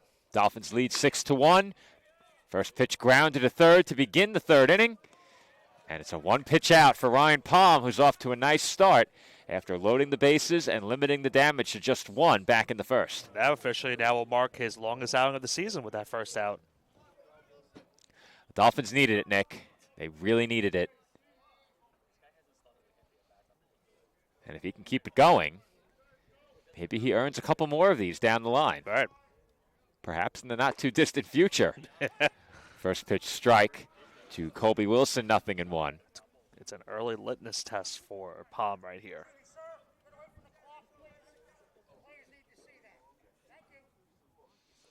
Love the due diligence of making sure that the players and the umpires can see the pitch clock. They need to get some caution tape around the pitch clock. Yeah, that could probably help. Or we could staff a pitch clock bouncer. That's a lot cooler. We could have brought Joe. Can you imagine Joe kindly asking people not to stand in front of the pitch clock for 16 innings? He'd have a field day. He would. He would. I can see it now. Excuse me, sir. We need you to please move away from the pitch clock. I hate to bother you. I could see it. And then he explains the magic of repeating numerals and astrology. Oh, my. Please stop. I can't help it. Gotta stop. I was looking up at the board to see if there was anything, but I'm not good with that. And the 1-2 is bounced to second. Flashner has it, and the short toss is in time to get Wilson. 2 away in the road, third inning. And Nick, we're looking at another potential quick sub-5-minute inning. That's what they need. That's what they need. That's what they need. So we were talking about it before we came on the air. Reasons. If this game was suspended, it would have to be completed in Buffalo. Yeah. Saints come down here for 2. Dolphins then go up there for 4. And it's tough for D'Youville. They have to travel quite a bit. Damon and Roberts don't sponsor baseball. So they have to travel to face all the other teams in the ECC. 2-0 the count here on Blaze Colbert. Would you think it's harder on the first day down for the Saints to get a doubleheader in a situation like this weekend, or is it harder on the second day? I would say the first day, I would think. Fresh off the trip, I can imagine it's more difficult, but then if you look at the second day, you might have fewer options. You already have 2 games in. That's also true. For a team that's not traveling a great distance, of course, the second half of the back-to-back is going to be more difficult. Right.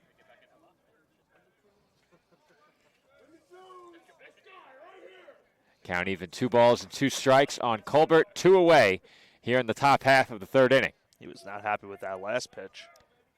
No, you could see the frustration on his face as he looked back. Chopper foul. It stays 2-2.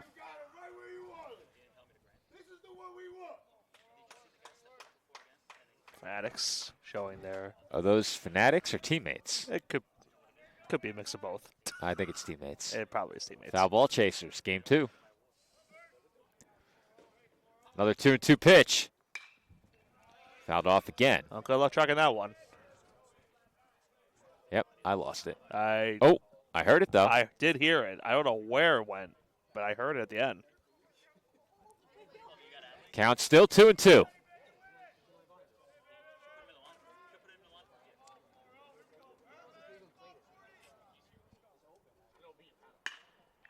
And that is grounded through the middle for a 2-out hit. Colbert on with his first base hit of the game, 4th hit of the game for D'Youville. And the Saints will send Cooper Seferati to the plate.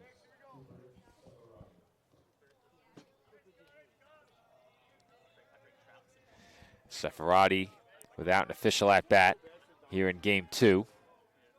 Walked his first time up and has the lone RBI for D'Youville. He walked with the bases loaded. There's a big swing and miss, 0-1.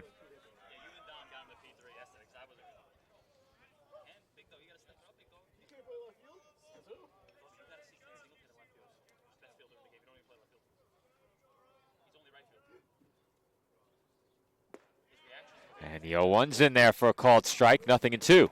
Good breaking ball right there by Palm. throws Seferati at the plate.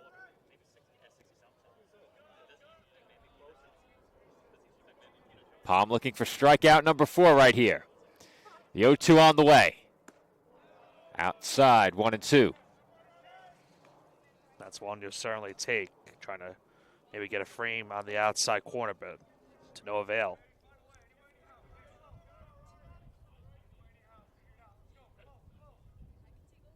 The 1-2.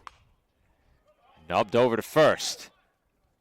Palm covers, and that will do it for D'Youville in the third.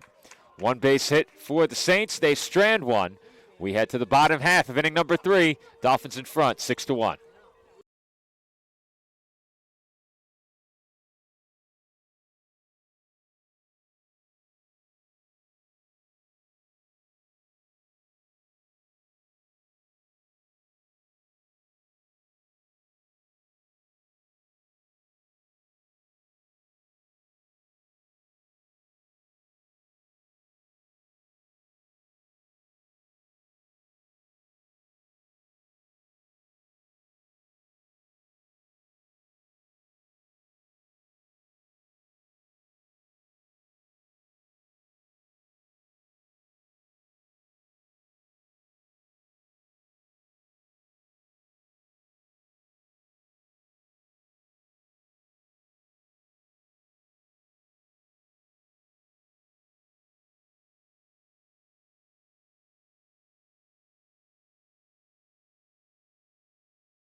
Home half of the third inning about to get started. And Nick, you and I just had a bit of a revelation during the break. We may have remote Nicholas Pavona tomorrow. Might be the first time. Might be the first time. I have a game to win tomorrow night, Joe. Nick, a big St. John's fan, as that's grounded to short and unable to bring it in was McGeorge. How do you score that one? I think it was up the middle. It's probably an infield hit. But yeah, unfortunately, with a 5 p.m. tip-off time tomorrow and second game of softball being at 4. Well, I have to admit, Nick. Cutting a little bit close. I have to admit, Nick. We were all a bit bitter when we found out that the games were 2 and 4 instead of 12 and 2. Yeah. It's like, wait a minute. How did these games move back 2 hours? Yeah. Had it been the opposite way, I would have been able to do it. Yeah. Sam reaping the benefits. Yeah. Nick is going to offer his services as a volunteer. Yeah, why not? It's a good time, you know. Yeah. Me, you, and Sam on the call, that could be, some might say, diabolical. I hope not agonizing. Not agonizing. Brandon Bardick at the plate. The count, 1 ball and 1 strike. Yeah, it should work out. I have a headset that I use for podcasting, so I should be able to join you guys. If you connect it to a Mac and you can hear through it, you're good. Should be good. I've had the same laptop since my days at St. John's. Okay. Plug. It's the same exact one. So your remote volunteer work is courtesy of St. John's. So if Technically. we're partial, that's okay. Technically. All right. 2-1 the count on Bardick. Bardick 1 for 1 already. They're not getting that one. No. You could just listen for the thud and figure out where it landed. Back to the top of the lineup, 2 also for the Dolphins after Bardick. So we'll see what he could do right here. Count even. And the 2-2 is a bit high. Full count now on Bardick. Behind Bardick, it's back to the top of the order for the Dolphins. Jamel Vera on deck.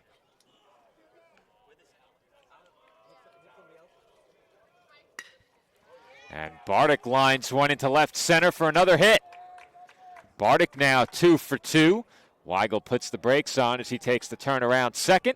And the Dolphins have the first 2 batters on here in the home third. Well, not for that outfield grass show. That could have been another extra base hit. But Bardick does get a single into left center field. Dolphins have the first 2 base runners on to kick off the 3rd inning. And we might have a pitcher change-up coming here for the Saints. And indeed, it will be a new arm out of the Dieuville bullpen, which will send us to a break. Our score, Staten Island 6 and Dieuville 1. Nobody out and 2 on for the Dolphins in the bottom half of the 3rd inning.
And we're back in the bottom half of the 3rd inning.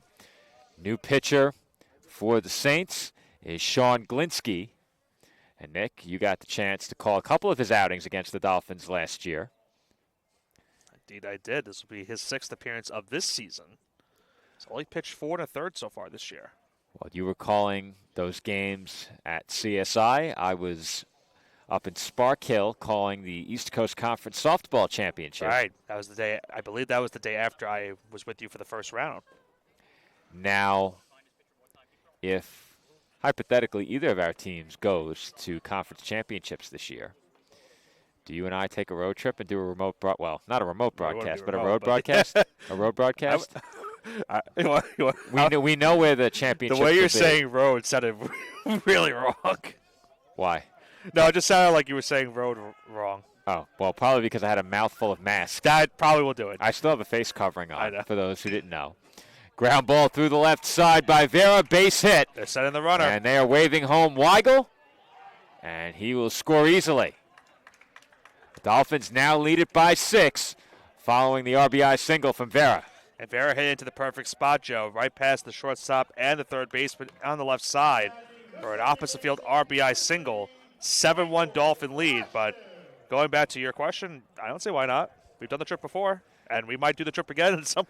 We will do it again. Baseball, yeah. Every baseball venue will be visited at least once more, some twice, unless we end up backloading the schedule with some home games. That is pending the completion of the new CSI baseball complex. Completion date, TBA. Oh. Oh. It's taken outside. See what happens when we assume. Well, to be assumed. To be assumed. Okay. There you go. That's a lie. Lou knows. That's a lie. Michael Flashner at the plate. Takes a breaking ball out of the zone, 2-1. That's a lie. Let's ask Lou if he knows what they say. What do they say, Lou? What do they say about liars? You set people up for. In your defense, Lou, he does this a lot. They say nobody likes a liar, Lou. Nobody likes a liar. He has a lot of sayings no one remembers. Lou, he is aiming for that shotgun seat on the ride home, Nick. I would have given it. I told him to take it on the way here. 2-2 to Flashner, fouled back. I offered. He said, no, I'm good. I said, okay. Louis Matrone, one of our statisticians, today our public address announcer. He's trying to make sure you drive him home. That's what he's trying to do. Also known as the wise man in some circles. Might have lost that title a couple times. Only once. Only once. Well, there are 2 times, actually. Yeah. 2 times. Yeah. The first time is when he misscored that dropped foul ball. That was the first time. Yeah. The second time is when we went out to dinner and when he placed his order and said, "Can I have?" Ooh. Yeah, you're not allowed to do that. What about? You want me to give you a third one? Okay. How about the wrong order? When you were trying to clip highlights, and he gave you. Remember, you got pay extra for your. Oh, that was bad. Yeah, that's 3. That was bad. That's 3. 3 strikes and you're out. That's what they say. 3 strikes and you're out. 2-2 the count on Flashner, and he takes outside ball 3. For those who don't know, we frequent one of our We did this corporate earlier. Might as well. sponsors, Buffalo Wild Wings, and rather than order me 15 wings, Lou ordered me 2 orders of 6 wings as Flashner strikes out. He cost me an extra $10 and got me 3 fewer wings. That is unacceptable.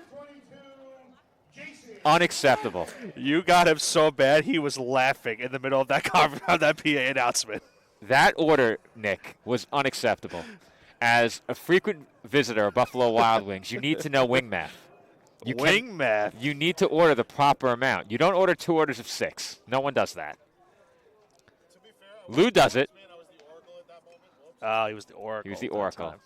Well, in his future, I see a walk home or a trip on the team bus. In his future, I see him future endeavored. Ooh. Jason Romance at the plate ahead 1-0. There Runners goes the going, runners. and Romance fouls it off his leg. Go for the hit and run right there.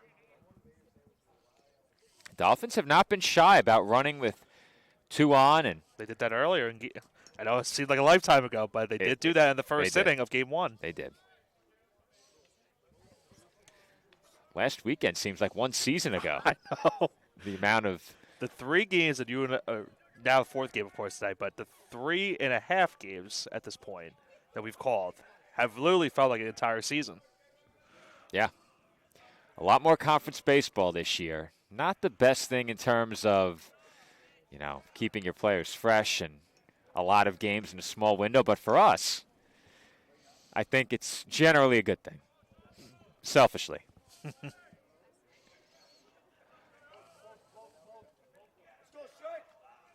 2-1 on Romance. And he skies that one foul.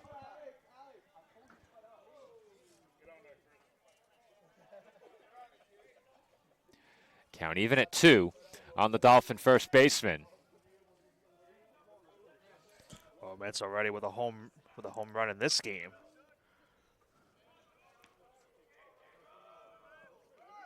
Runners going again.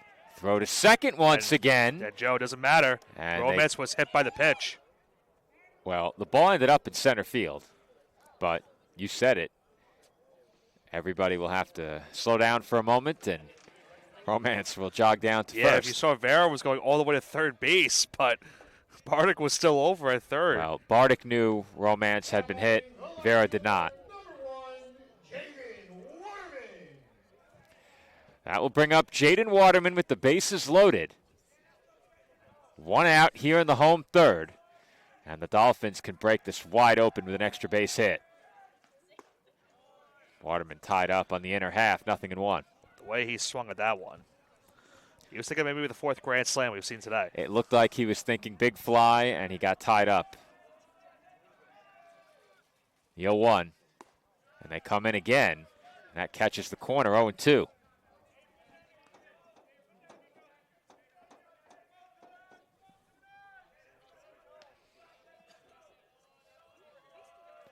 Glinski looking for a big punch out. And watch out. Oh! Did it hit the Jeep again? No, but it landed right next to another pedestrian. Oh. It is a dangerous spot to be a pedestrian back there. That crosswalk, they need to put a sign there. Beware of batted balls. It's still 0-2. And that's hit well out to straightaway center field, deepest part of the ballpark. And Henneken Stadium will contain it. It's a sacrifice fly for Jaden Waterman. Bardikin to score. And the Dolphins now lead at 8-1. Yeah, the deepest part of the park right there, Joe. But does the trick no matter what. Does bring home a run in that spot. It's now an 8-1 CSI lead. Jack Kehoe. That will bring up Jack Kehoe. Kehoe 1 for 2.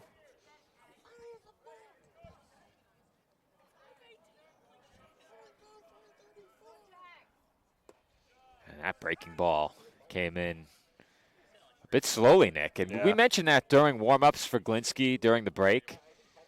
He had a lot of soft stuff with a lot of movement that he was working on during warm-ups. It's also kind of like a little bit of a sidearm delivery that he throws towards the plate. And an orthodox delivery combined with a lot of movement and a pitch that comes in a lot more slowly than you'd expect.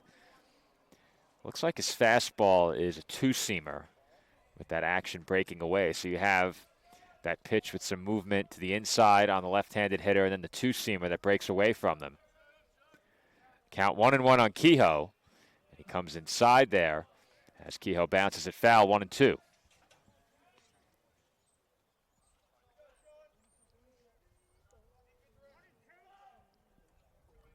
Glinski once again, a strike away from a big punch out. Dolphins with runners on the corners, 2 outs here in the third, leading by 7. And Kehoe bounces one to the left side. They're not going to have a play on him. No shot. It's an infield single for Kehoe, and that time the shift comes back to burn the Saints. They had Kehoe played to pull. He went the other way, and he drives in a run. And not only that, Joe, he was out in front of that pitch, and he was able to drill it towards short and get that run in. You mentioned it, no chance for the shortstop to make a play on that one. Dolphins now with a 9-1 lead in this game. Dolphins haven't taken their foot off the gas since the jump. Now, can you call it the jump in a baseball game? It's a figure of speech. Doesn't mean jump ball, but, you know. You got March Madness on your mind, huh? These are the kind of questions that come along after so many hours of baseball. Grounded to second off the bat of Ryan Ortega, and he is retired to end the third inning. Dolphins tack on 3 more. They now lead it 9-1 as we head to the 4th.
And we are back for the fourth inning where the Dolphins lead the Saints 9-1. First pitch from Ryan Palm in for a called strike. 0-1 on Hudson White. And Nick, we just had an interesting discussion during the break. The game yesterday that was suspended was tied. As that's bounced to third, Weigel has a tough play, and he got him! Vincent Weigel with another nice play at third base. He chases that ball, trickling down the line, throws on the move, and gets the out on White at first base. Another web gem for the Dolphins defense here today, Joe. Weigel loses the hat, but makes a nice, strong throw over to first base on the hop and retires the first batter of the inning. Of course, you're disappointed with the final result in Game 1. The defense was no reason why. Dolphins made some really good plays in the field. But, Nick, going back to the previous point, the game suspended yesterday was tied. I think they could deem it an official game if they play enough innings. Right. Whether or not there's a conference rule that dictates when and in what situations you can do that, I don't know. But if we got through 5, right, and the Dolphins were leading by 8+, do they call it official and call it a game?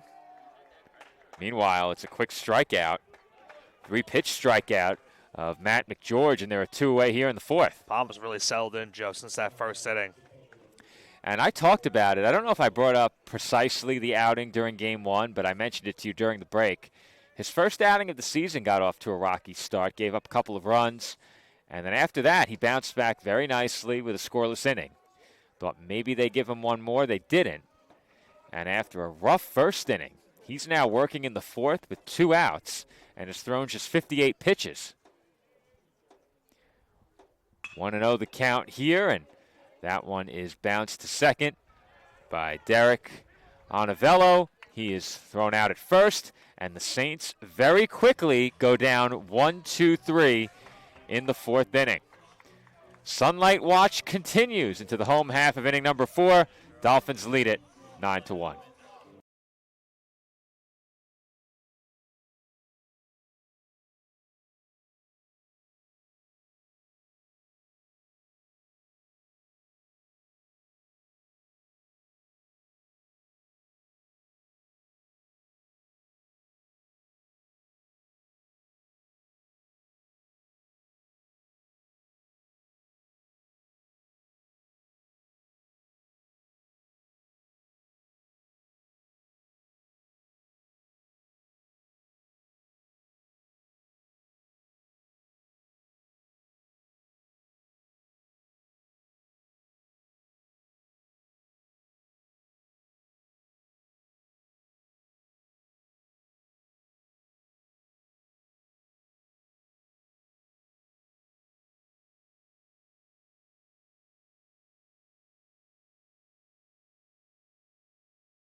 Yandel Brito will lead off for the Dolphins in the fourth inning.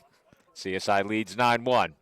New pitcher, Derek Culp for the Saints, and he deals low, ball 1. For Culp, this is going to be his 7th appearance of the season. Team leading. He has pitched just 5 1/3 innings so far in the year. That catches the inside corner. Brito didn't think so. 1-1.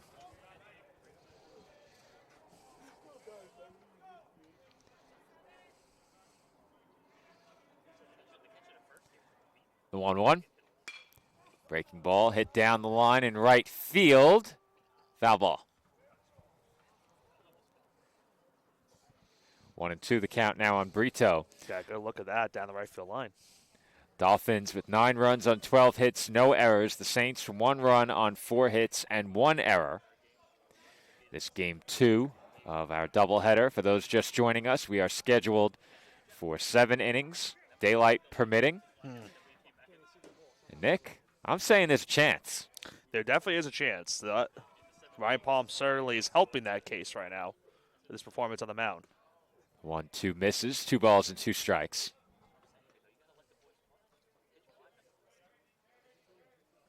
When was the last time also, I just thought about this, when you engineered a game? Was it basketball?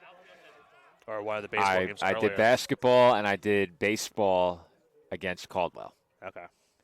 Took me an inning or two to get in the swing of things. I got caught watching a bunch. Ball in play, calling the action, got to switch that camera. I'm assuming you'll be back on it tomorrow. Yes. The question is, do we do the games from the press box tomorrow? Probably not. It's supposed to be a nice day. And Brito sends one down the line, foul. It stays full 3-2. That one in on the hands on Brito, but he was able to turn it loose, but went foul down the left field line.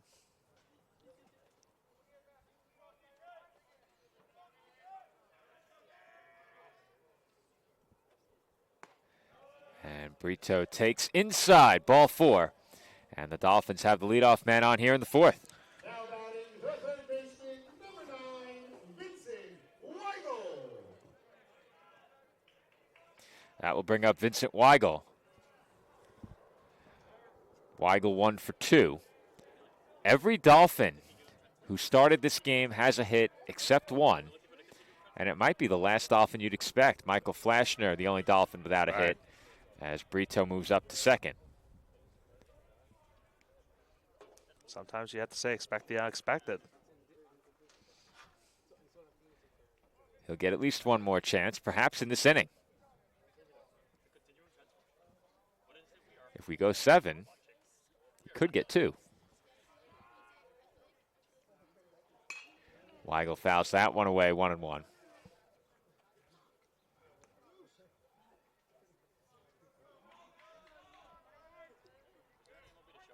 Count even at 1 on the Dolphins' third baseman.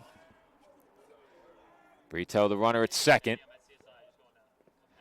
And Weigel takes in the dirt, 2-1.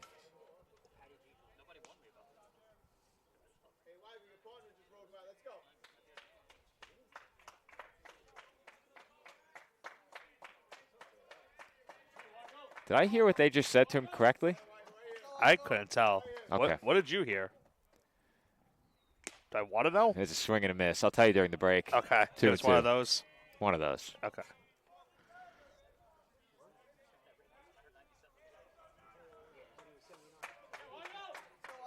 Count even on Weigel, 2-2. Brito in scoring position at second. And Weigel crushes one deep to left field. Forget it. That is long gone. Second home run of the day for Vincent Weigel. And for the second straight game, the Dolphins have themselves a 10-run lead. It's Staten Island 11 and Deauville 1. And you knew right off the bat, Joe, that one was a long ways gone. And for the spectators out there in left field, they got a souvenir ball. Weigel, 2-run shot, and the Dolphins are back up now 10 in the end. Weigel gave that one a lengthy look of admiration in the batter's box. And he puts the Dolphins ahead by 10. The shortstop, 0, Brandon Barnick. Brandon Bardick will be the batter. Bardick already with 2 hits in this game. And now you're in that spot, Joe, where if they have to technically call it off early, that could be the case. Well, are we looking at getting through 4 or 5, you think? I think you have to go through 5. Okay. I would think 5. Though it is 5 for a 9-inning game, so for a 7-inning game, it'd be 4. Oh, yeah, that's true. You sometimes see that in the MLB. They have to sometimes call off games due to weather. Sometimes you get 5 innings. Sometimes you get 7 innings. Depends. Didn't they do a season where the doubleheaders were 7 innings? That was the COVID year. Okay, that was terrible. Remember, that was But that was the year after, too, they did it. Did they? I attended a doubleheader where they did 9-7. Oh, I don't remember that. Are they still doing that? No. I didn't think so. But I attended a Mets-Phillies doubleheader that they played 9 and 7. Maybe it was 7 and then 9. I think it was 7 and then 9. The first game was 7 and the second game was 9. I don't remember that. And I think the first game was the rescheduled game, and then the second game was the originally scheduled start time. And tickets for the original game were honored at both. As Bardick takes strike 3, and he can't believe it. Dolphin teammates also can't believe it. Daylight is scarce, Nick. Yeah, it's getting close. I think also going back to that too, that was the infamous year, of course, where sometimes those doubleheaders would have. If you remember that instance where the Yankees and Mets played a doubleheader, one game the Yankees were hosting at Yankee Stadium as the home team. The Mets hosted the second game at Yankee Stadium as the home team. Okay, I don't recall that. The Yeah, Mets hosted The Mets had a walk-off home run as the home team at Yankee against Stadium. the Yankees at Yankee Stadium. COVID year? It was the COVID year. Okay, I probably didn't watch. That was when I abandoned the Mets. I hopped off the 7 train and Made your trip to down I-95 to Yeah. Philly. City of Brotherly Love. I moved to New Jersey. It was an easy switch. I'm actually closer to Citizens Bank than Citi Field. Just missed As it. Vera just missed that one. And he's the second out in the home fourth. I have not attended a Knicks game this year. I have attended several Rangers games. During baseball, we attend quite a few. Unfortunately, we attended some Rangers games. I didn't, yeah, very unfortunate. Yeah. I never thought that I'd have a problem giving away tickets in the front row of Madison Square Garden, but here we are. I talked about this a couple of times with some of my friends where it's weird coincidence that sometimes when the Knicks are good, the Rangers are bad, and when the Rangers are good, the Knicks are bad. It's very rare that they're both good at the same time. I grew up basketball first, so I'll always prioritize the Knicks. Unflappable. Yeah.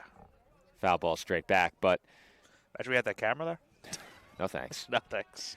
I'll always have the Knicks atop my Yeah. hierarchy of favorite teams. Yeah. Basketball is also the only sport I can somewhat still play. The 1-1 to Michael Flashner in for a strike, 1-2.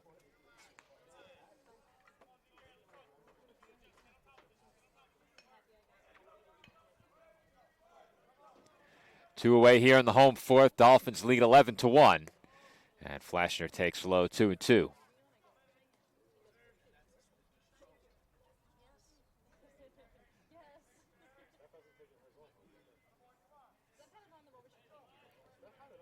Two. Skips in for ball 3. Home plate umpire is certainly happy that one was caught by the catcher behind the plate.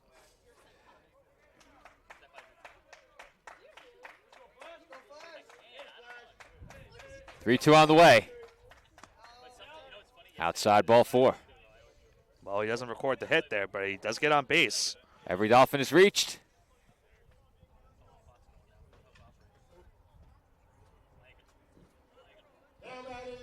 That will bring up Jason Romance. Jason Roman. You can feel the chill in the air, Nick. I can feel it. It's about that time. Yeah.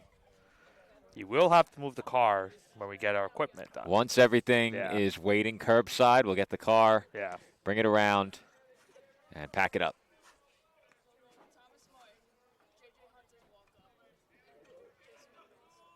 Want to know the count on Romance. Dolphin first baseman 1 for 2. 2 runs batted in. And Joe, I don't know if you got that look at Romance. I can't tell if that was 1 because of the call or 2 because he knew that was a pitch that he could maybe turn on. Could be a mix of both. Those 2 RBIs, of course, coming on a home run earlier. There goes Flashner. Throw to second, not nearly in time. It's a stolen base for Flashner, who moves into scoring position.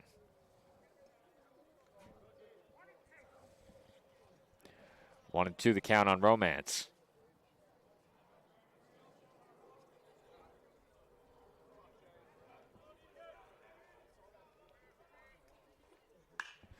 And Romance sends one down the line, but he turned on it.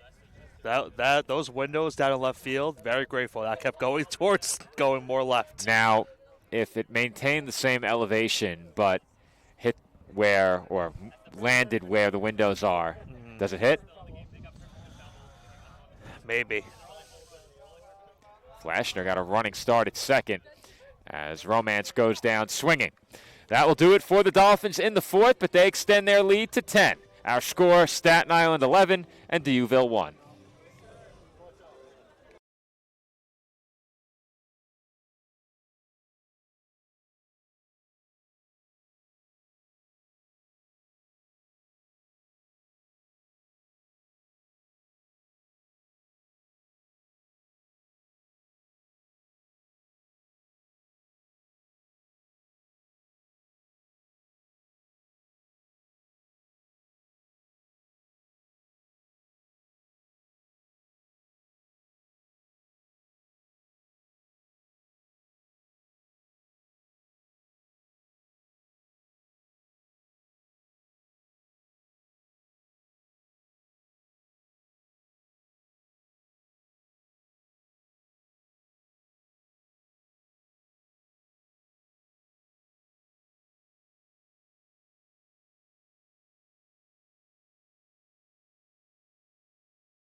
Top 5 from Henneken Stadium in Flushing. Dolphins now lead by 10. Our score, CSI 11 and Deauville 1, as that is skied out to left center. And Vera calls off Waterman in left to make the catch for out number 1. And Nick, Ryan Palm just keeps on cruising along. Yeah, we mentioned it already, Joe. He has really dialed in since that first inning. You know, we had a lot of work in that first inning, but since it's just made it look really easy at this point. You know, and this is really something that the Dolphins needed, of course, after using a lot of relievers in that first game. To get a performance like this from Palm is certainly encouraging. 1 out in the 5th, and Palm deals a strike to Jake Hollins. It was Jake Ferris who led off with the fly ball to left. Hollins now behind 0-1. And the way Palm's working, he knows daylight is scarce. Yeah. Grounded to first. Romance tells Palm to ease off as he steps on the bag for out number 2. He's needed just 3 pitches to get the first 2 outs of the inning. Palm knows the assignment, Nick. That's our guy. It has hit 6 p.m. Eastern on the East Coast. We are unbiased. Well, you're right. Hey. Sam, maybe, Hey. maybe not. Maybe You not. know, Culp could be our guy, too, with maybe some quick outs. That's true. That's true. We're completely unbiased as that's ripped into left center field by Billy Morris, and he has his second hit of the game. You can just tell every time Morris hits the ball, it just has a great exit velocity off the bat. And really no chance over at shortstop right there for Bardick. Inning will continue. So that's what, 3 pitches in the inning, 2 outs. 4 pitches 4 now. pitches? Yeah, 4 pitches. 4 pitches, 2 outs, and a base hit. Yep. Colby Wilson at the plate now. And he takes low ball 1. Wilson 0 for 1 at the plate thus far.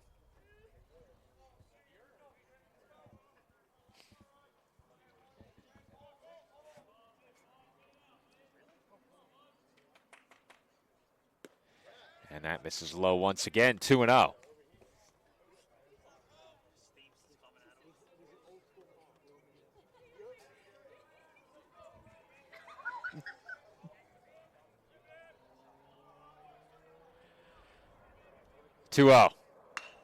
Offered at, and hit well to right. That's Oh, gone. That's Well, way gone. that one is a souvenir for the soccer field. It's a 2-run shot for Colby Wilson. And after we saw quite the bat flip in the previous half inning, there's a bat flip from Wilson as we now have an 8-run game. It's 11-3. Yeah, Wilson gave that one a good ride. That one was a moonshot off the bat. Well, no doubt for Wilson. It's 11-3 now off that last 2-run homer. Now, how about our professional scoreboard operator, Pat Fleming, waiting for each batter to step on the plate to put the runs up? Yeah. Very well. Most scoreboard operators are putting up 2 immediately, not Pat.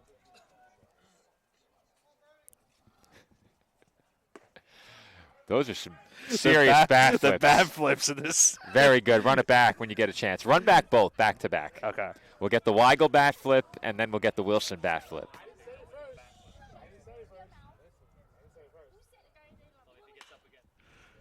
Blaze Colbert hits one out towards shallow center, and that will fall for a hit. Now, how slow do I put these bat flips on? Half. Half? Yeah. So let's get it quickly so we can do both. This is him walking down the This first is base Weigel line. admiring his work. There's the flip at the end right there. So it didn't get as much air as I thought looking Yeah. at it originally. This one. That wasn't much of a flip, honestly. Yeah, it was a little bit. It was a deposit of the bat Yeah. onto the grass. Just a little bit. All right. This one. This however,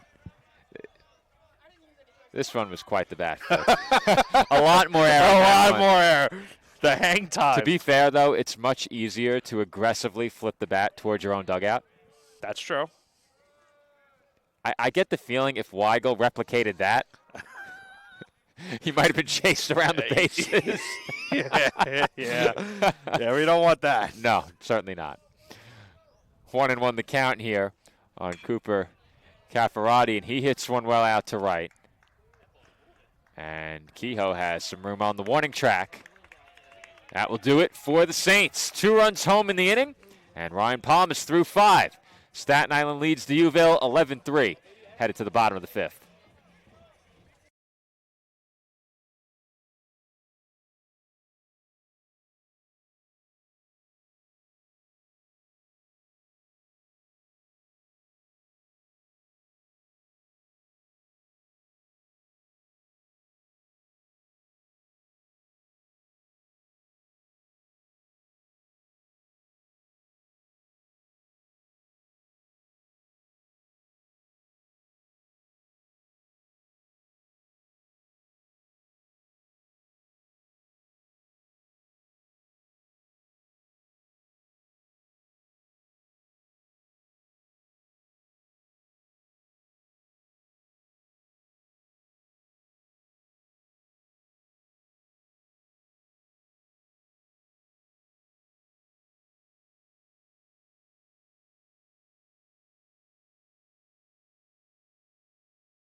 Bottom 5 about to get underway from Flushing.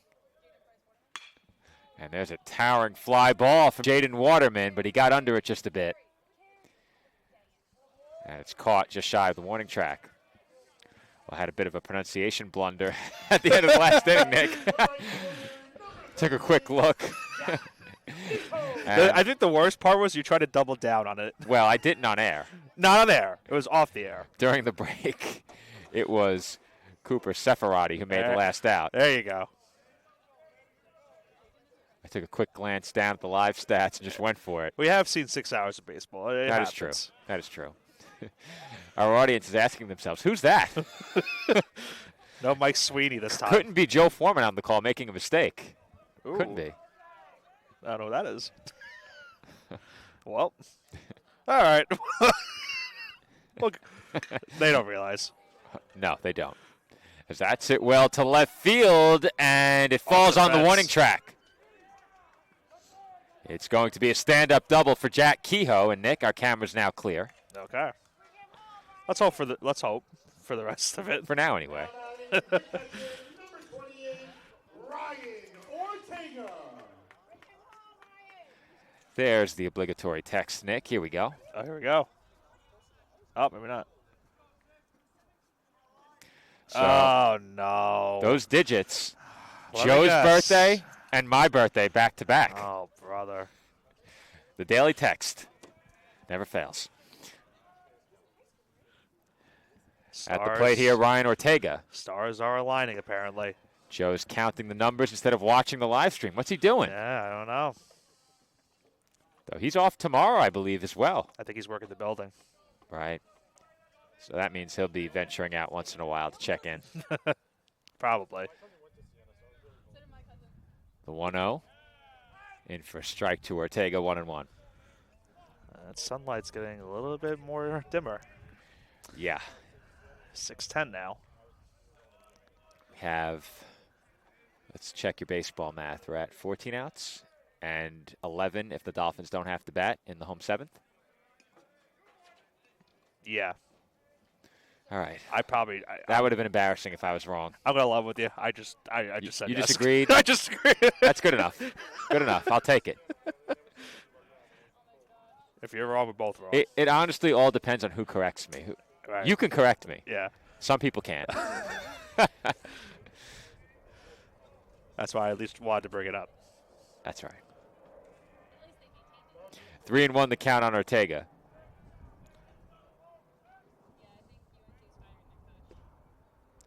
And Ortega checks the swing. He will take first base with the one-out walk. 2 on for the Dolphins, 1 out. And Yandel Brito coming to the plate. Yandel Brito. He's just showing off right now with that R. He is showing off with it. Joe's got a tough act to follow. Yeah, it's really tough. Lou's going to get a chance with Now- the softball roster Now, tomorrow. What is he going to do tomorrow? It's his first time announcing for the softball team. It is. What will he do tomorrow? This is his first You have PA to attend to find out. This is his first PA since last season. Sunday afternoon softball at CSI. Where would you rather be? Yeah. Well, I know where Nick would rather Well, be. I'm sorry. As Brito sends one out to right center field, and that will fall for another Dolphins hit. He got past the right fielder, too. Yeah, it got by. As White was charging in, that allows Kehoe to score. And Brito gets all the way to second base. Brito to second. Over to third goes Ortega, and the Dolphins now lead at 12-3. And that one, again, was another one, Joe, where it looked like initially maybe it was going to be a gapper, but it kind of just dropped into right center field. And as you mentioned, it got past the right fielder, not only allowing the Dolphins to get a run in to score, allows Brito to go over to second, and he'll now be pitched ran over at second base. Coming to the picture for the Dolphins is number 5, Julian Velasquez.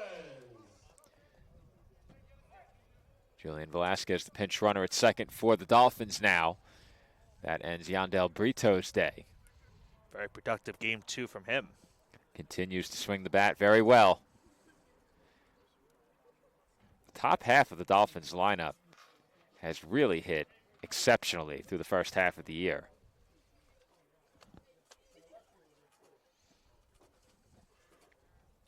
Not sure what the delay is here. There was conversation on the mound between pitcher and catcher. Oh. Well, I would have seen that if the umpire wasn't directly in my line of sight. Now, maybe it could be it's a watch. Oh, boy. Those Not the watches. Those watches are not going to help. They've the been charging lighting. those watches on our power strip yeah, all day, I know. Nick. I know. I don't see any on the charger now. What do?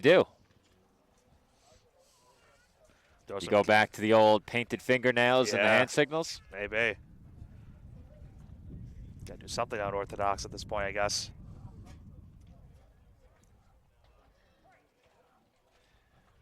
One away here in the home fifth. 2 in scoring position. Vincent Weigel back to the plate, looking to follow up a towering home run his last time. Not sure what happened that time, though.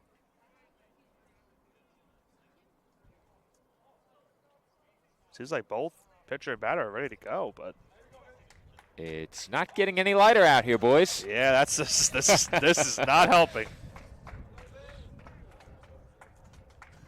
Weigel just shook his head. He said, "All right, here we go." Pitch to Weigel. Wild pitch. Gets to the backstop. Here comes Ortega. He scores. Oh, stop. No way. Stop. That is, I really wish Joe was watching right now. It's gotta be photoshopped. A 7.427 and a 4.2704. What are the odds? Gotta be Our photoshopped. birthdays back to back in two separate sets of digits. Has to be He must photoshopped. be combing through Google to find these. Wow, there's some heavy competition between him and Joe right now, huh? I think Lou might start sabotaging him. I would never. Well, you've been known to dabble. Whoa. 13-3. That's a harsh accusation there, sir. I didn't make it. 13-3 our score. I didn't say you did. Dolphins now have a runner on third, 1 out, 3-0 count on Weigel. Is it wrong that I gave up Joe and I's birth dates? Baseball 4. Wrong in what way? Should I have kept those to myself? I think my birthday is well documented on the broadcast at this point. We have brought it up. Yeah. And I think the reason why is I shared a birthday with like 5 other athletic staffers, which Yeah. is wild. How did that happen? I don't know.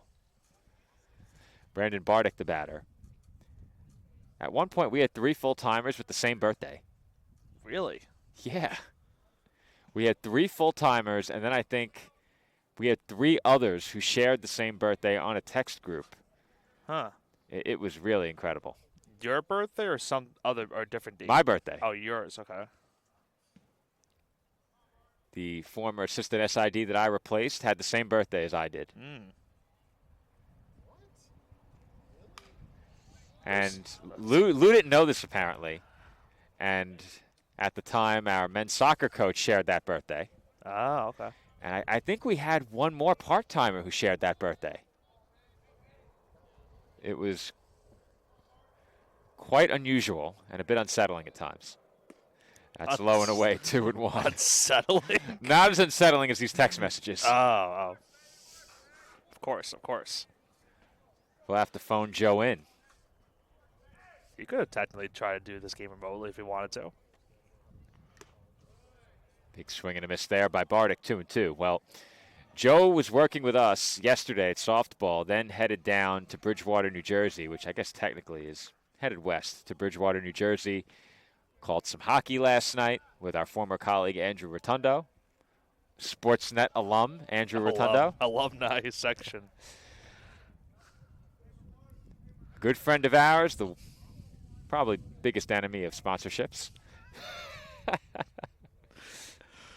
I'm not going to comment what happened. Me either. I had a nice drink of my Coca-Cola that day. 3-2 the count on Bardick. And he goes down swinging, 2 away in the inning. Gotta love another one of our great sponsors, McDonald's.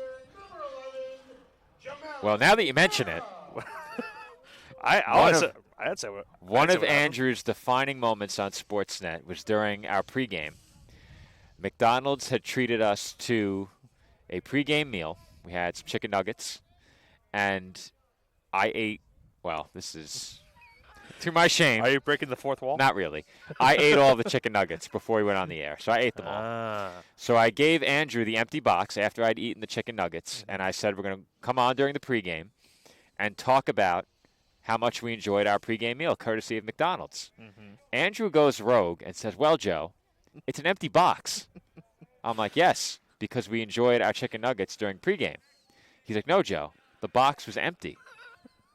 And I'm like, yes, because we ate the nuggets. He's like, no, Joe, empty box. Not only doubling down, tripling down. I think he only doubled down, but for the sake of the story, tripling down Yeah. sounds a lot more humorous. And I had to say on air, well, Andrew, I hate to break it to you, but I ate all of the chicken nuggets during the pregame. They were so good, I couldn't help myself. As Vera swings and misses strike 3, and the Dolphins are retired in the 5th inning. You have 2.5 minutes to go grab yourself some McDonald's, a bit longer for Buffalo Wild Wings, worth the wait as well. Plenty of options as we head to the 6th inning. Dolphins lead 13-3.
Top of the 6th inning from Henneken Stadium. Dolphins lead 13-3. Time's a ticking, Joe. Ryan Palm back to the mound. We have about 25 minutes of daylight left. The Dolphins need 6 outs. And if they do pull it off and get this game in within the 2-hour and 15-minute mark, that would hands down be our quickest game of the season. At the plate is Hudson White. He's quickly ahead 2-0. Saints with 3 runs on 7 hits, 1 error. The Dolphins 13 runs on 15 hits and no errors. There's a called strike on the outer corner. White didn't think so. Now, if there's one thing we can say about the Dolphins for sure, Nick, even in games where they've been on the short end, almost without exception, they put runs up on the board. Yeah, this team can hit, Joe. This team can hit at a very high level. And there's another called strike on the corner, 2-2. And we said that last year, and this is a team that was near the top of the ECC last season. They did not have the showing they wanted in the playoffs.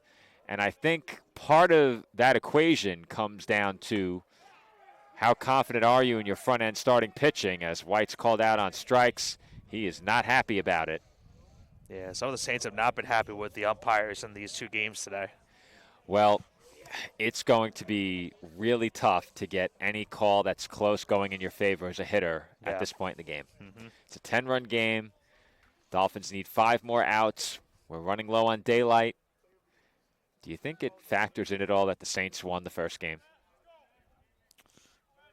I don't think so, but Because they certainly feel like they're on the wrong end of some calls. yeah, And had they lost game 1, it could, yeah. you know, Yeah, I see what you're maybe, getting at. just maybe, It's a penny for thought. getting rich off of those today. Swing and a miss there by Matt McGeorge, 0-2. Now, I think we're at the point where my jinxing prowess would not hinder us, but Oh, here we go. I am thoroughly impressed by how well my phone has done as the hotspot today. Okay. We have not gotten the red triangle of doom once. Let's keep it that way. There's a called strike 3 to McGeorge, 2 away. Palm just continuing to deal right now. Another punch out right there. This is very quickly shaping up into one of the best outings of the season for a Dolphins starter. And they had a good one yesterday as well for Mikey First.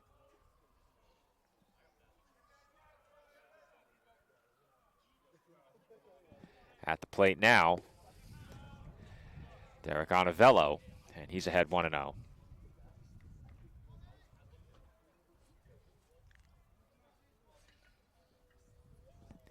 Onovello 1 for 2 at the plate thus far.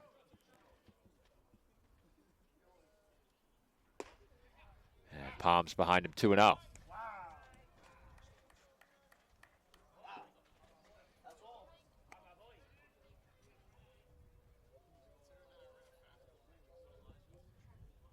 The 2-0. Off the outside corner, 3-0.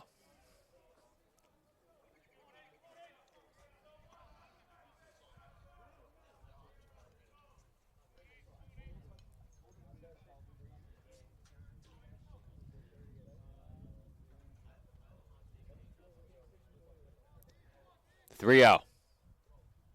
Right down the middle, 3-1.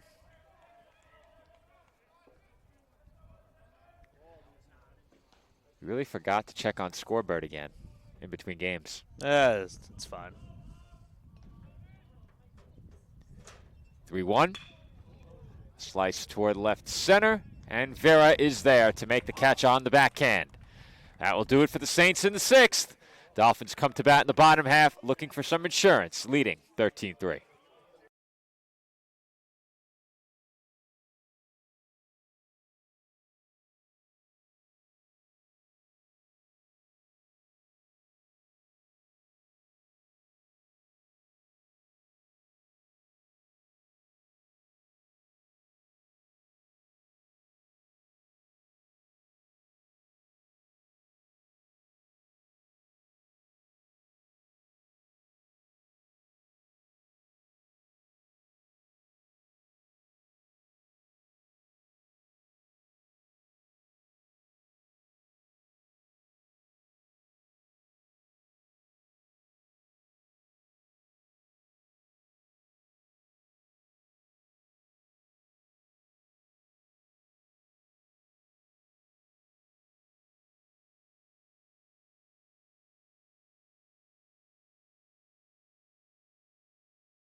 Michael Flashner will lead off for the Dolphins in the bottom of the 6th inning. CSI looking for some insurance, ahead by 10.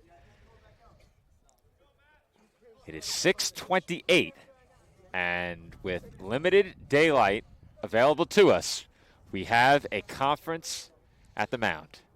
Once again, it's because of the watches. Those dastardly watches, Nick. They actually do have a name emblazoned on them, but I didn't see what it was. I have to look next time. And they're going to get a replacement from the dugout. Now, I would assume they have... Well, I hope those things are durable. Just landed. Yeah, that could have been bad. Well, it was allowed to land in the grass. But anyway, Yeah.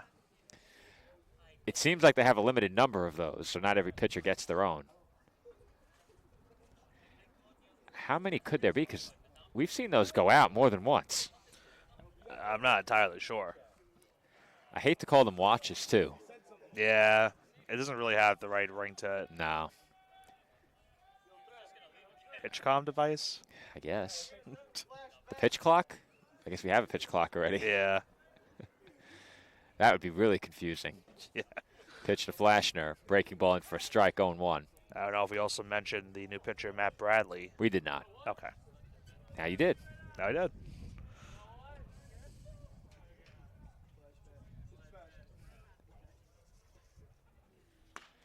Chopper off the bat of Flashner. Handled cleanly at first. And quickly there's one away in the home 6th inning.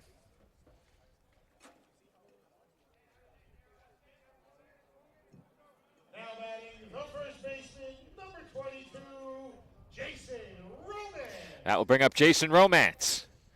Romance 1 for 3 with a 2-run homer back in the first. That feels like a long time ago, too. It really isn't, though. It's 2 hours ago now. Not as much. Our day began a long time ago. That is 6.5 hours. If you've been with us for 6.5 hours, we tip our caps to you. You'll have to just believe me when I say I did it. We don't have a cap. I do. There you go. I did have a cap. My headset's over it, but we'll That's grab true. we'll grab the bill. Yeah. Grab the bill. Should I turn around to the camera? Number 1, I mean, Not necessary. no, not necessary. Though I might have to right as we sign off, just so the audience can see my face mask. I think we will. When we sign off, you clear the scoreboard, Okay. and then I'll get up and turn around. As soon as I face the camera, you put the white screen Oh. up as. Oof. Waterman Well. gets drilled. No pun intended, but they're going to ask you, what What about those scars? You want to ask me how I got these scars? Oof. So we'll see Keough now come up to the plate after Waterman was hit by the pitch. number 38, Jack Kehoe. That one definitely stung, hit Yeah. Waterman on the back. Yeah, that one. With the temperature dropping in a 10-run game, Yep. it doesn't feel good in more ways than one. 2 outs here in the home 6th. Jack Kehoe looks at that pitch up and away, ball 1. Kehoe 3 for 4, the only Dolphin with 3 hits in this game.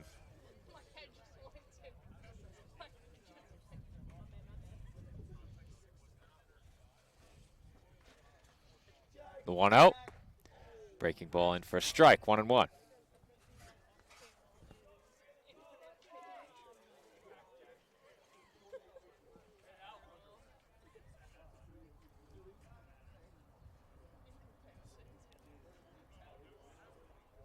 The 1-1. Upstairs, 2-1.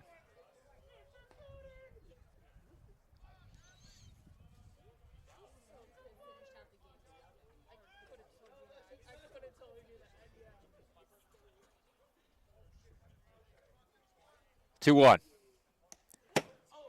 Off the backstop, and that one definitely came over the microphone, Nick. Mm-hmm. That was a wicked thud. Emphasis on thud. No. The emphasis on unflinching. I thought you were going to say emphasis on wicked. That too. Wicked was that pothole we hit on the way in. Why do you keep saying we? You were in the vehicle. But I didn't drive You it. felt it. I did. I mean, there was no avoiding it. No. As Kehoe draws the walk. Unless you went into the other lane, no. Remember what I said about understanding the assignment? Yeah? Well, We're in trouble.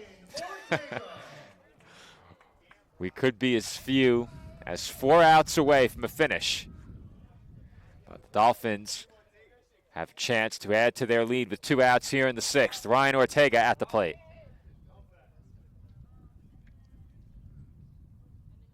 Pitch on the way.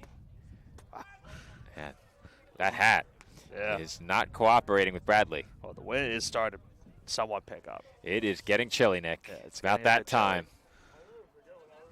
Lose out here in shorts. Yeah, that was a bold choice. Very bold. He's still in Florida with Yeah, that. he's with still that, got clothing. that Sunshine State of mind. And they will run out of room along the first baseline. 0-2 on Ortega. Meanwhile, Bradley's hat resting on the mound. Though when you have the flow, it's tough to keep the hat on. There's nothing worse with the long hair now than getting a hat that's too tight. Yeah. You take it off, and then all of a sudden, it's a mess. The 0-2 on the way to Ortega. Breaking ball fouled off again. They're having a blast with the foul balls back there. Got to make a game out of it sometimes. It's a game within a game, as I It's a mentioned. thankless job. But when you play 4 games in 2 days, someone's got to do it. Oh. And Ortega's hitting the helmet. Well, remember what I said before about wearing it on the helmet, Nick? He sure did right there, unfazed. Unflappable, as you mentioned yesterday. He was unflinching. That was impressive. I have a fence between myself and the ball. That's true.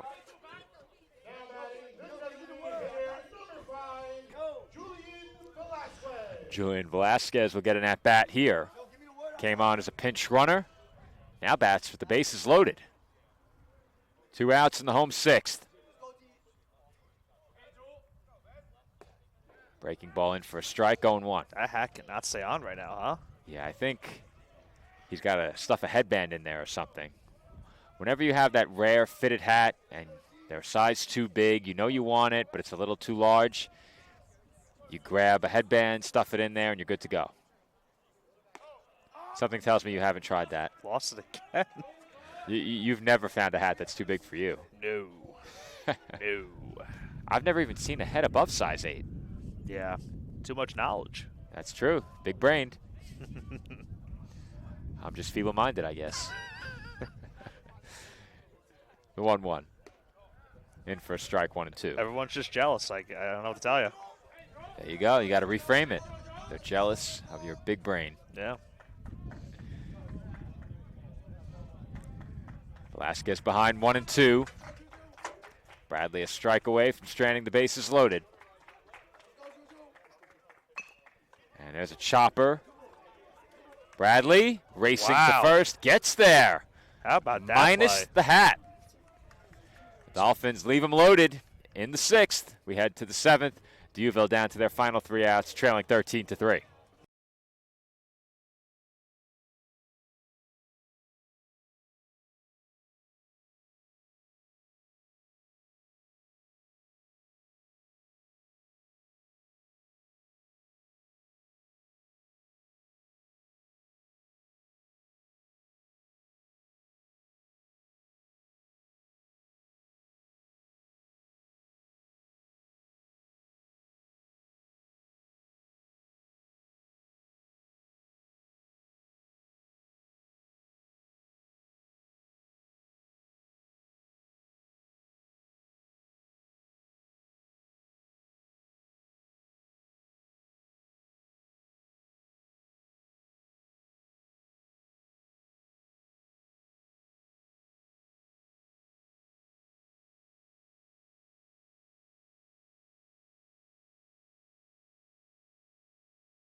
First pitch of the 7th inning taken low for ball 1 by Saints leadoff hitter Jake Ferris. D'Youville trails CSI by 10, 13-3 our score. Saints took game 1, 24-12. Taking over just 1 week after our previous high-scoring game as the highest-scoring game of the year. And that game was 23-11.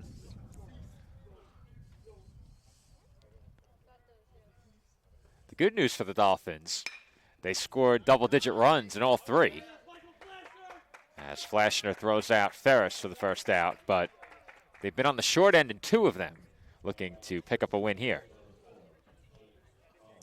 And we should also know, with Ryan Palm back out on the mound, he's going for the complete game effort. So do we mention what we discussed during the break? You can, if you want. I will. Okay. I will. That one skips to the backstop. Because I feel like if I said that, you're gonna make me look like a fool. Well, I told Lou if Palm goes the distance and completes this game, picks up the victory, he needs to exclaim something over PA as that's hit deep to right field, and that one's long gone. It's a home run for Jay Collins, and the Saints are within 9. It's 13-4. How many home runs is that on the day? Home run parade continues. So I'm going to count right now. We had So- 7 in game 1. We did that math earlier. Did I technically just jinx him, Nick? No, Maybe I did. no comment. Let's see if he can get the final 2 outs. 11 home runs in these 2 games. Wow. Billy Morris has one of them. That's a sky-high fly ball. Vera calling, and he's got it, minus the headwear. 2 gone. And you know what I think has been most impressive about the home runs we've seen today? They've been no doubters. Like, there is no question they've been a home run every single time that it's been hit. It's not deep down the line. Right. Here at Queens. It's not deep down the line. Center field is deep. Yeah. It's a very awkwardly configured stadium. Like I said, it's almost a perfect diamond. Yeah. The backstop is the only area that doesn't come to a point. You got the right field corner, the left field corner, the center field corner, and then the backstop levels out behind home plate, of course. Yeah. But there's no curvature to the outfield wall, and it's all straight lines the rest of the way around. Wanted to get your home run numbers up on the season. This is the place to be. All right. So now that Palm recorded a second out, I'll continue my point from before. I told Lou if he gets the complete game victory, he has to exclaim, all the Palmaniacs are running wild. I hope he doesn't do that. I hope he does. Oh, boy. And then I'm going to tell him, Lou, what were you thinking? Can't do that. See, this is why I didn't want to say You it. can't do that. That's exactly why I didn't want to do it.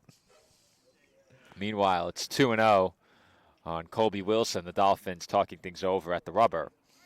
We are 3 minutes short of where yesterday's game was called. How fitting would it be if the game ended exactly on 6:45? One might say it was poetic from the scriptwriters. They've gotten back? Then the good There's more than graces? one. There's more than one. Okay. Count now 3-0 on Wilson. Up 9 here, just have to throw strikes. See if we get one down the middle on 3-0, and we do. I was trying to decipher who was out in left field for that spectators. It looks like it's some of the maybe Saints players, maybe? Not sure, but they are engaging in a group chant. Yeah. Breaking ball high, ball 4, and Wilson draws the walk. 6:43. They can't possibly do it. They won't. You have to let it play out. They'll have everyone get their iPhones out and shine the flashlights. You know, I was going to make that joke earlier, too. I think it would work, though. It probably could. It would be quite distracting for the pitcher, though. We'll get over it. That ball in the dirt and to the backstop. That took a wicked bounce. Emphasis on wicket or the bounce? Both. There you go. Want to know the count on Blaze Colbert, who you may have forgotten got the start in this game on the mound for Dieuville. Credit to you, Joe.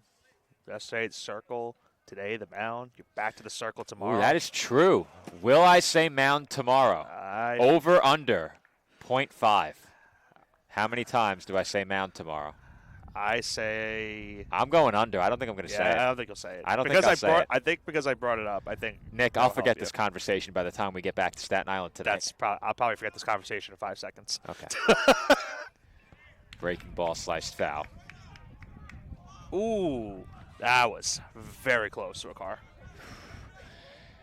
I can't even fathom parking over there. What much work can you do? Yeah, that's tough. If you live nearby, I mean, you're not going to want to park far away from your home. Yeah, you can't park there. Saints down to their final strike. Grounded to short. Bardick handles. And the Dolphins take game 2 from Dieuville University by a final score of 13-4. It's a complete game effort for Ryan Palm as attention shifts to our public address announcer, Louis Patrone. He's not going to say it. He's not going to say it. But all kidding aside, Nick, it's a good win for the Dolphins in game 2. They bounce back and win by 9. Of course, they led the early game by 10 runs. It got away from them. Credit to this team for bouncing back, and credit to the Saints for responding in game 1. They could have easily rolled over in that first game, trailing by 10 early. They come all the way back to win. The Dolphins then respond with a win of their own in game 2. These two teams meet 4 more times later this year in Buffalo. We won't have those games, but we got a very interesting doubleheader today, a true slugfest in every sense. Yeah, I mean, when you get 11 home runs at the plate, I mean, that's or I think we said 9. I might have done my math wrong already on that one, but still, regardless, getting that many home runs throughout these 2 games, incredible. Game 1, you mentioned Dieuville comes back from a 10-0 deficit. They win that game. 24-12 was an incredible first game, a lengthy first game. And then here at game 2, how about the pitching performance of Ryan Palm? Complete game effort in his first start of the season. The Dolphins gave him 13 runs of support. They win 13-4, an all-important conference win for this team, Joe, as they now will have to see how the rest of conference play goes for them in the next couple weeks. It was a lengthy day of baseball here in Flushing. It is going to be a lightning-quick wrap-up for Nick and I, accompanied by a lightning-quick breakdown. Dolphins win Game 2, 13-4. Our next broadcast tomorrow afternoon at the CSI Softball Complex as the Dolphins take on Felician University, 2 p.m. and 4 p.m., the times of our games tomorrow at CSI. If you can't join us in person, tune in here on CSI Sportsnet, as always, streaming exclusively on Flow College. Thanks for watching, everybody, and enjoy the rest of your Saturday night.